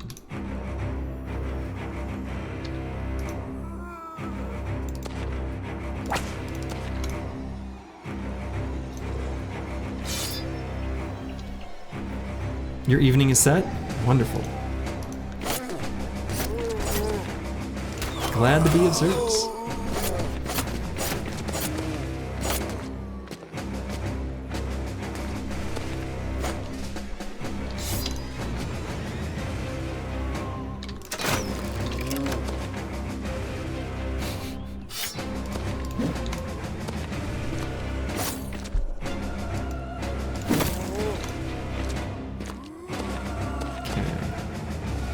I'm curious where these ghosts, these spooky ghosts will end up. Okay, alright. So the question of the hour, of course, is where will the ghosts go and what will they do? These guys are interesting. They'll be early in the turn order. That Necro has a sweet hat? He does. Have no fear. Laughing at the thought of someone being afraid of Slurgy signing off. Maybe they're afraid, you know?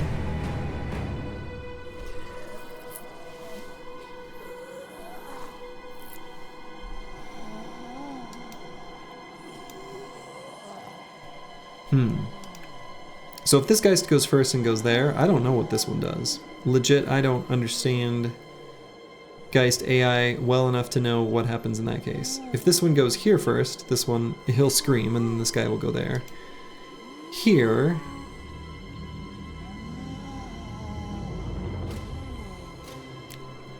I also don't know exactly what they'll do. Depends on their turn order.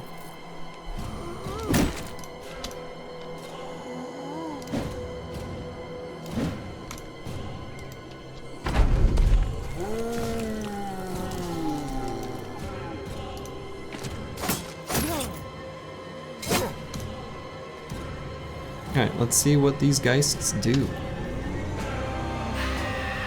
Oh, I suppose that one can just scream from there. Duh. Okay, that makes sense. Of course it can. Alright. So we're gonna have to move Loyosh up to help bail out Leonard as he tries to run. We're gonna bring the banner up there too.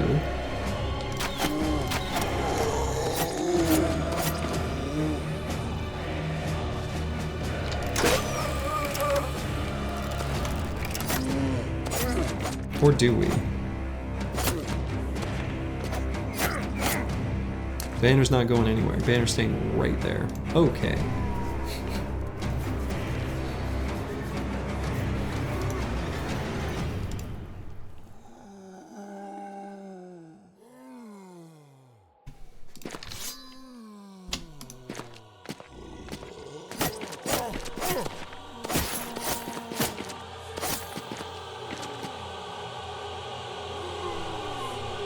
Okay, so the most important thing when... Oh.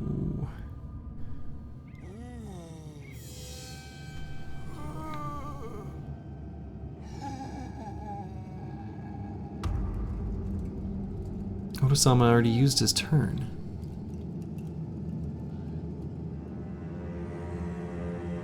What did I do with it?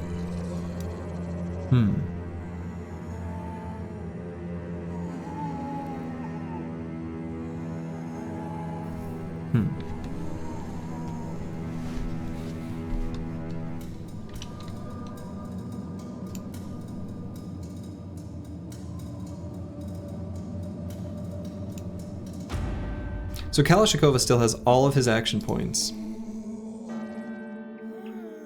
That sucks, actually.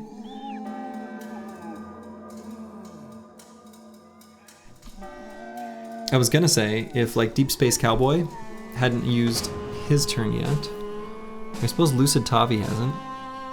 So what I can do, to prevent Kalashnikova from taking damage as he attempts to flee, I'm gonna send Lucid Tavi here. And as long as I don't destroy a zombie directly in melee with him, he'll just have to pass his turn, because he can't jump over 2 hexes of an ally or through an enemy.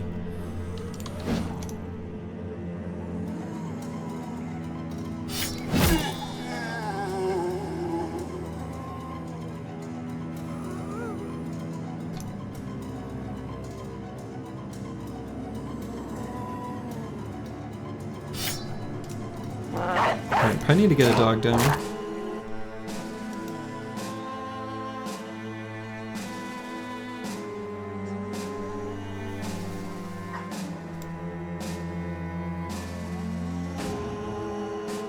I suppose if Akibio puts a dog over here, there's at least a chance of doing something good there.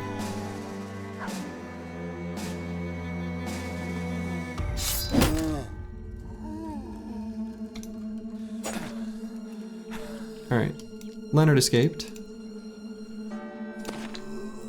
Kalashnikova has nowhere to go, so he can't run.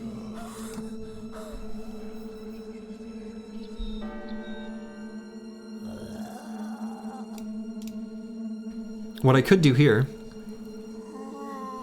So, Loyosh does have Confident. He also has Lone Wolf. So if I have Akibio attack and then back up, or just back up... He's now far enough away from the squad down here, where Lone Wolf would be active. Because Akibio is so fast, he'll be able to move.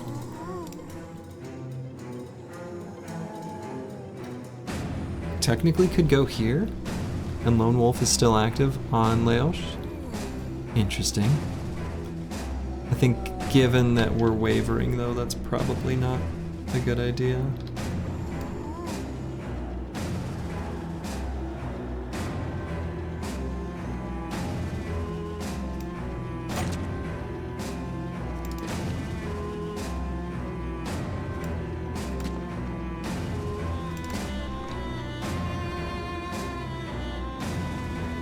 Alright, he should have Lone Wolf. And does. Okay.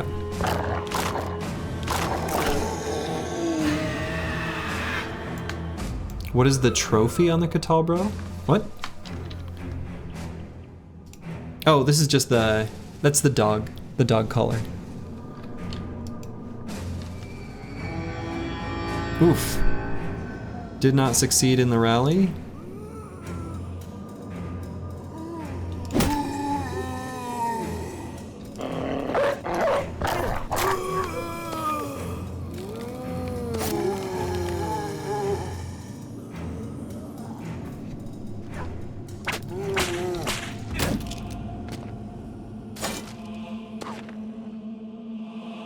Oh, no one's gonna fill that spot?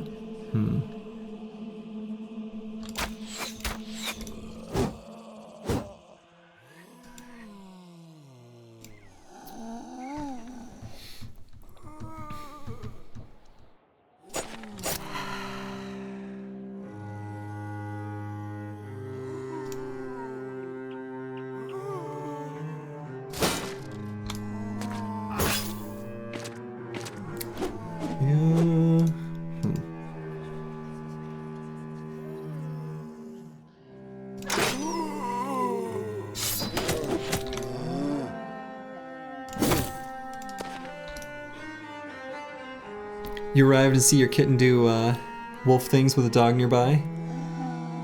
Yes. Yeah, we've had this has been an interesting battle. Okay.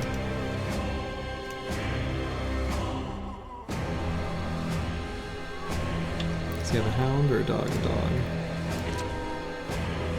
Given that it's a dog, let's do that.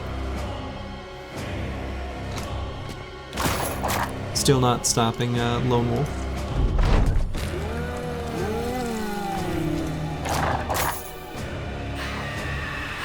Damn. Put him to fleeing anyway. That sucks. The dog isn't fleeing though.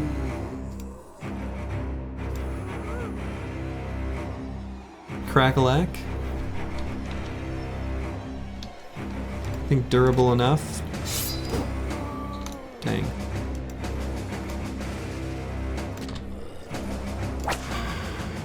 Hey, whipped a ghost right out of existence.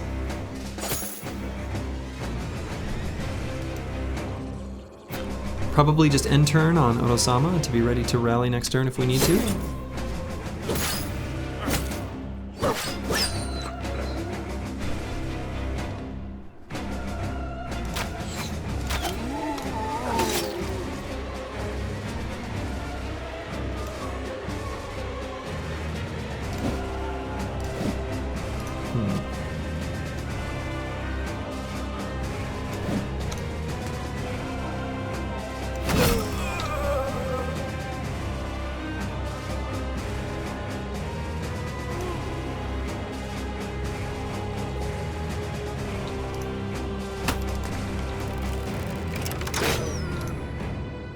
Gonna try to give Laosh a back door exit up there.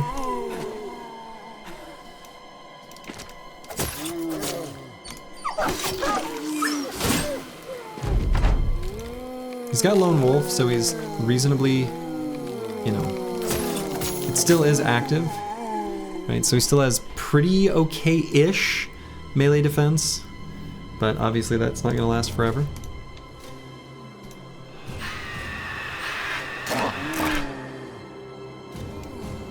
We'll go ahead and rally here for Crackalack and others.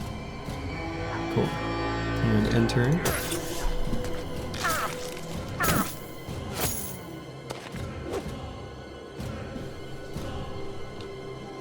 Try to whip a geist out of existence. Hey! Very nice.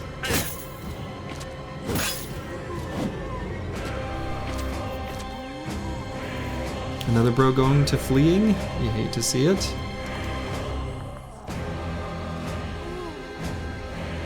Might actually switch to the dagger. Okay.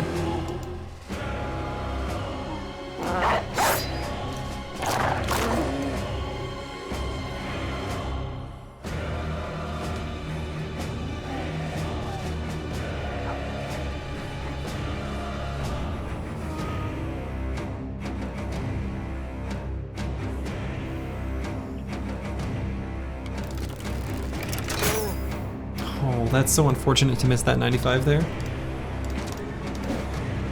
You missed that 68. Dang. I want to give him a better route to try to run through.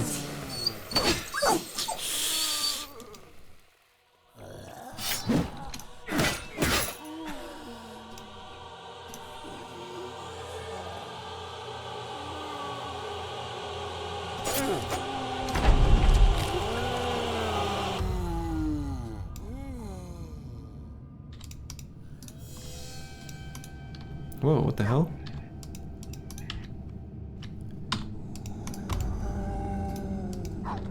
That was weird.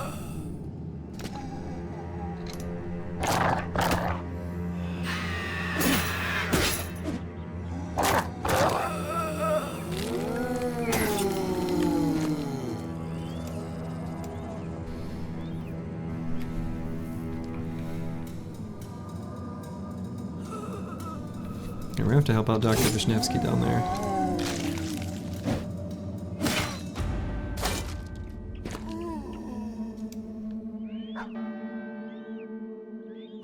Necros always seem to rally immediately. Yeah, if they go to fleeing, it does seem like that, doesn't it? Oof.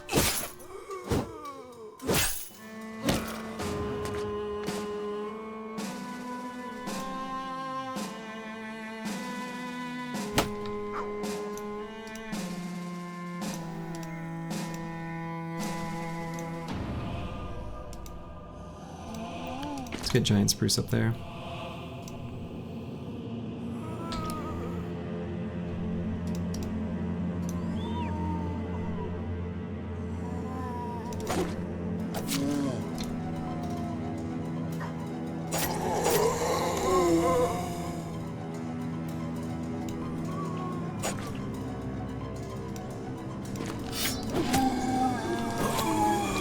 Okay.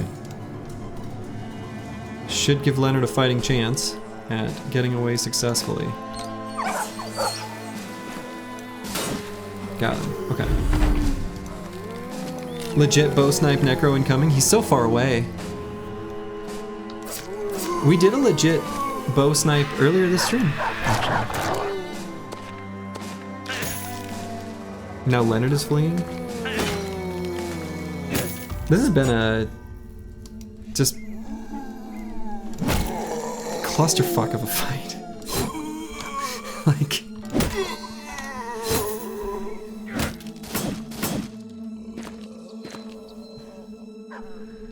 this has been kind of a fun one, but absolutely a fucking just a mess.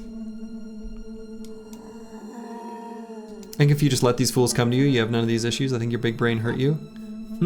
I mean, we needed to... We had to take care of the Geists, right? There may have been things I could have done smarter, I'm sure. But...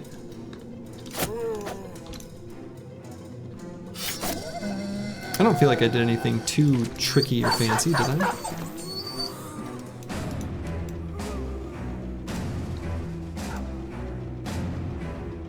If we lose another bro, your bro's gonna cry.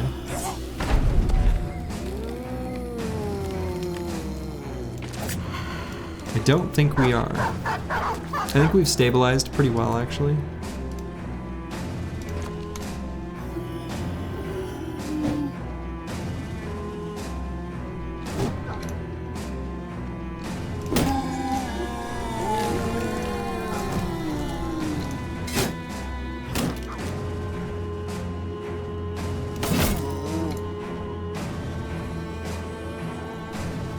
I think if you just keep whacking the zombies, you get confident enough the guys can be dealt with when it's convenient. I mean, I don't know. Maybe. I do agree that that can kind of work. I think it kind of depends on this. I think the fact that there were 4 Geists, I think that's too many to let just scream. I think 4 is too many.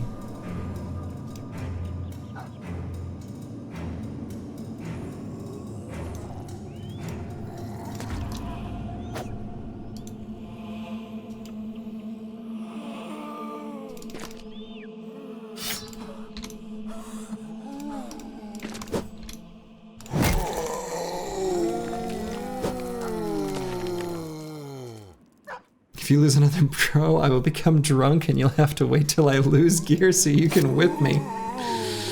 Is that a request?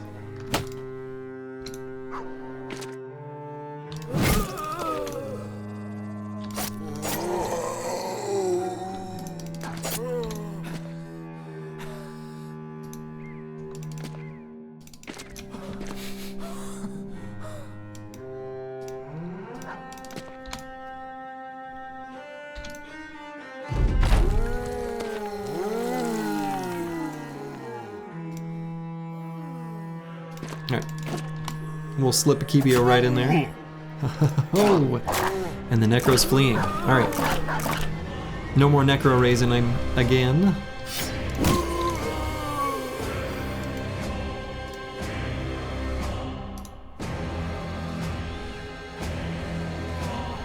I suppose I have to kind of be careful who I rush there.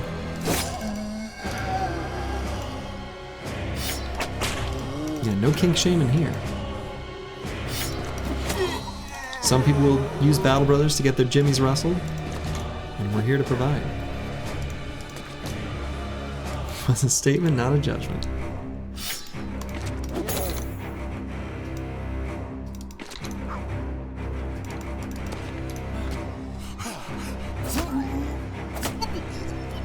There goes the Necro. Pop goes the Necromancer. Whew. Is it the most sexually charged BB stream you've ever watched? Well, then you need to watch Feeding Friendly's video Meet the Fencer. It's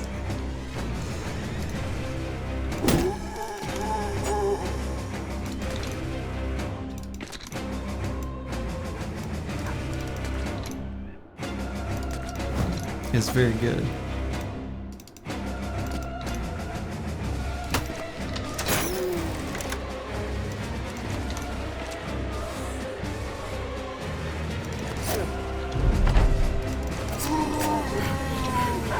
Whew. What a spicy fight.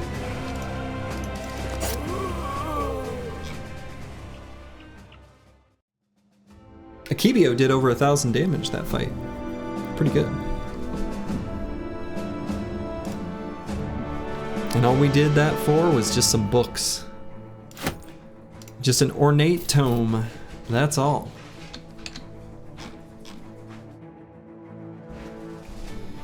I suppose we get the padded kettle helmet as well, which, you know, is nice, I suppose.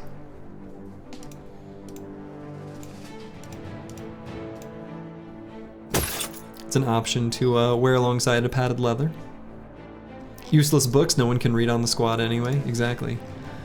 And everyone knows that when you see a book in your inventory, you just sell it.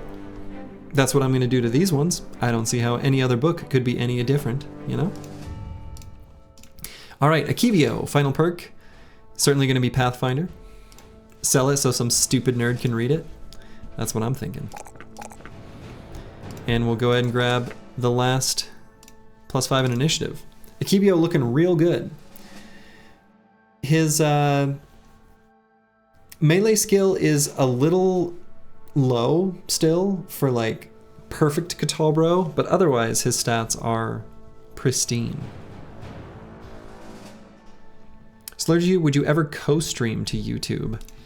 You know, that's a good question. I should consider it because I upload all my streams afterwards manually anyway. I don't think there's any rules against me doing that. I don't think.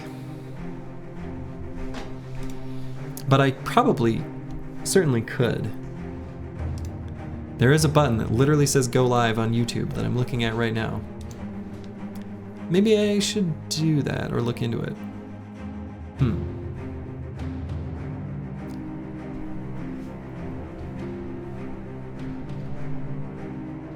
And yeah, drunk helps with damage for sure on Kibio. Used to be a rule against, they removed the rule a few months ago. Okay, all right. You've seen other streamers co-stream? You're dreaming of a Sins plus a Slurgy plus Sins co-op series? We actually did a couple streams together. We tried to do one where we could control like one common device, and we used Parsec to do it, but for whatever reason, so I have an ultra wide. I don't know if you can see it in the reflection, but this is all one monitor. It's a beautiful piece of hardware, and Parsec does not play well with this. So honestly, like Steam Remote Play together with shared mouse control would probably be better. You ask for a YouTube stream? All right, I'll see what I can do.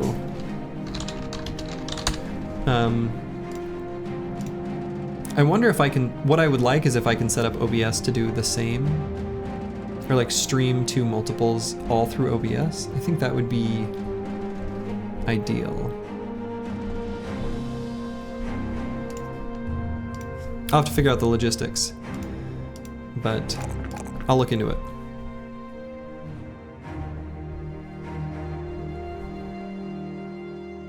Okay, Dr. Vishnevsky. Let's get a little resolve. You're the best? Well, if I were the best, I'd have done it earlier.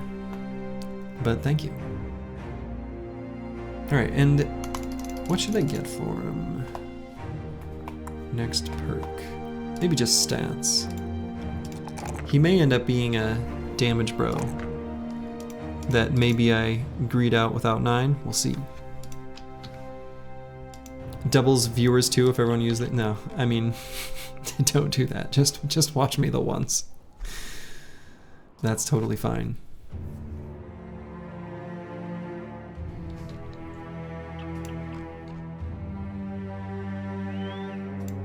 Make sure to like, comment, and subscribe on, you know, the Facebook feed and Instagram and everywhere else. Just kidding. None of those exist. All right. 3 skull contract to fight some orcs.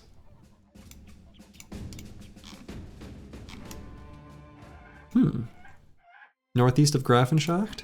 Maybe. Interesting. All right. You value adaptation over getting it right the first time? I do too, actually. In real talk. I care not if someone gets something right the first time, but I do care if they give a shit to make something better. All right. Not the best sale price here, but it's the only place we got here in the north. I feel like this is in manager's training. Don't blame the person, blame the process.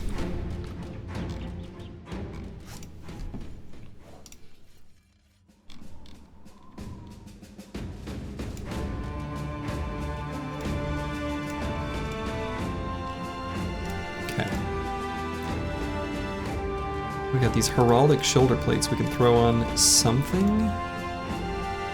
Could put them on the decayed coat of scales. Sure.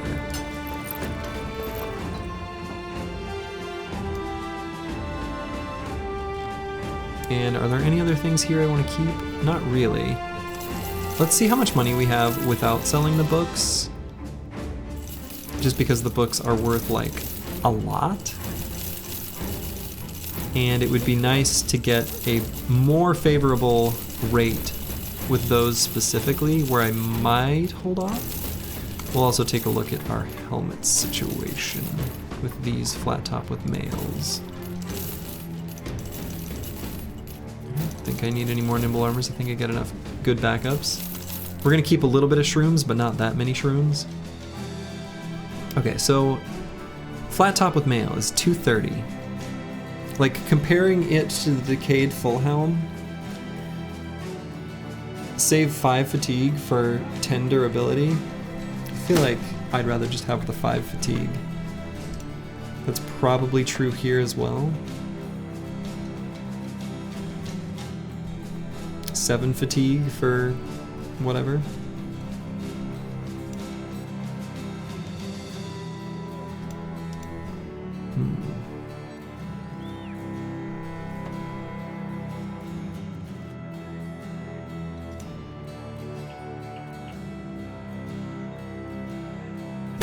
Yeah, let's just get rid of the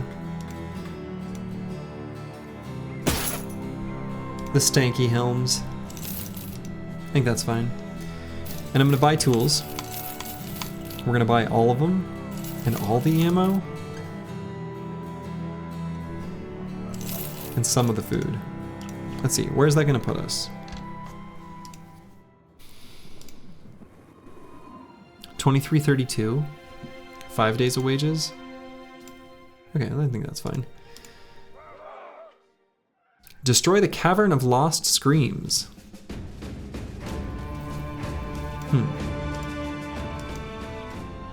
Northeast of Grafenschacht. Might be an interesting place of the map to see anyway. Where are these peasants from? Weidoff? Oh no, we're friends now. We'll leave them alone. Okay, what I think I am gonna do is use the restroom super quick and then maybe take this noble contract to improve relations with this house even further. All right, I'll be right back.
All right, I am back. The squad's pretty nice for day 66. You know, it's funny you say that because I was actually literally at the start of the stream, I was lamenting how we weren't looking that good and that I hated the seed, I hated the bad luck we'd had, and that we were falling really far behind. So kind of funny to hear the opposite perspective.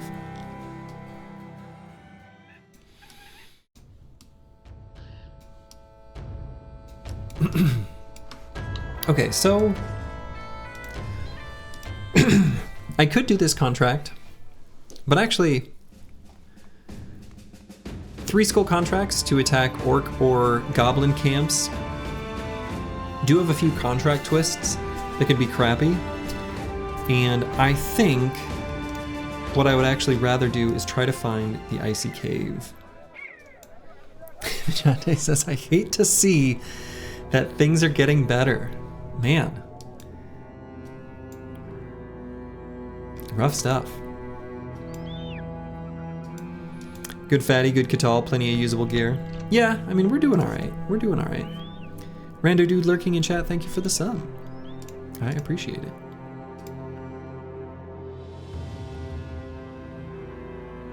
Black Monolith might be a suicide mission, but at least it's the friends we made along the way. Indeed. Man, we need more tools. Our armor's really scuffed. Could, potentially, did I buy all of it? I think I did. Yeah, I did. Shoot. Maybe I should sell those books then? Sell the books and then maybe explore this area. Maybe the icy cave's right there. It was in a kind of a similar type spot last run. Just trying to get Twitch to not give you garbage quality? Oh no. Let's see. Yeah, I have no dropped frames. Broadcasting it. 11,000 kilobits per second. Quality is fine? Okay. So yeah, I think actually, as much as it sort of sucks, I'm gonna sell both of these ornate tomes, specifically so that I can get more tools in Burktorn.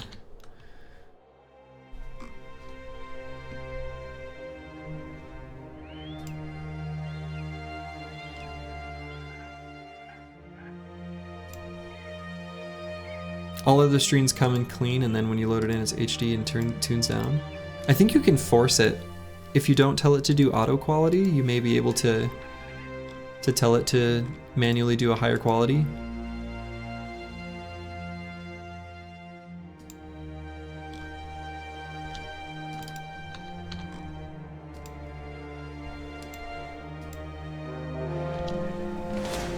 Okay.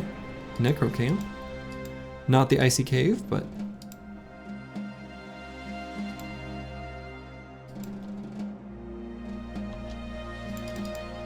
you can't on your phone Chromecast. I see, I gotcha. Yes, that one does just do as it does. I also sometimes watch Twitch streams Chromecasted to like a TV from my phone. We're gonna have to be careful with Loyosh down here. Keeping in mind that he's low on health. Can't believe your bro hasn't got the old guard become drunkard event happen yet. Yeah, I mean that's true. It could be around the corner.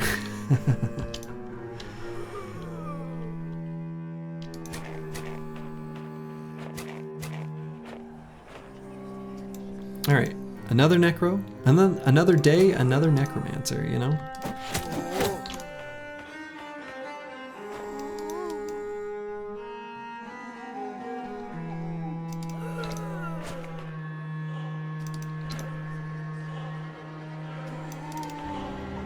So we'll put Loyosh like here, where he can't get surrounded. But we can peel enemies off of him nicely. And we get Kalashnikova just like there.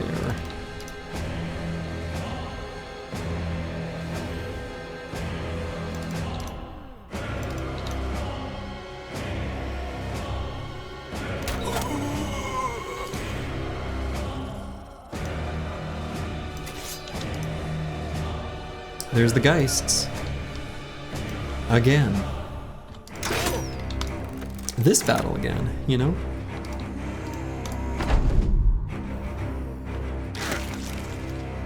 This is the worst Battle Brothers soundtrack? Excuse me? I love this one.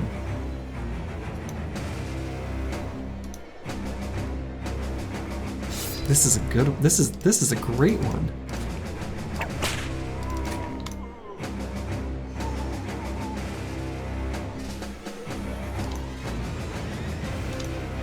The Barbarian one is the best? Man, I don't know. It's good, but I can't agree.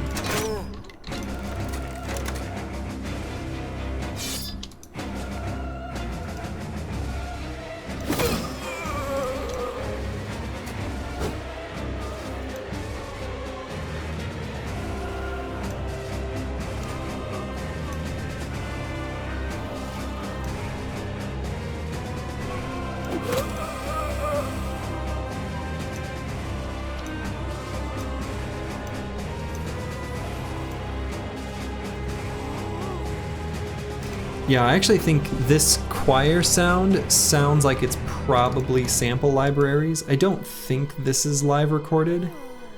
I don't know that, but...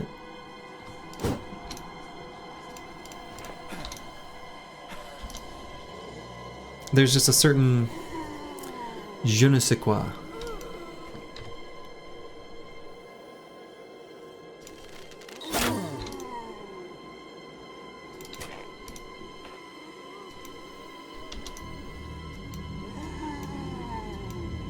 You hate it because you hear it so many times during the mid-game grind, which is the most boring part of a run. Now that's true. That's fair.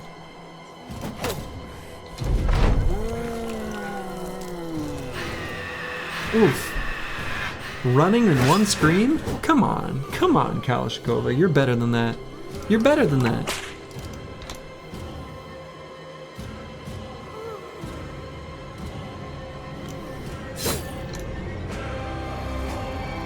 See? You're better than that.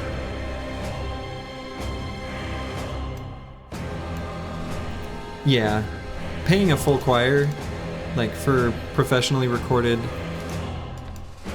anything, is super expensive. Honestly, even paying amateur musicians is potentially actually a decent sum of money. As someone who has, as an amateur musician, been paid to play guitar for soundtracks, I don't ask for much, but even that is comparatively a lot.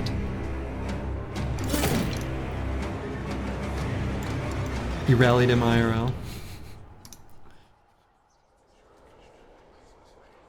Yeah, this is kind of not loving this battlefield.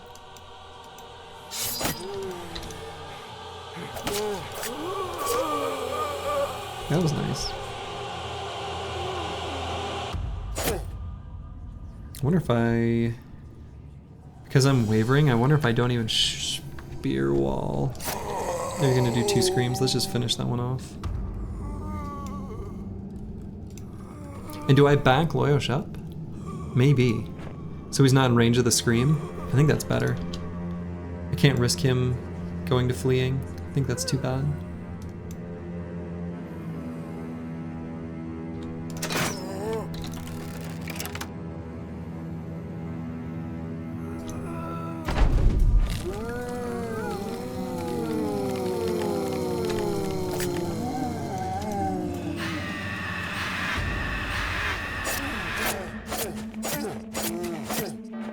Okay.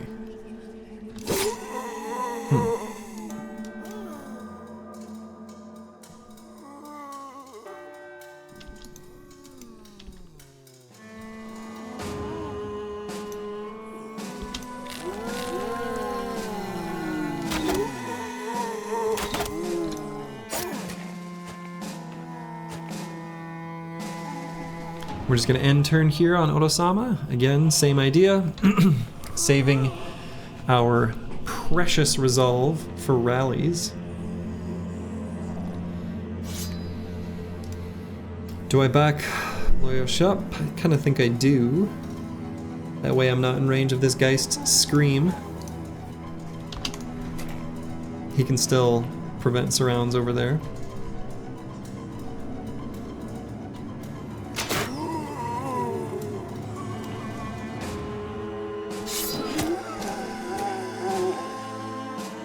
They are relentless, these little zombies.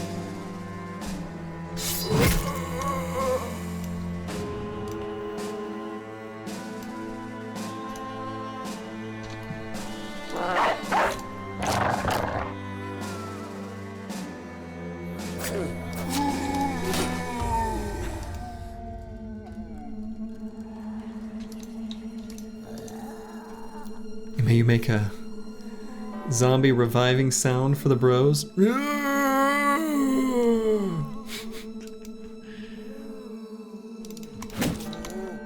How was that?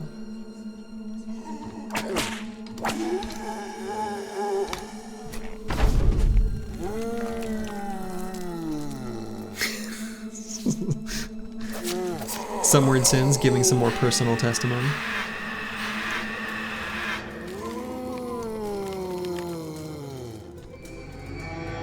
Okay. Helped Lyosh, which is nice.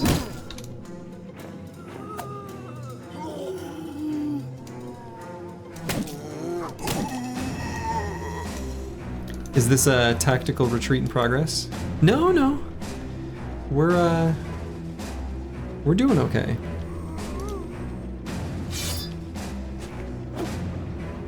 Not like fantastic, but good enough.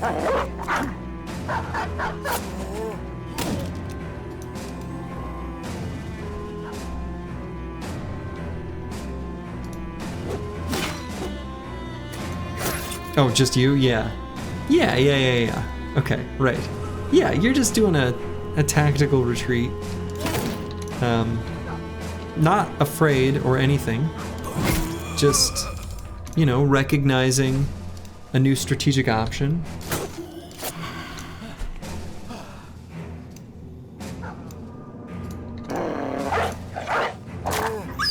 Getting a different angle, a new attack pattern, you know? I think that's all you're doing. Pretty sure. Oh. Whipped a ghost right out of the sky.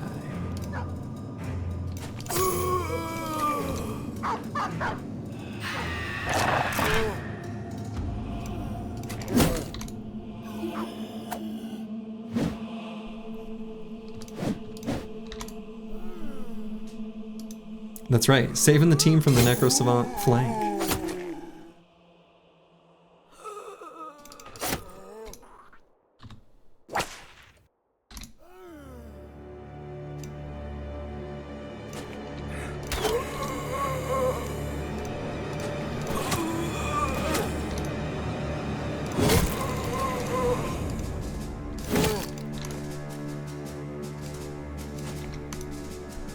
See?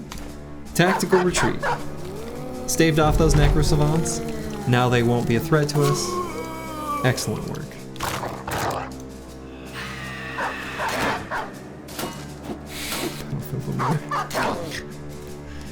That's funny.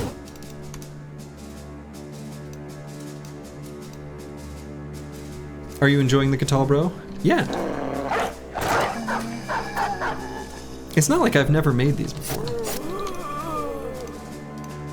I certainly have. But he's doing well. He's doing well for the team. For sure.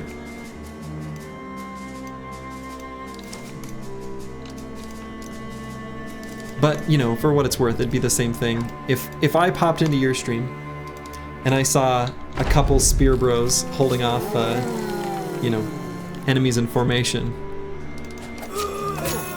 I'd ask how you were enjoying your spear bros.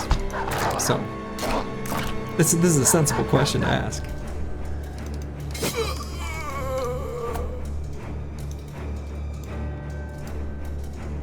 Right, exactly.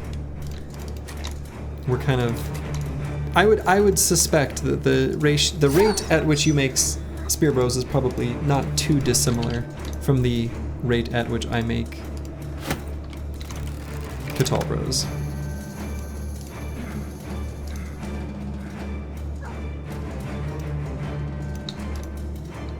Yeah, Catals are really good against Necro Savants.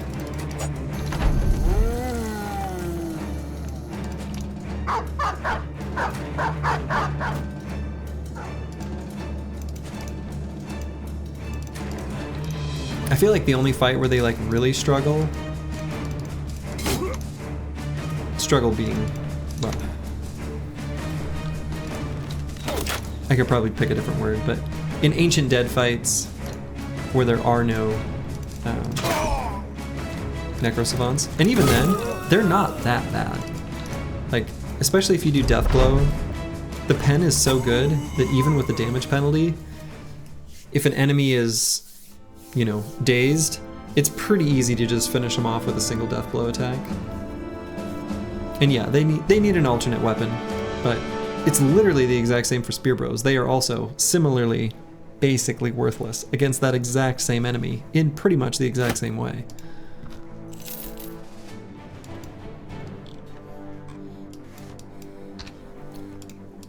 You weren't running away, you were just studying for a level up? I think so.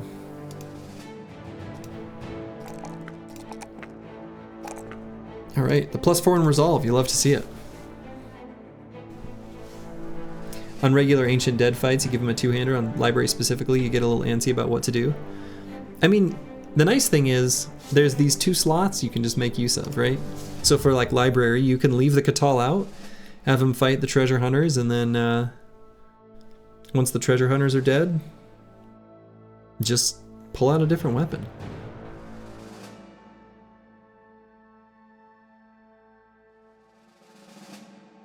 You can read.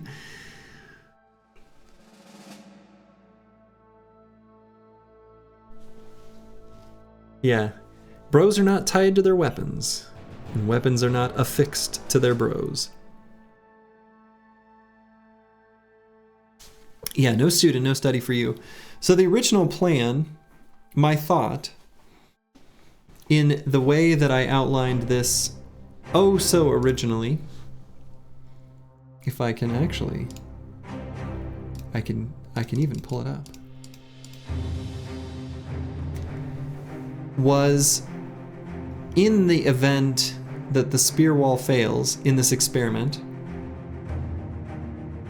that I have underdog. I think that's stupid.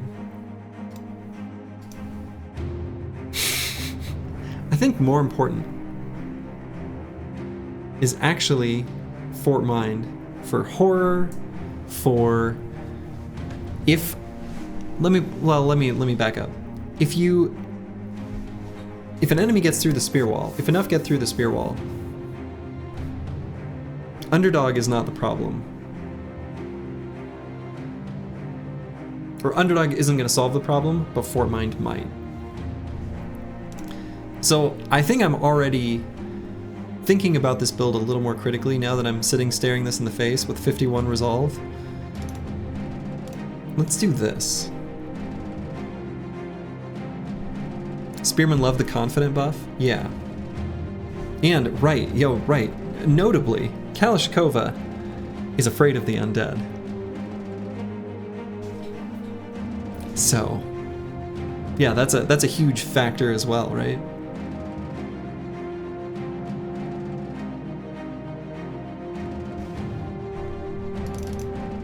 And yeah, there is an event, if you fight undead successfully, this can go away. I think. I know that Fear of Greenskins can. It's a really cute event where the bro just walks up and says, "You know what? Them greenskins ain't shit." It's good. And I think there's one that exists for undead. I'm not sure. You think they can all go away? Yeah, you need a certain number of kills in the most recent fight needs to be versus undead. Yeah, something like that. These injuries are taking their sweet time. Yeah, they sure are. We'll eventually get the surgeon.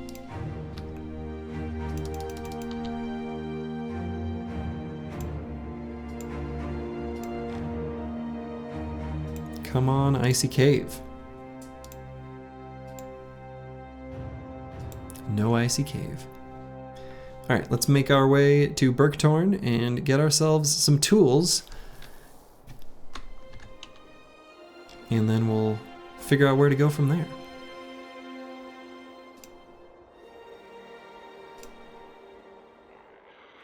There's not very many tools.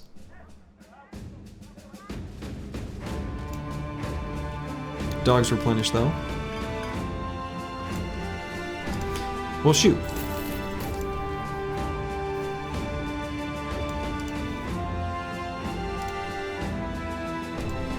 Which is the most frustrating to find, Icy Cave or Witch Hut? Either one can spawn in forest, so I suppose on one hand they could be equally frustrating to find, but I feel like Icy Cave is the one that like I actually care about. I don't give a shit if I find the Witch Hut. And Witch Hut is always in a forest, and it can be, I don't know what it's restricted to terrain-wise. It might be forced to be in a regular temperate forest, I'm not sure.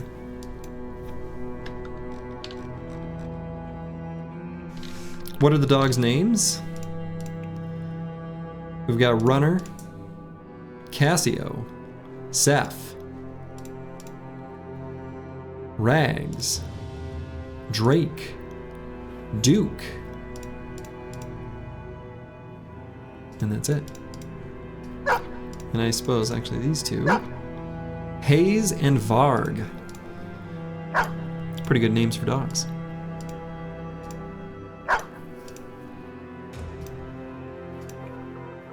Can you have Drake? When you're back on the battlefield, yes, you can have Drake. Harambe. Oh my god. Sit down, children. Let me tell you how this all started.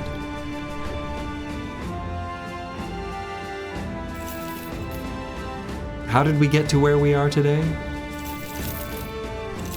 It all starts with a simple ape named Harambe.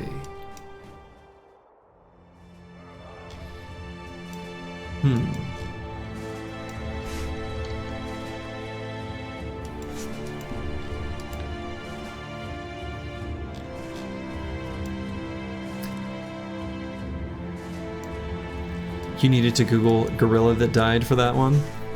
Unfortunately, I've got that one locked into my memory banks. For better or for worse. I know very few famous people by name, but by God, I know Harambe.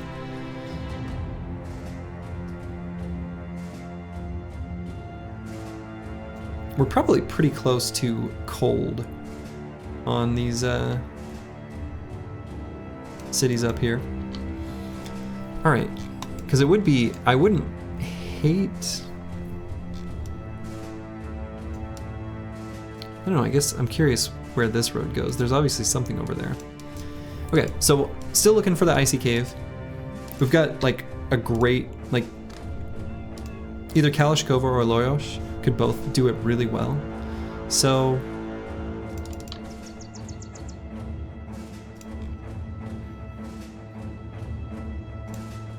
we'll take a peek on one of these mountain peaks and then we'll go west and look for it.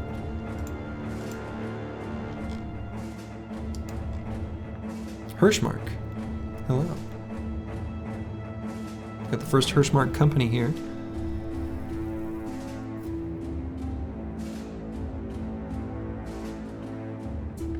It's probably a little bit big for us. No need to run over there and make an enemy out of them. Could maybe go up here to explore this very top part of the map.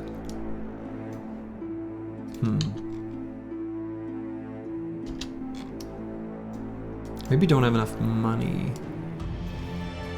Money and food.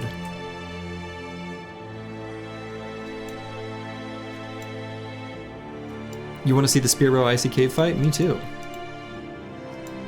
Are there dragons in this game? Oh, there's lindworms. Yeah, I think I need to get back to Helviksburg. We'll sell these gold coins. Helvikborg? Borg. And then can explore more of the north.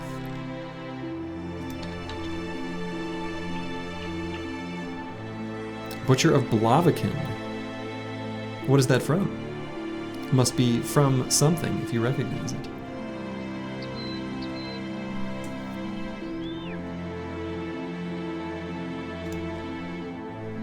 The Witcher, I see.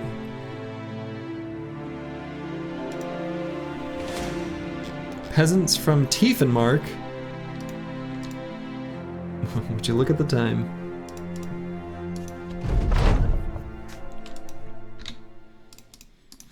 Lindworms are like a legless lizard, but bigger.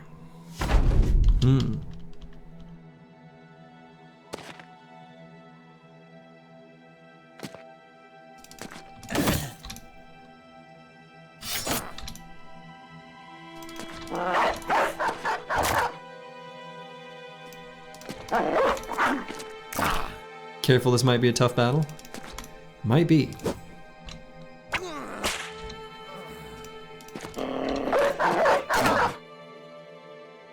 Could be tough.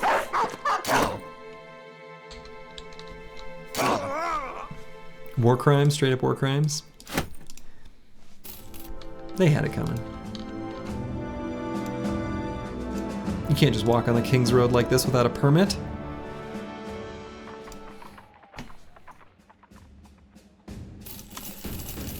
Alright, now we've got money, and they've got tools replenished. Wonderful.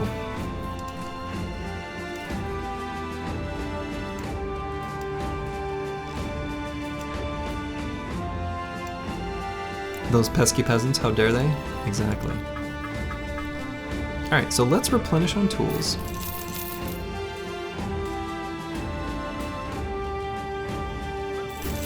Get more food.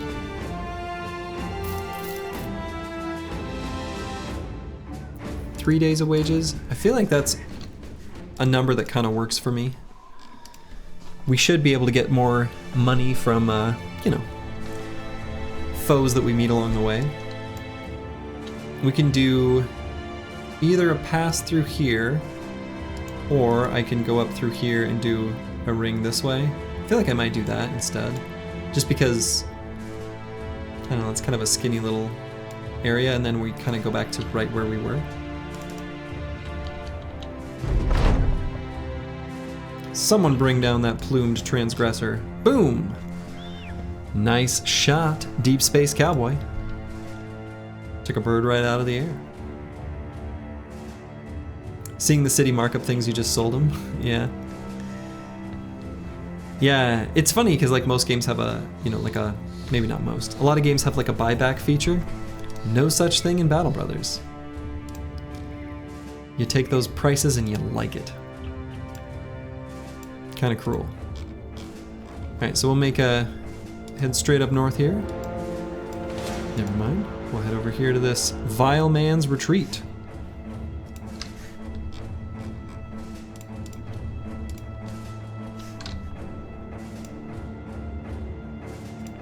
Some people have recovered from their injuries. Lovely. Roxanne, it's me, has recovered. And wanted Drake? Drake is yours. Der Hirnschmelzer, also back. We'll give Dr. Vishnevsky a bit of a break.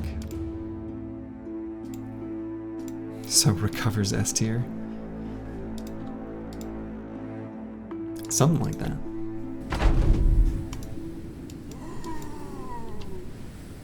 This isn't a Drake joke, you swear.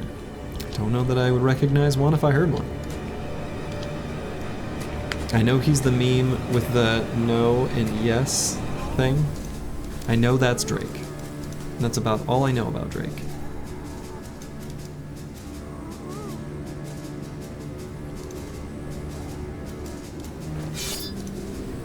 He also bangs kids. Oh. Okay. That wasn't on my Drake bingo card. I didn't see that one coming.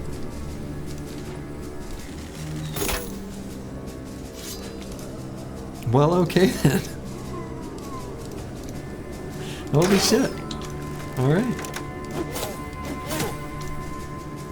Went from knowing nothing to knowing too much. I think that's right. Well, I know about Puff Daddy. Actually, I don't know anything about Puff Daddy except that there are problems with Puff Daddy. I know that one.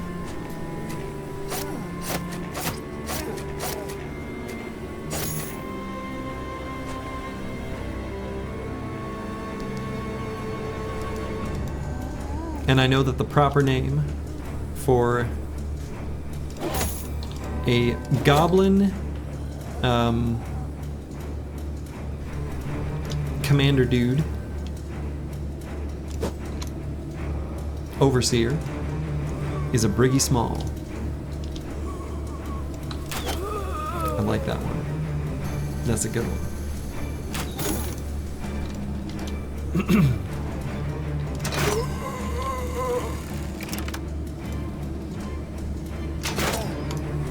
Goblin commander dude overseer. Yeah, overseer. I just couldn't think of the word.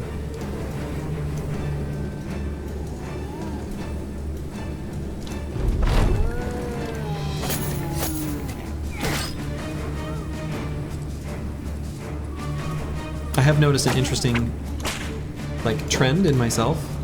As I stream for a while, as it gets later, my ability to just like think of the word for things diminishes. Which is fascinating. Because I used to be, you know, an active social person. Still am. But I spend most of my time not talking to people and haven't for like several years.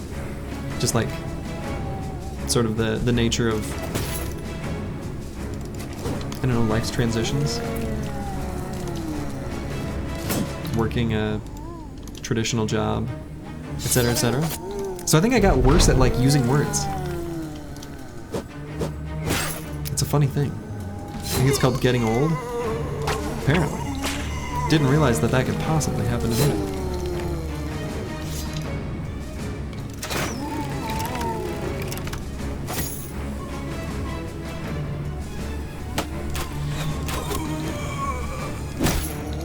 How could this happen to me? You know?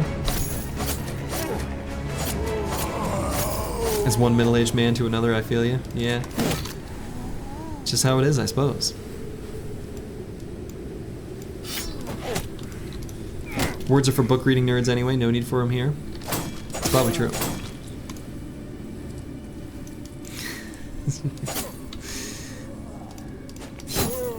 Kalashnikova, I like that one. All the words were stored in your hair? Oh no. I lost them many years ago then.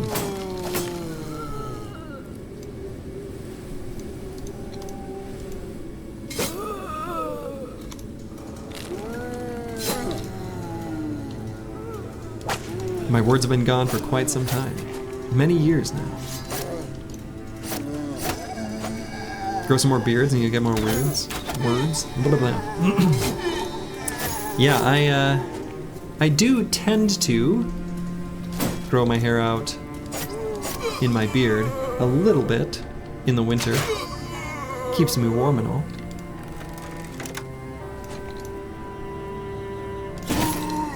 So that probably will happen. It does most years. I don't let it get too long, but longer than this. Hello, Astoro Sunlight.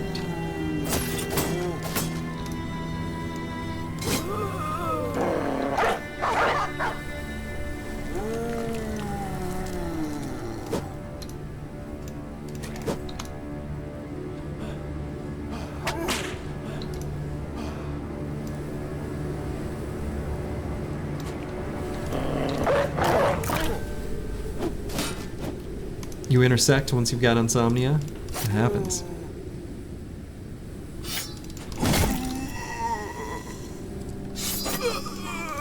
Otherwise you settle with VODs. Well, glad to have you here. Sucks about the insomnia though.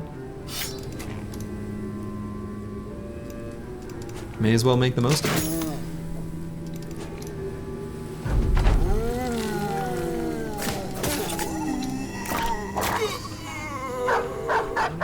I don't really get insomnia, but I stay up way too late.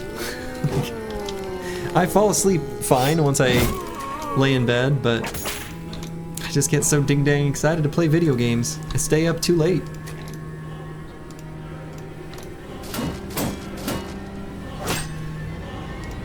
Can't help it. I even did that as a kid. I would wake up super early, sneak downstairs so I could play my Nintendo.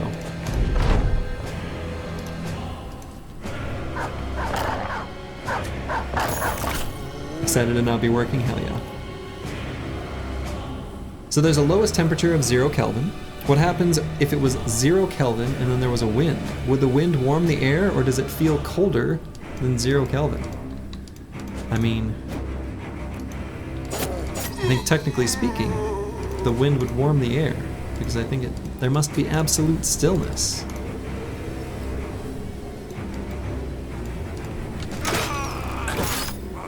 But human perception would probably be that it feels even colder. Your skin has frozen and fallen off even faster. Ask the monk that question. That's cute. That's good.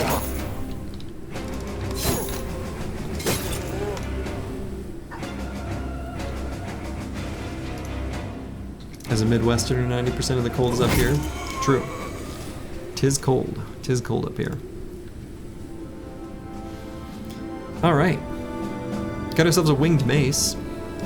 Kind of an interesting sidearm that we could potentially give to someone like Giant Spruce. He's only 67 melee skill now, but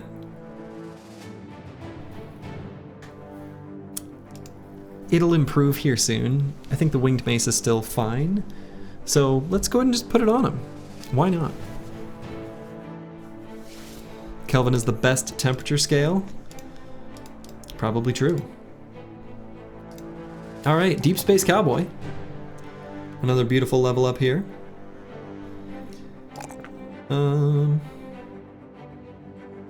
Let's get some resolve. So what do we grab here on Deep Space Cowboy? I think the last 3 perks are going to be all on the bottom row. I think that's how I'm going to build them.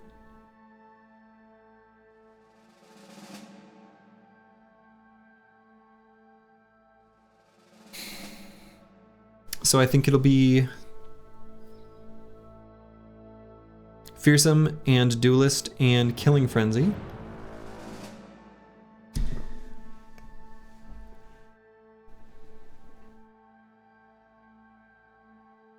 What kind of crazy system measures something without starting at 0 for none of the thing that you're measuring?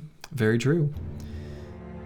Can you legit use a Duelist non-famed winged mace during Monolith? Is it viable / good? Yeah, I think a non-famed winged mace is still pretty decent. It's a good weapon. Like, it's just a good weapon.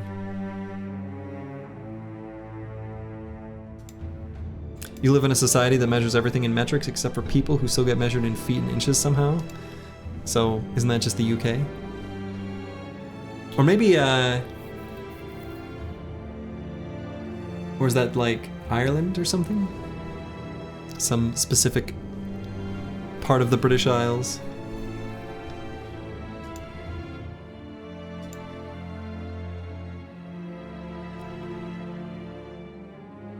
So yeah, Duelist would be a good choice. I mean, I think probably...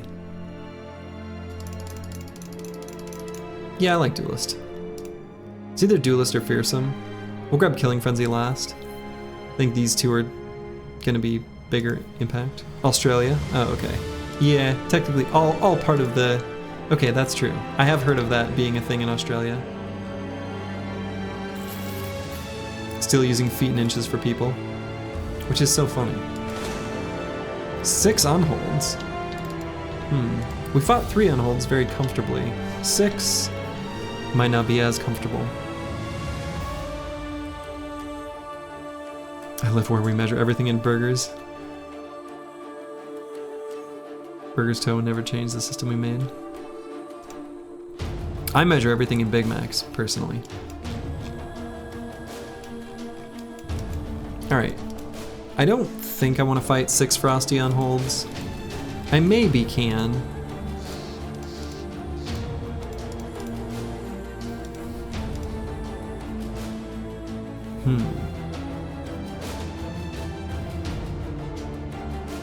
You had a national vote to keep the monarchy and you did?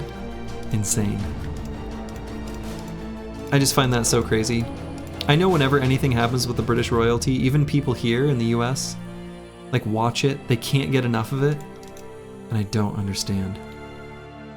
I don't give 2 fucks about... I wouldn't even give 2 fucks about the king in my own country if all they were was ceremonial, but whatever.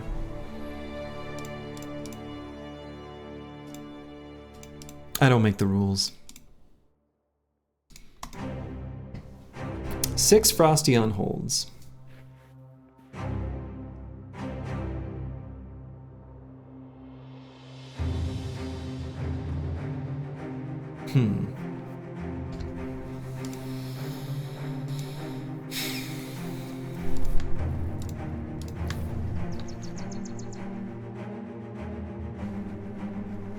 You want to see it?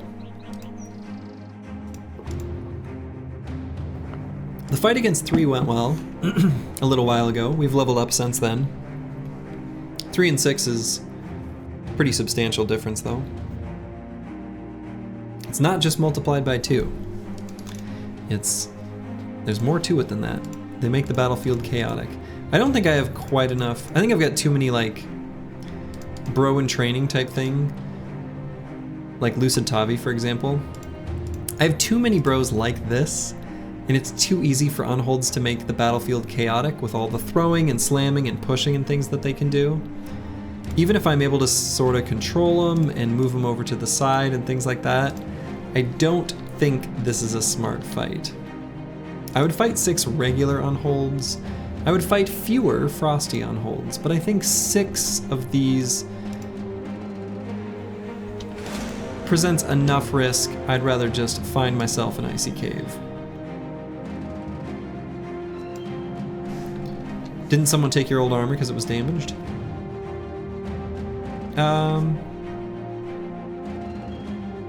No, but your current armor is damaged. So we'll go and swap that over. Doesn't count. Our commander can count! I know. This barb camp will settle your viewing pleasure? Yeah, I think this barb camp should be fine, right?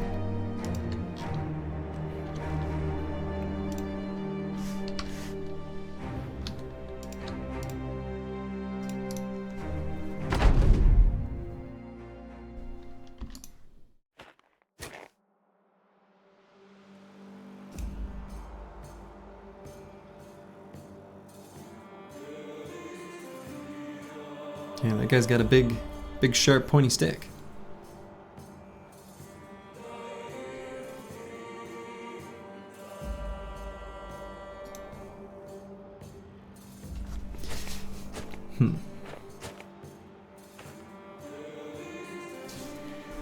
No axes? Yeah, that's true. These chosen are all maces, which is too bad. The mace is like the weapon you want to face the least, because it is not only the scariest and the daze is the worst, but it's not that good of a weapon, which I understand how that sounds. But like, yeah, just kind of disappointing. Also, it looks like literally every single one of these Reavers has a throwing weapon. So that sucks.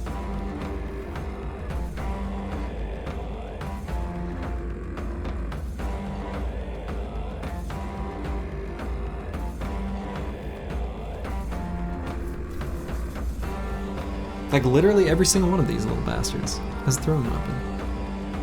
We do need some barbed throwing weapons, yeah. I just don't like the way they moved forward, the fact that I need to engage them and I can't really screen the chosen easily. It's just annoying.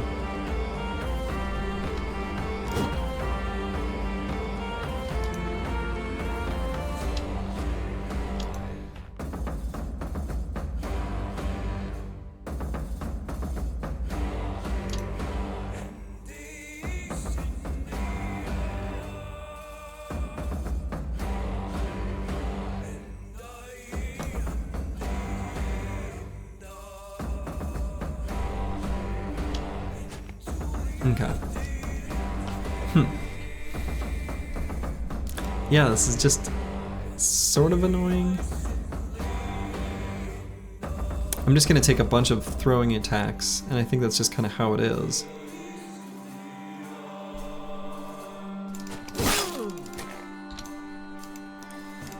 Could get over here and try to... Got the stun. The thing that sucks about that is I want to move, well, I don't know, maybe, we'll see. We'll see what Akibio can do. My thought is we can go for a death blow. If I can finish him in 2 death blows next turn,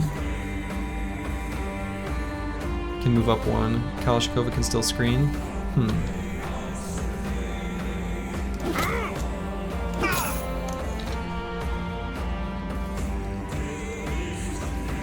So if I move Searoy 7 up, Searoy 7's like a legit, he doesn't have legit armor and legit perks exactly, but he's got pretty legit stats for a fatigue neutral.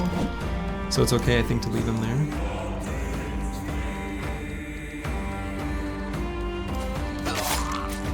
Akibio will be able to go first at the start of next round. We'll see if he can get this kill in 2 hits. Might be able to. Maybe not, though. Even if not, he can still death blow twice. And then move away.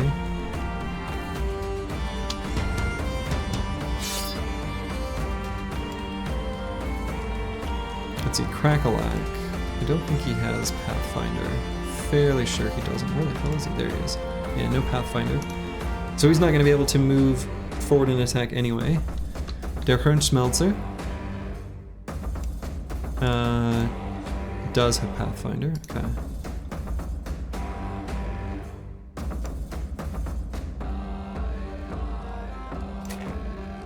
And is more durable. Okay.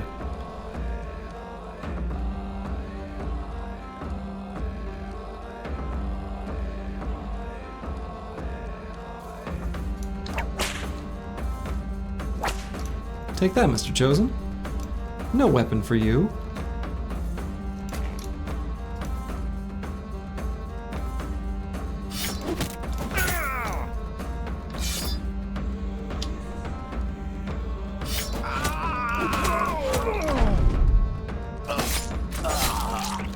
Did in fact get the kill in 2.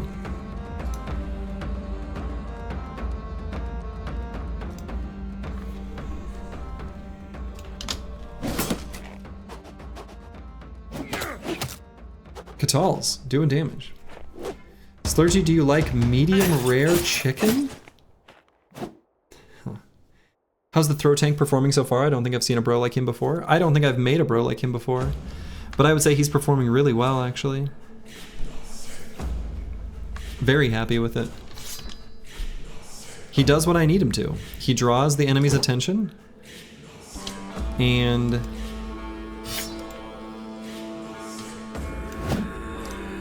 yeah, like it's worked really well. I don't know. It's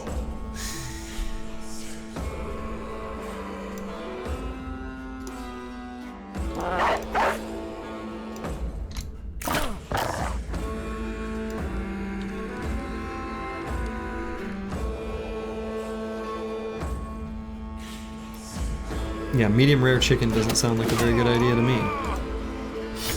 Pretty sure 165 degree chicken is about perfect.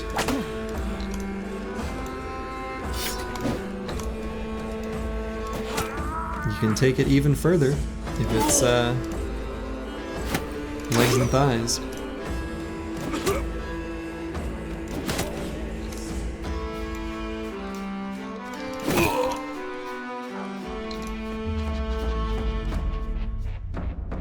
He's gonna give someone a big bonk in there. Slurgy, glad you could catch a bit of the stream today. You've been working like a dog. How's the run? So you got in a fight with some crayon briggies the other day? Oh yeah, as I do. As I do. Thighs need more than 165? Yeah. I mean, I think they're better the more you let them cook.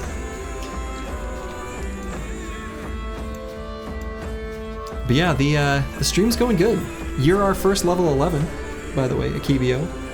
This Katal, on this particular stream, this Katal has been doing work.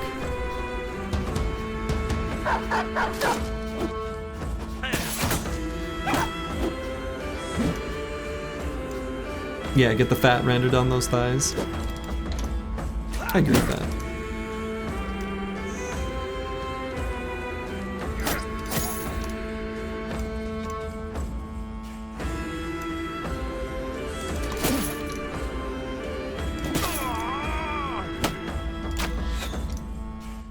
You ended up a Katal? Yeah, well.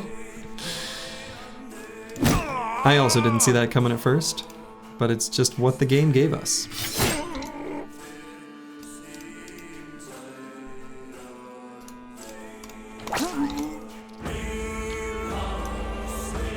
Let's see.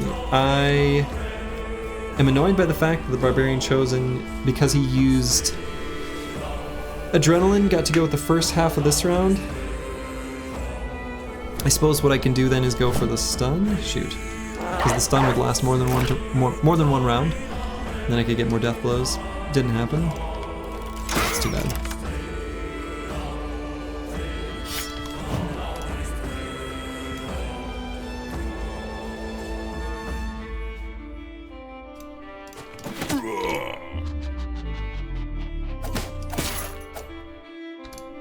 I got a fearsome proc at least.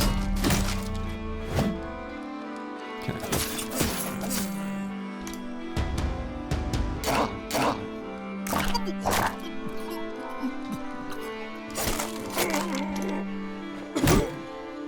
Okay, rude.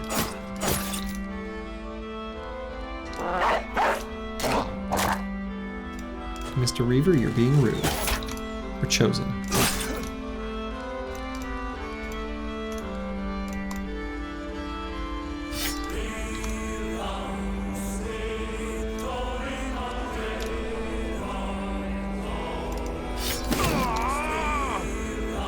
Will you just die? There we go.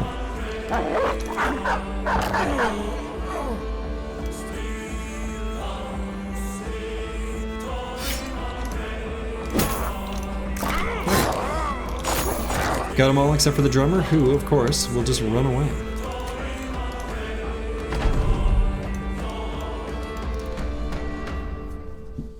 You tried a Catal Duelist for the first time recently and really liked him. Overwhelm, fearsome, stab, stab, stab. I don't really think you need to bother with Overwhelm, at least under normal circumstances, because the Catal does enough damage, especially if you set up the turn order manipulation, which is annoying against enemies like, you know, Chosen that use Adrenaline. But if you can use the turn order manipulation to get 2 turns in a row, where you're moving at the last half of one turn and the first half of another, honestly, Overwhelm won't matter because they're dead. Alright, it's over. Lovely little fight. Tons of Barbarian throwing weapons. You love to see it. Finally, we get to stock up on them.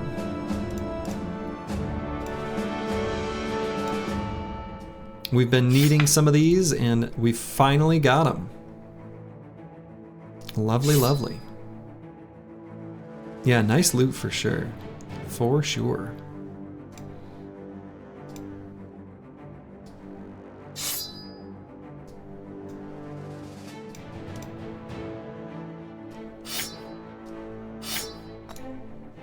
Okay.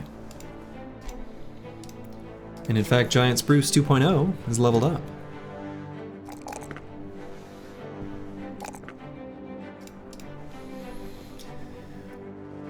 Might grab Pathfinder on this level. Seems like a pretty decent choice. What else could I do? What would be my other reasonable options?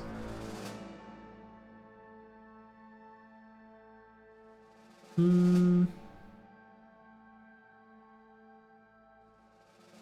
don't know, I kind of feel like Pathfinder's just staring me in the face. I think that's what I want here. We're here in the north, fighting in the snow. Plenty of opportunities to take high ground hexes if we're fighting on mountainous terrain and things like that. I think that's just what we do. Let's continue our look for the icy cave. At least a little while, at least a little ways out here. Bullseye. I mean, if there was something that was going to stare me in the face, it would be that hypnotic image.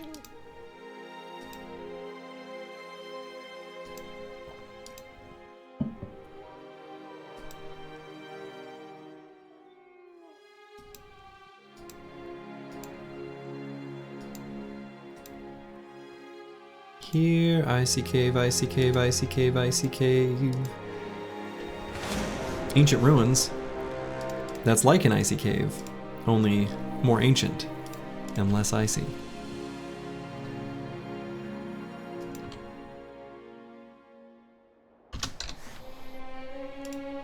Okay, and our banner did get knocked by a chosen last fight, so we're gonna have to be mindful of that fact. Can still leave him where he is right now, but I may need to move him to somewhere safer at the start of this fight. But it looks like it's just nachos and zombies. You've heard of Plants vs. Zombies. Now, Nachos vs. Zombies. The sequel.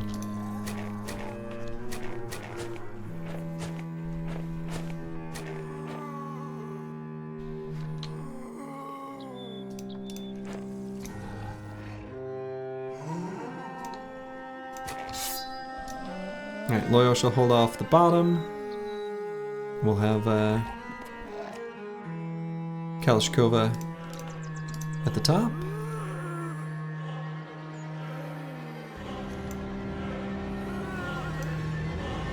Can you get that attachment for the armor when we get a chance? Oh yeah, we should, probably that armor's been fixed up enough. We can swap you back.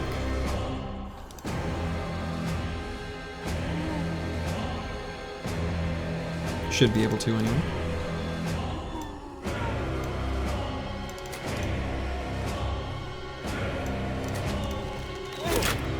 How are the lone wolf spear builds working out with the zoning theories, etc.?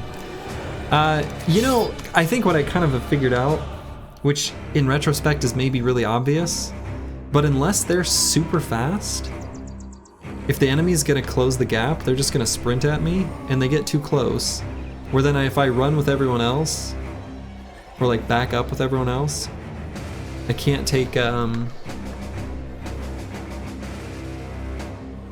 so like that last fight, for example, all the Reavers ran forward right up in my face and pulled out throwing weapons. I'm not gonna run back with the rest of my squad, and I can't run forward with my spears. So I can't get that level of separation. And that's kind of what happens with a lot of enemies, actually. So maybe it'll work against orcs, I'm not sure. Otherwise, I suppose it's just a defensive, shieldy spear bro that has a specialization specifically for Monolith.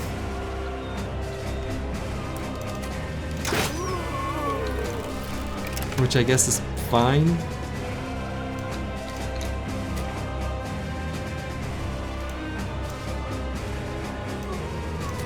But the real friends are the builds we made along the way.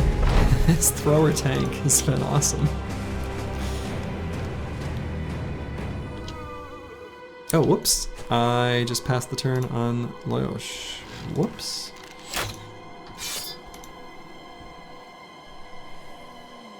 Maybe start with all melee to not get them to charge you, thinking they have range advantage. Well, some enemies are always going to charge, though, is the thing.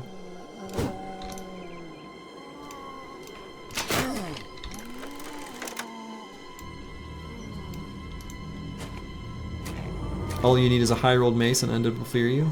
Pretty sure they fear you even now. Just a regular old mace. It's kind of all you need. Regular two-handed flanged mace is a great weapon.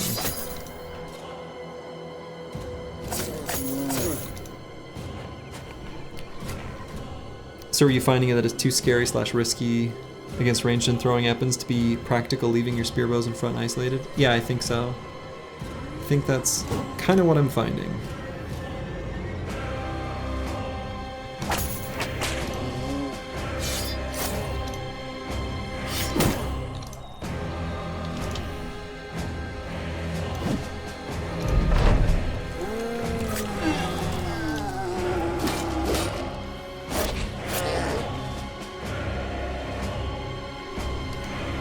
But, you know, it's just one perk on a build that is kind of perk rich. Like, the last couple perks are fairly low value, kind of like fatigue neutrals.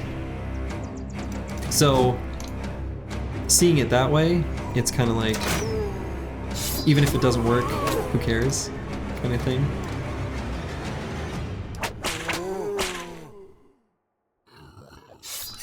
And it'll be nice too for fighting the Barbarian Madman,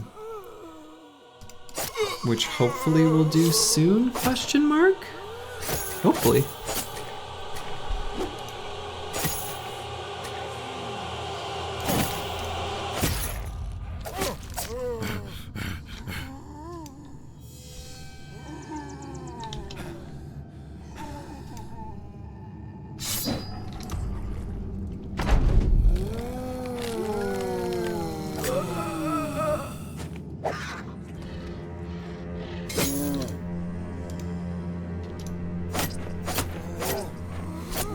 Oh, the upside down question mark. Oh man.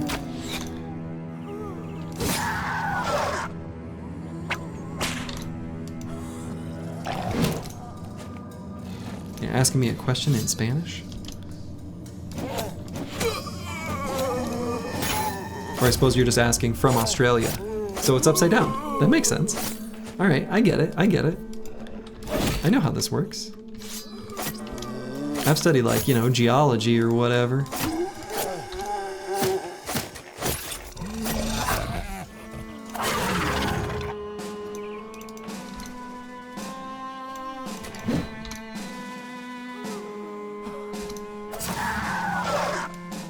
That's right. It's just the Australian upside down question mark. It was right side up to you, it just looks upside down to me. That's how that works.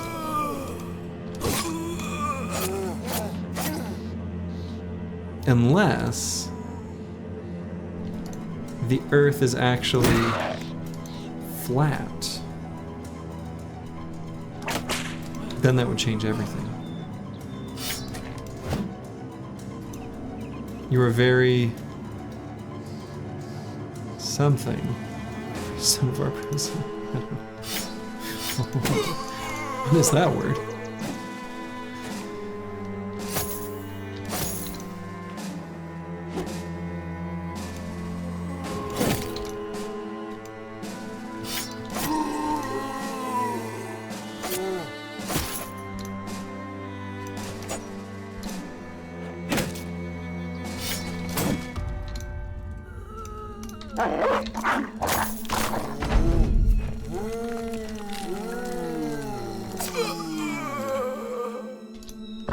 Is anything really flat if you look closely enough? Or is everything really flat as soon as you look closely enough, you know? Maybe that's how it really works.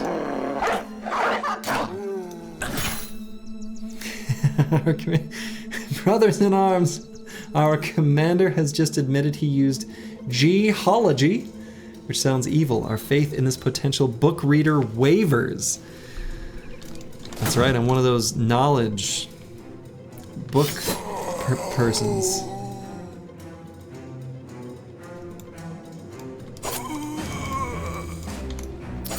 A booker, I think they call it.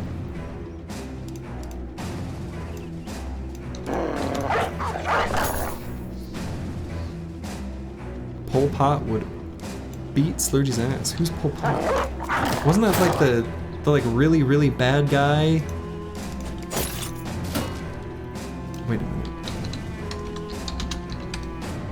Yeah, that was the Cambodian, like, yeah, this is not a good man, right? Pretty sure. He like basically was an autocrat that killed lots and lots of people. Yeah, the Cambodian commie who killed everyone who knew anything. Yeah.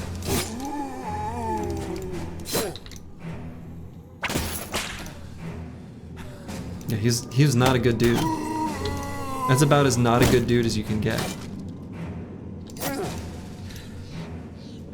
You did genocide too, so you have that in common. I'm not even gonna respond to that.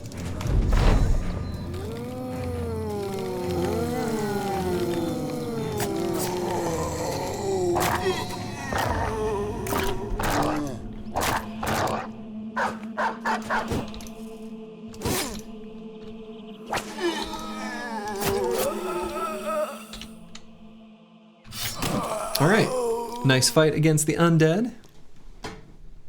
Turns out he may have been a fascist, not a communist. Turns out.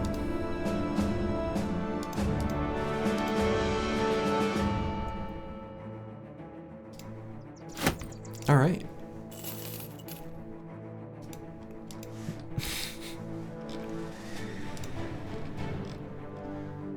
Pretty good fight. Got ourselves some fancy stuff to sell. You love to see it. Especially for those kind of easier fights. Lucid Tavi. Still don't know exactly what this build will end up being. It will probably end up being a damage build of some kind. Is this just going to be a late dodge quick hands because I don't have enough? Because the previous ones died getting ambushed at Goblin City like a disaster? Oh my. Oh, that just means frightened in German. Okay.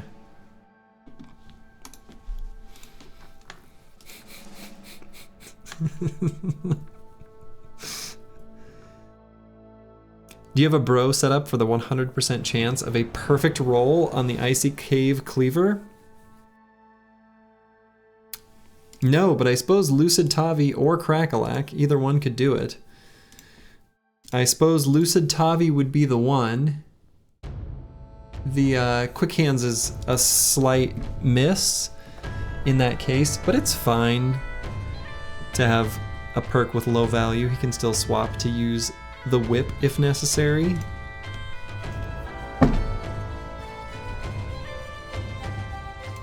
It wouldn't be terrible to have a Cleaver Bro anyway.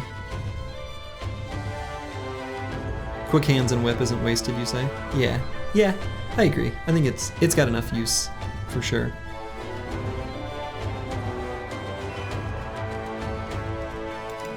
I'm gonna just swap him out for now to give myself a little time to think. And to see, I mean, we could find the Icy Cave. It could be right around the corner. So, let's hold off. Crackalack, I think his level's a bit more straightforward. This kind of looks a bit more like a Dodge Forged kind of thing going on to me.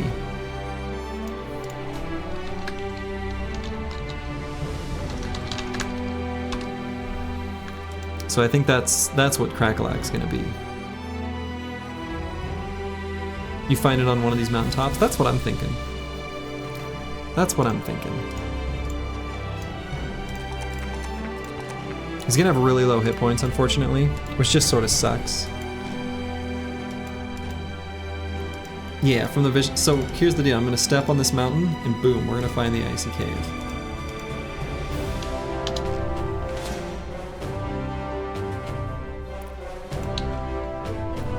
Not this mountain, but like, you know, one of the other mountains.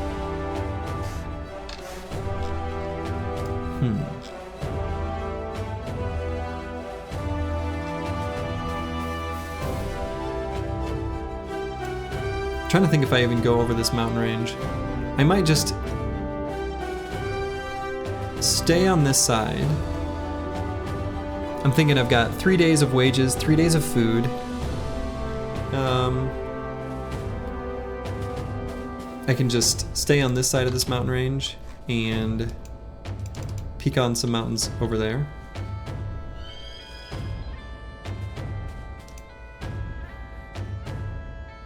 And then here is probably where we're gonna find the Icy Cave. Right from this peak, right here. Then the Icy Cave will appear.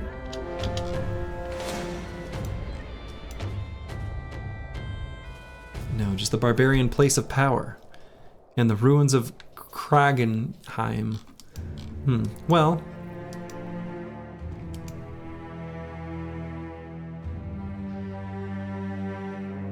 Did you make peace with the northern faction? Yes, I made peace with this one. We're gonna stay at war with the other. We'll stay hostile to them. But, we did make peace. It was offered at a good time. That's actually kind of a godsend because otherwise campaigning in the north is just like impossible. 2 fights, interesting. Yeah, I don't want to travel over these mountains. I think, no, I don't know. I might have enough tools and food, but what I'm thinking of doing is just let's bust this camp and then maybe peek on this mountain, explore this little section, and head back to Helvigborg to sell stuff. And I guess the Icy Cave is over there somewhere. Or, obnoxiously, it could be like in one of these forested areas, right? That would be really annoying. I hate seeing all this forest in the north. No Icy Cave in the forest, please, game.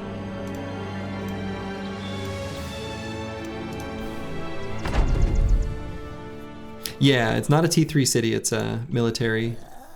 So the towns still don't like me, but the military factions are at least open. But they're not too far off from being like an acceptable relation, so it's only a matter of time. Should the towns really like you? Should? Probably not.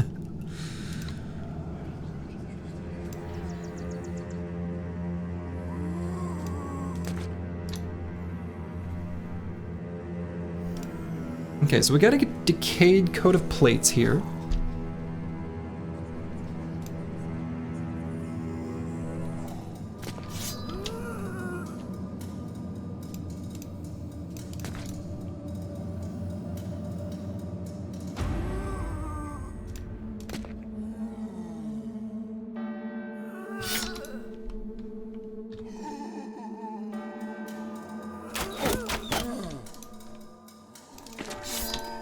There they are. There's those geists. Why shouldn't they? He only genocides occasionally. It's more of a hobby. True.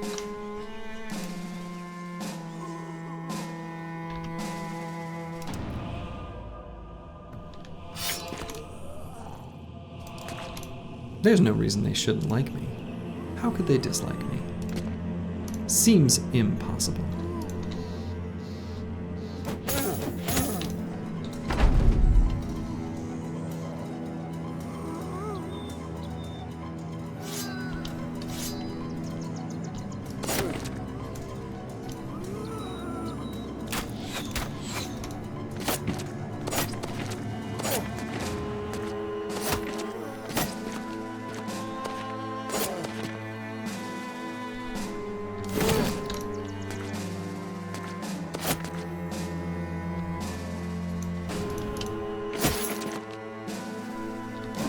We're going to be testing the durability of our fighting spears again.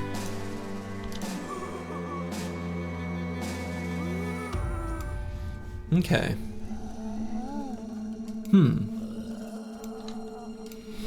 Alright, given the positioning of the Geist, I think I'm going to bring the banner up this way. Feel like that makes sense.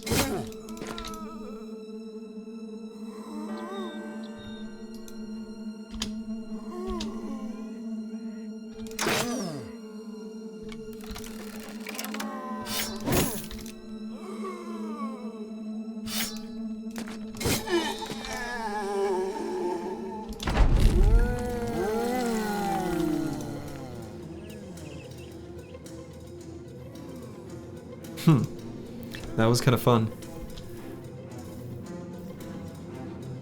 There may be an opportunity to get Akibio up there and just like stab, stab, stab, stab, stab a bunch of ghosts. That would be very cool if it could happen that way. The way they moved, the zombies are also going to try to run into the spear wall.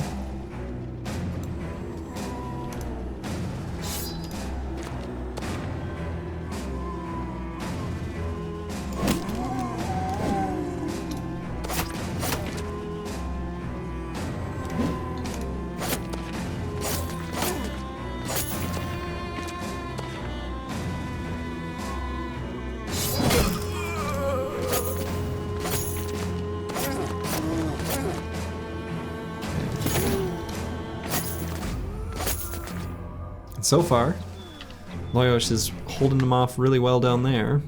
What's his spear's durability at? 66? So we are on a clock.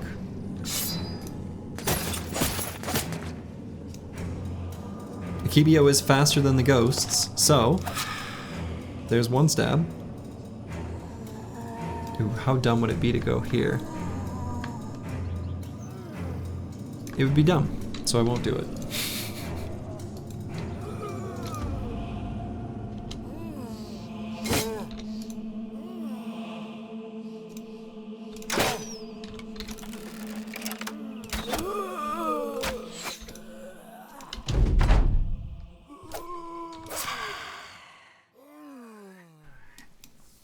Okay. Pretty good ghost stabbing.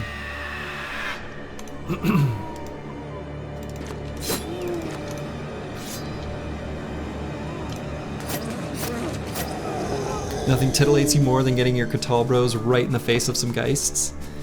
Yeah, for sure. It's pretty great. Catal Bros and honestly Spear Bros too, because the Spear Bros like just hit. And that's just how it is. It's like a given, a foregone conclusion.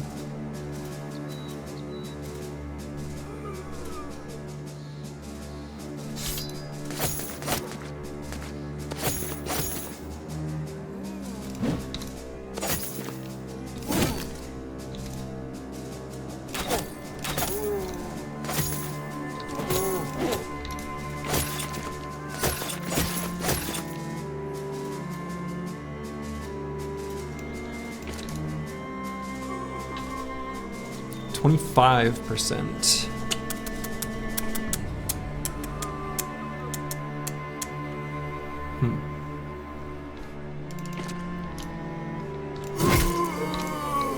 Don't want to lose the fighting spear. I don't want it to get destroyed. That would be sad.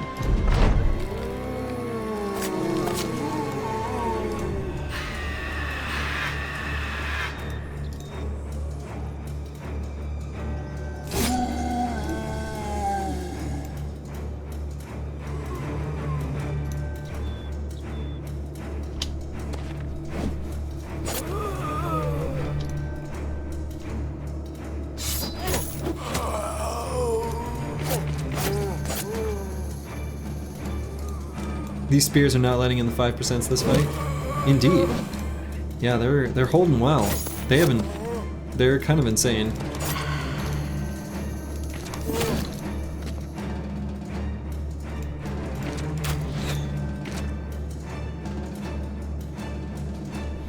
So let's see, I still kind of maybe want this decayed coat of plates. I think there's no reason I can't just have it.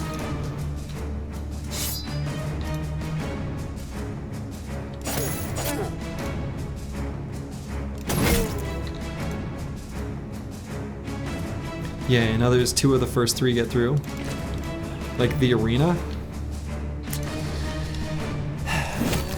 I'm not better though.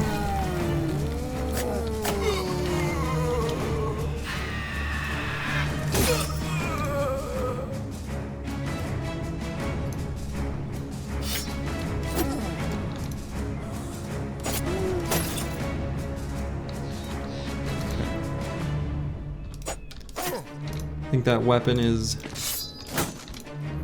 done being used on the bottom. Should be able to put it down. I think there's enough enemies up north.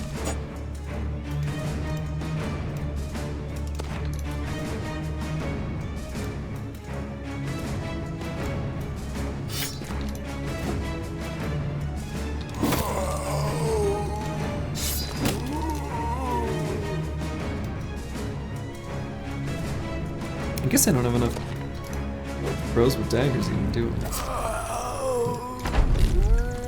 Yeah, why shouldn't it be mine, right? I want it. Shouldn't I have it then? Pretty sure I should.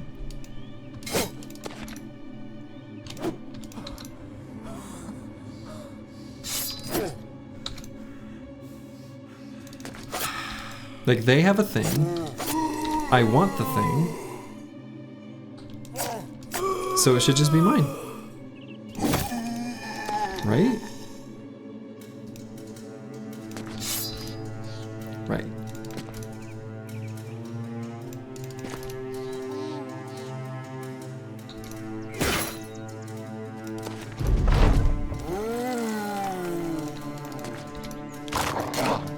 You sound like every rogue in every TTRPG. True.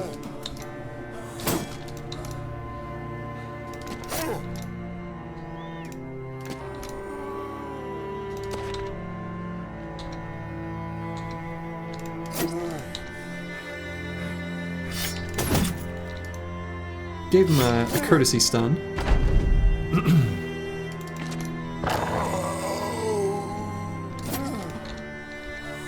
We'll dagger him down. Boom. It's what my character would do. Oh my god. I love that statement at a D&D session. When you do something terrible, your dungeon master just kind of wishes you wouldn't. They look at you and you're like, that's what my characters, that's just what they would do. Love it. All right, and we did get the decayed coat of plates. Why shouldn't that just be ours? There's no reason it shouldn't be. And thus, it is. While it gets fixed up, we can put it on Vance Lightning, there in the back. Looks pretty sweet. And we got a military cleaver as well. So, I mean,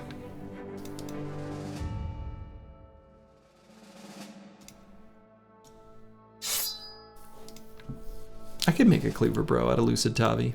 Why not? These fames are just not showing up. True, but we're, you know, that's okay.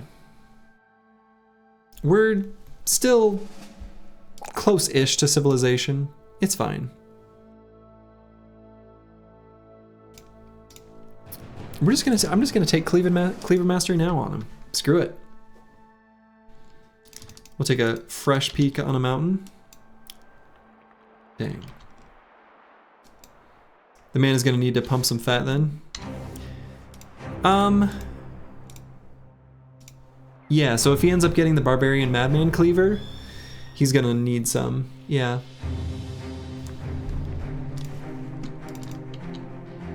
Not like astronomical amounts though.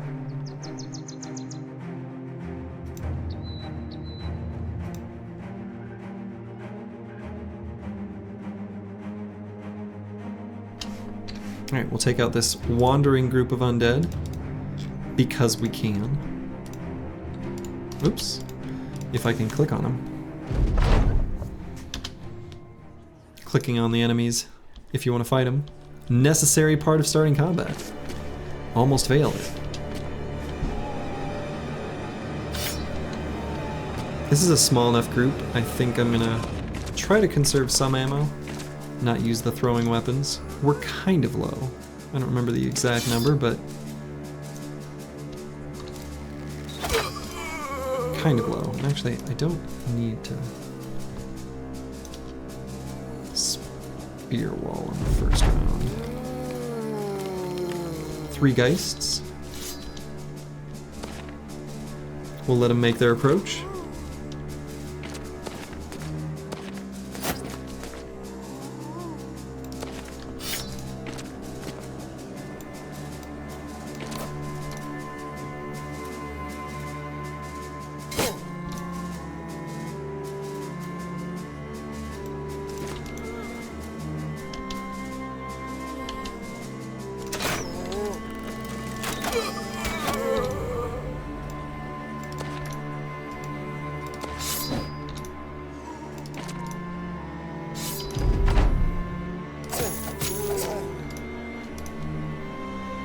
You've noticed Slurgy reliably catches pop and rock references. He whiffs on hip-hop ones, though. It does Man's Not Hot, is that a hip-hop reference? Yeah, I don't know much hip-hop. I know pretty much nothing hip-hop related. Color me shocked? Yeah, I mean,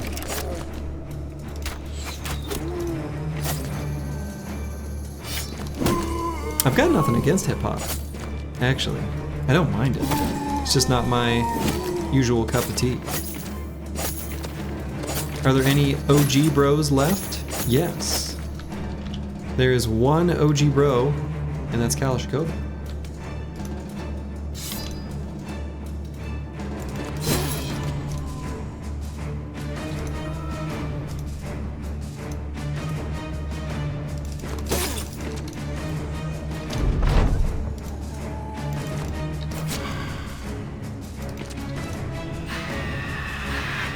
No, Mr. Geist, why you gotta be spooky?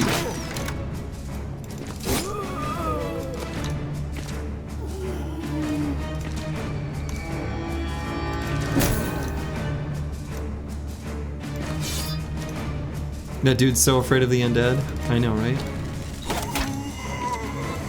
Why would you be afraid of, you know, your fellow man rising from the grave with the only motivation to kill you?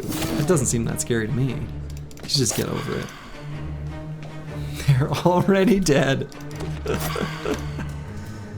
True. What's there to be afraid of? They're already dead.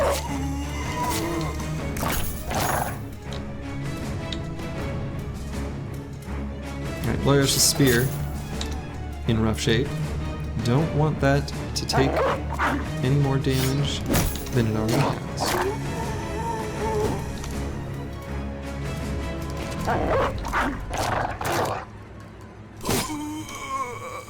We'll release the hounds here.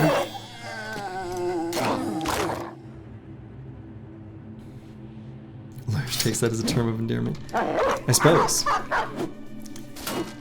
Probably as he stabs them as they're already dead, he says the same thing.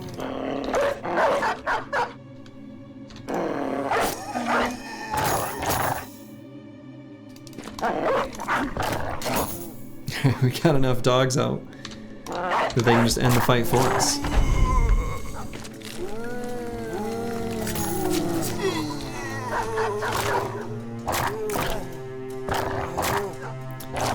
If you saw a dead man get back up after you bashed his skull in, I think you might be a little scared. True. I certainly would be. You're more scared of robots than the undead? But the robots are real. Alright, Dr. Vishnevsky. A frontline TBD. Also could be a cleaver bro, technically. Potentially. Has the makings of one. Can't believe I'm saying that out loud. Slurgy has changed.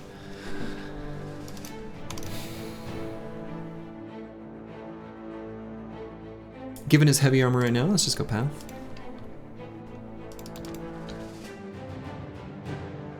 Terminator type shit would be scarier? It would.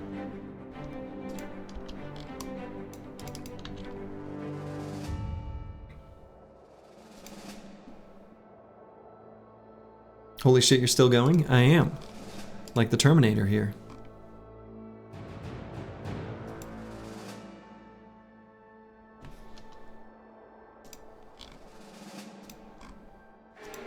Slurgy is relentless.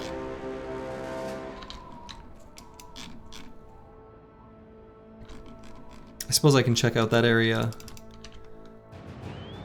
on my next pass. So let's go here, to the tribal yurts. We need to find some fames to get direction on these TBD bros. Yeah, I think so, right? I think that makes sense. Find the famed items and then let that kind of help us nudge us in the right direction, you know? As far as their builds are concerned. I feel like that does make sense. Thing that scares you the most is if artificial AM get made screw that I read a book. What? Roxton, it's me, I'm not sure what you're saying.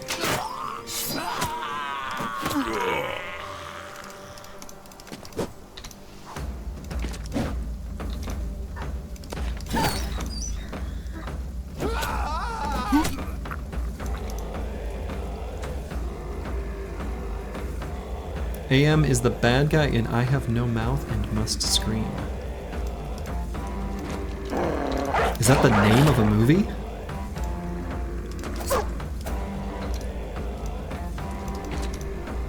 That is a very long name for a thing.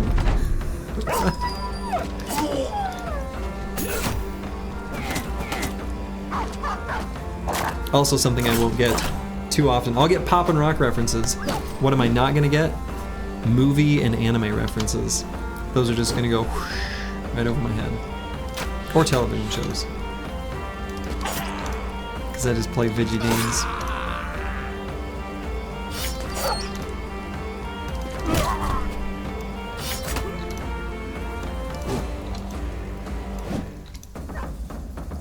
Jim Carrey reference is strong though. Alrighty then.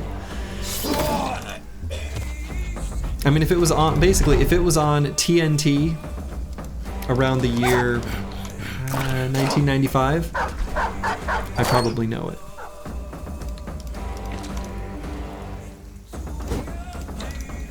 It's apparently a well-regarded sci-fi short story. Oh. Now those sometimes I will get.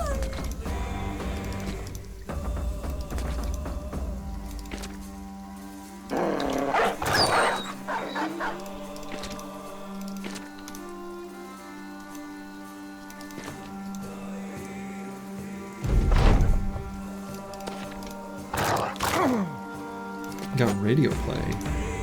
Huh.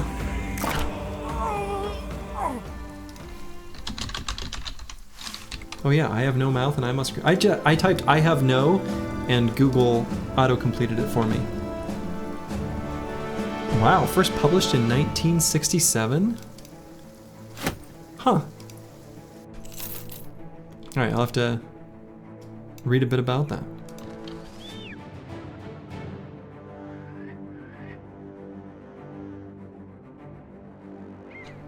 It's what if AI turned bad, killed the world, and lost its mind?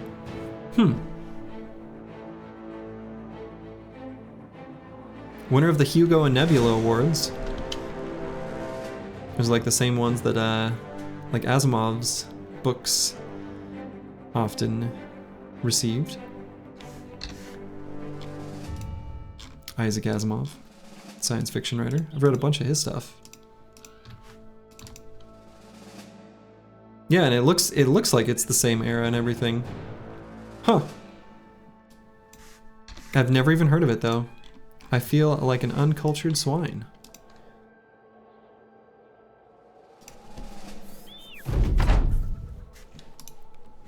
All right, all these reavers.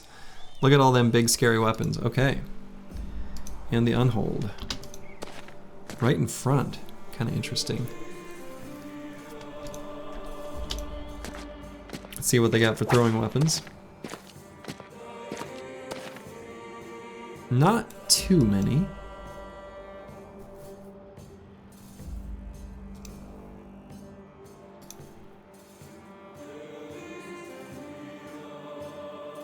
I think what I might do is have everyone back up 2 hexes up and to the left.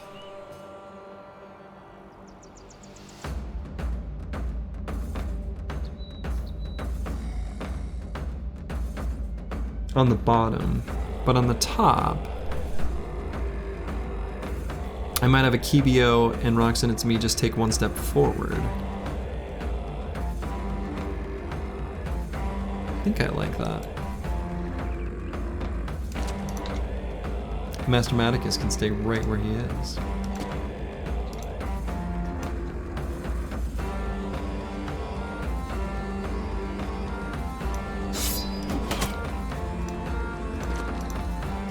Forewarning, it gets very dark and gritty at times. It looks like it must.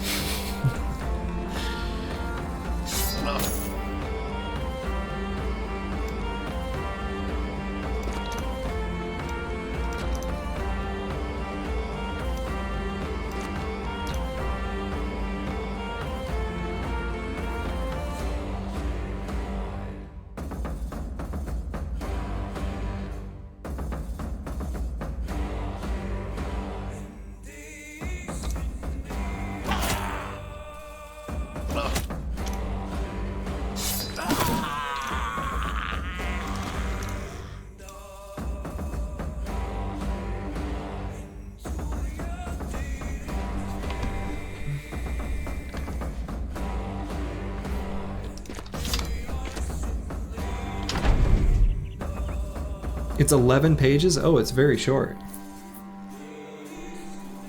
It does call itself a short story. Alright, I'll definitely read that. I don't like starting new books when I've got books like in progress, but something that's 11 pages is totally... that doesn't count. Slurgy Book Club? Oh man. I did a book club briefly during the pandemic, but I found that, I don't know, all that takes is like one kind of not great book recommended by someone else to totally ruin the whole thing for me, and I like can't bring myself to do it anymore. Like one really bad book, it hurts.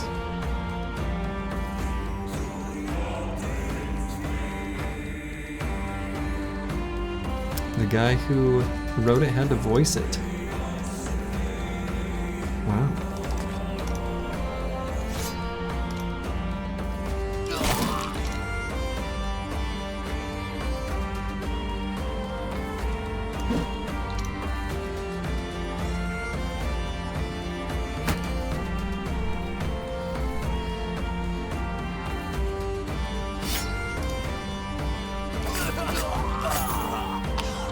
Okay, I guess Akivio doesn't even need the enemy to be stunned, just kills him.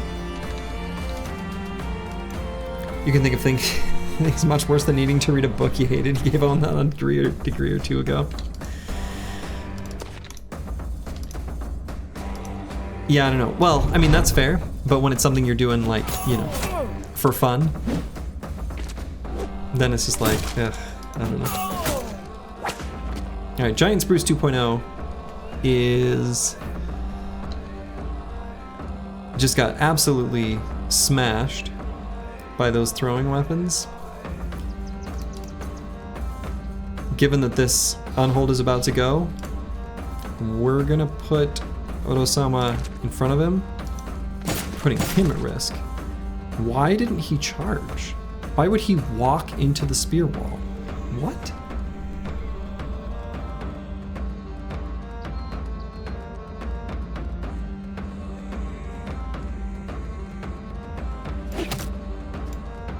Alright, in any case, we'll have Giant Spruce back it up.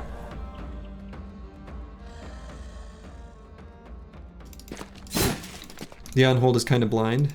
True, he does have that big armor thing on.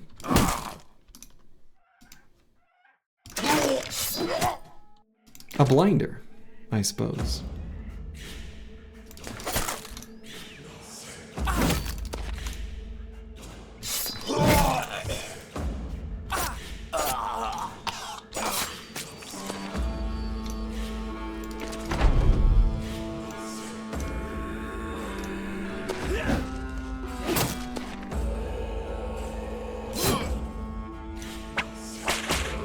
Does Unhold AI doesn't know it can't be spear walled?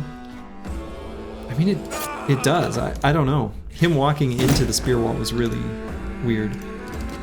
I don't think I've ever seen an Unhold do that. They're pretty good at, like, blasting through spear walls. I've seen it.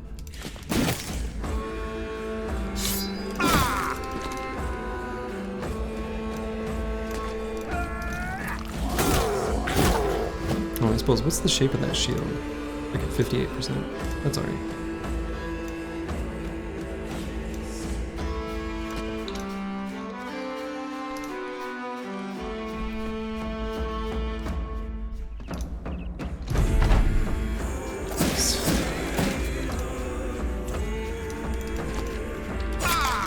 Barbarians have shown us taming an Unhold is possible.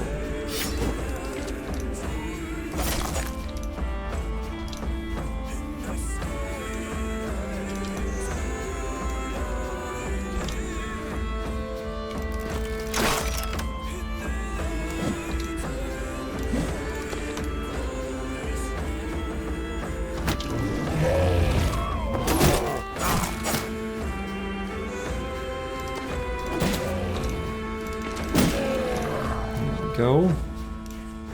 Gave him a little slam. Set him up for the death blows.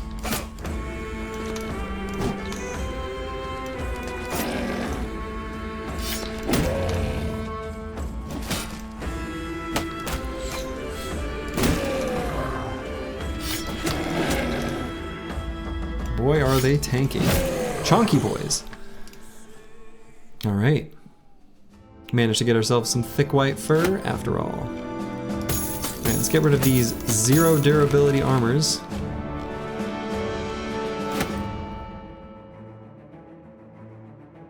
And then we'll just kind of look through and grab the really cheap, crappy stuff out. Perfect. More jabs? Yes. More jabs, and actually we've got enough for the squad as is. Though, there is a piece of me that wants like one more thrower on this squad to kind of round it out, round out the flavors. Can you get your attachment back? You can. You certainly can.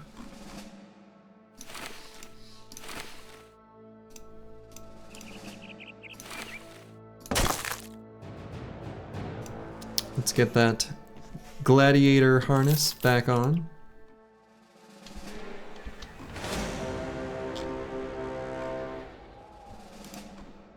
Okay, I want to make sure I do not attack this trading caravan. We want to keep relations positive with this particular noble house. So we're going to leave that one alone. We are Northern Raiders, but we have limits. We're civilized folk now. We've changed.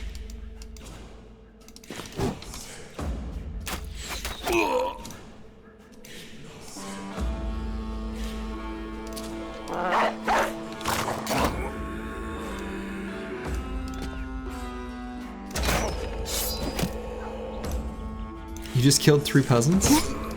That was a long time ago. We can't be bringing up the distant past and still dwelling on it if we're trying to move forward. You know? Like, it's that kind of attitude that keeps us back, held back. Our petty squabbles, I'm trying to look forward into the future. So we can't just be thinking about these peasants that happened so long ago. I don't even remember it, you know?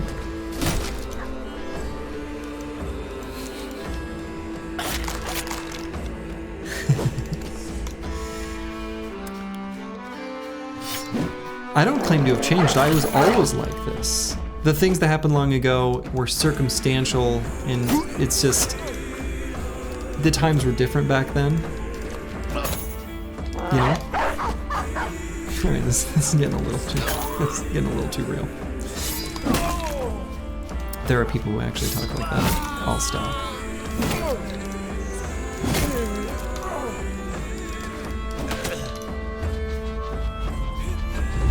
He's the only one that can read. It's true.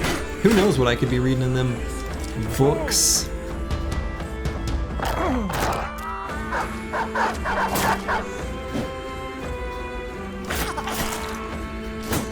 You know how I can tell the company's getting more powerful though? Is that I see fights like this and I kind of let myself be a bit lazy.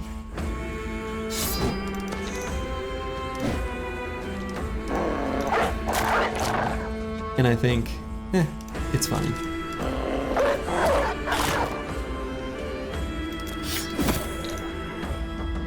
That's how I know we're doing really well.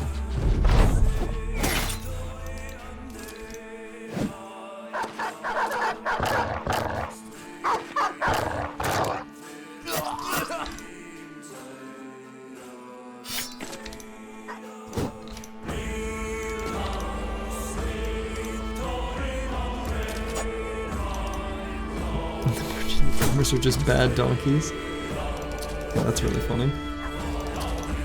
Because it's true.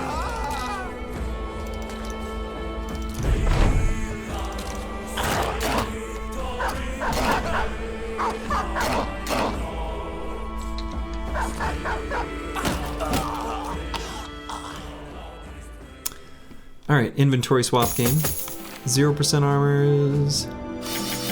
Spears. Hatchets. Let's start with that.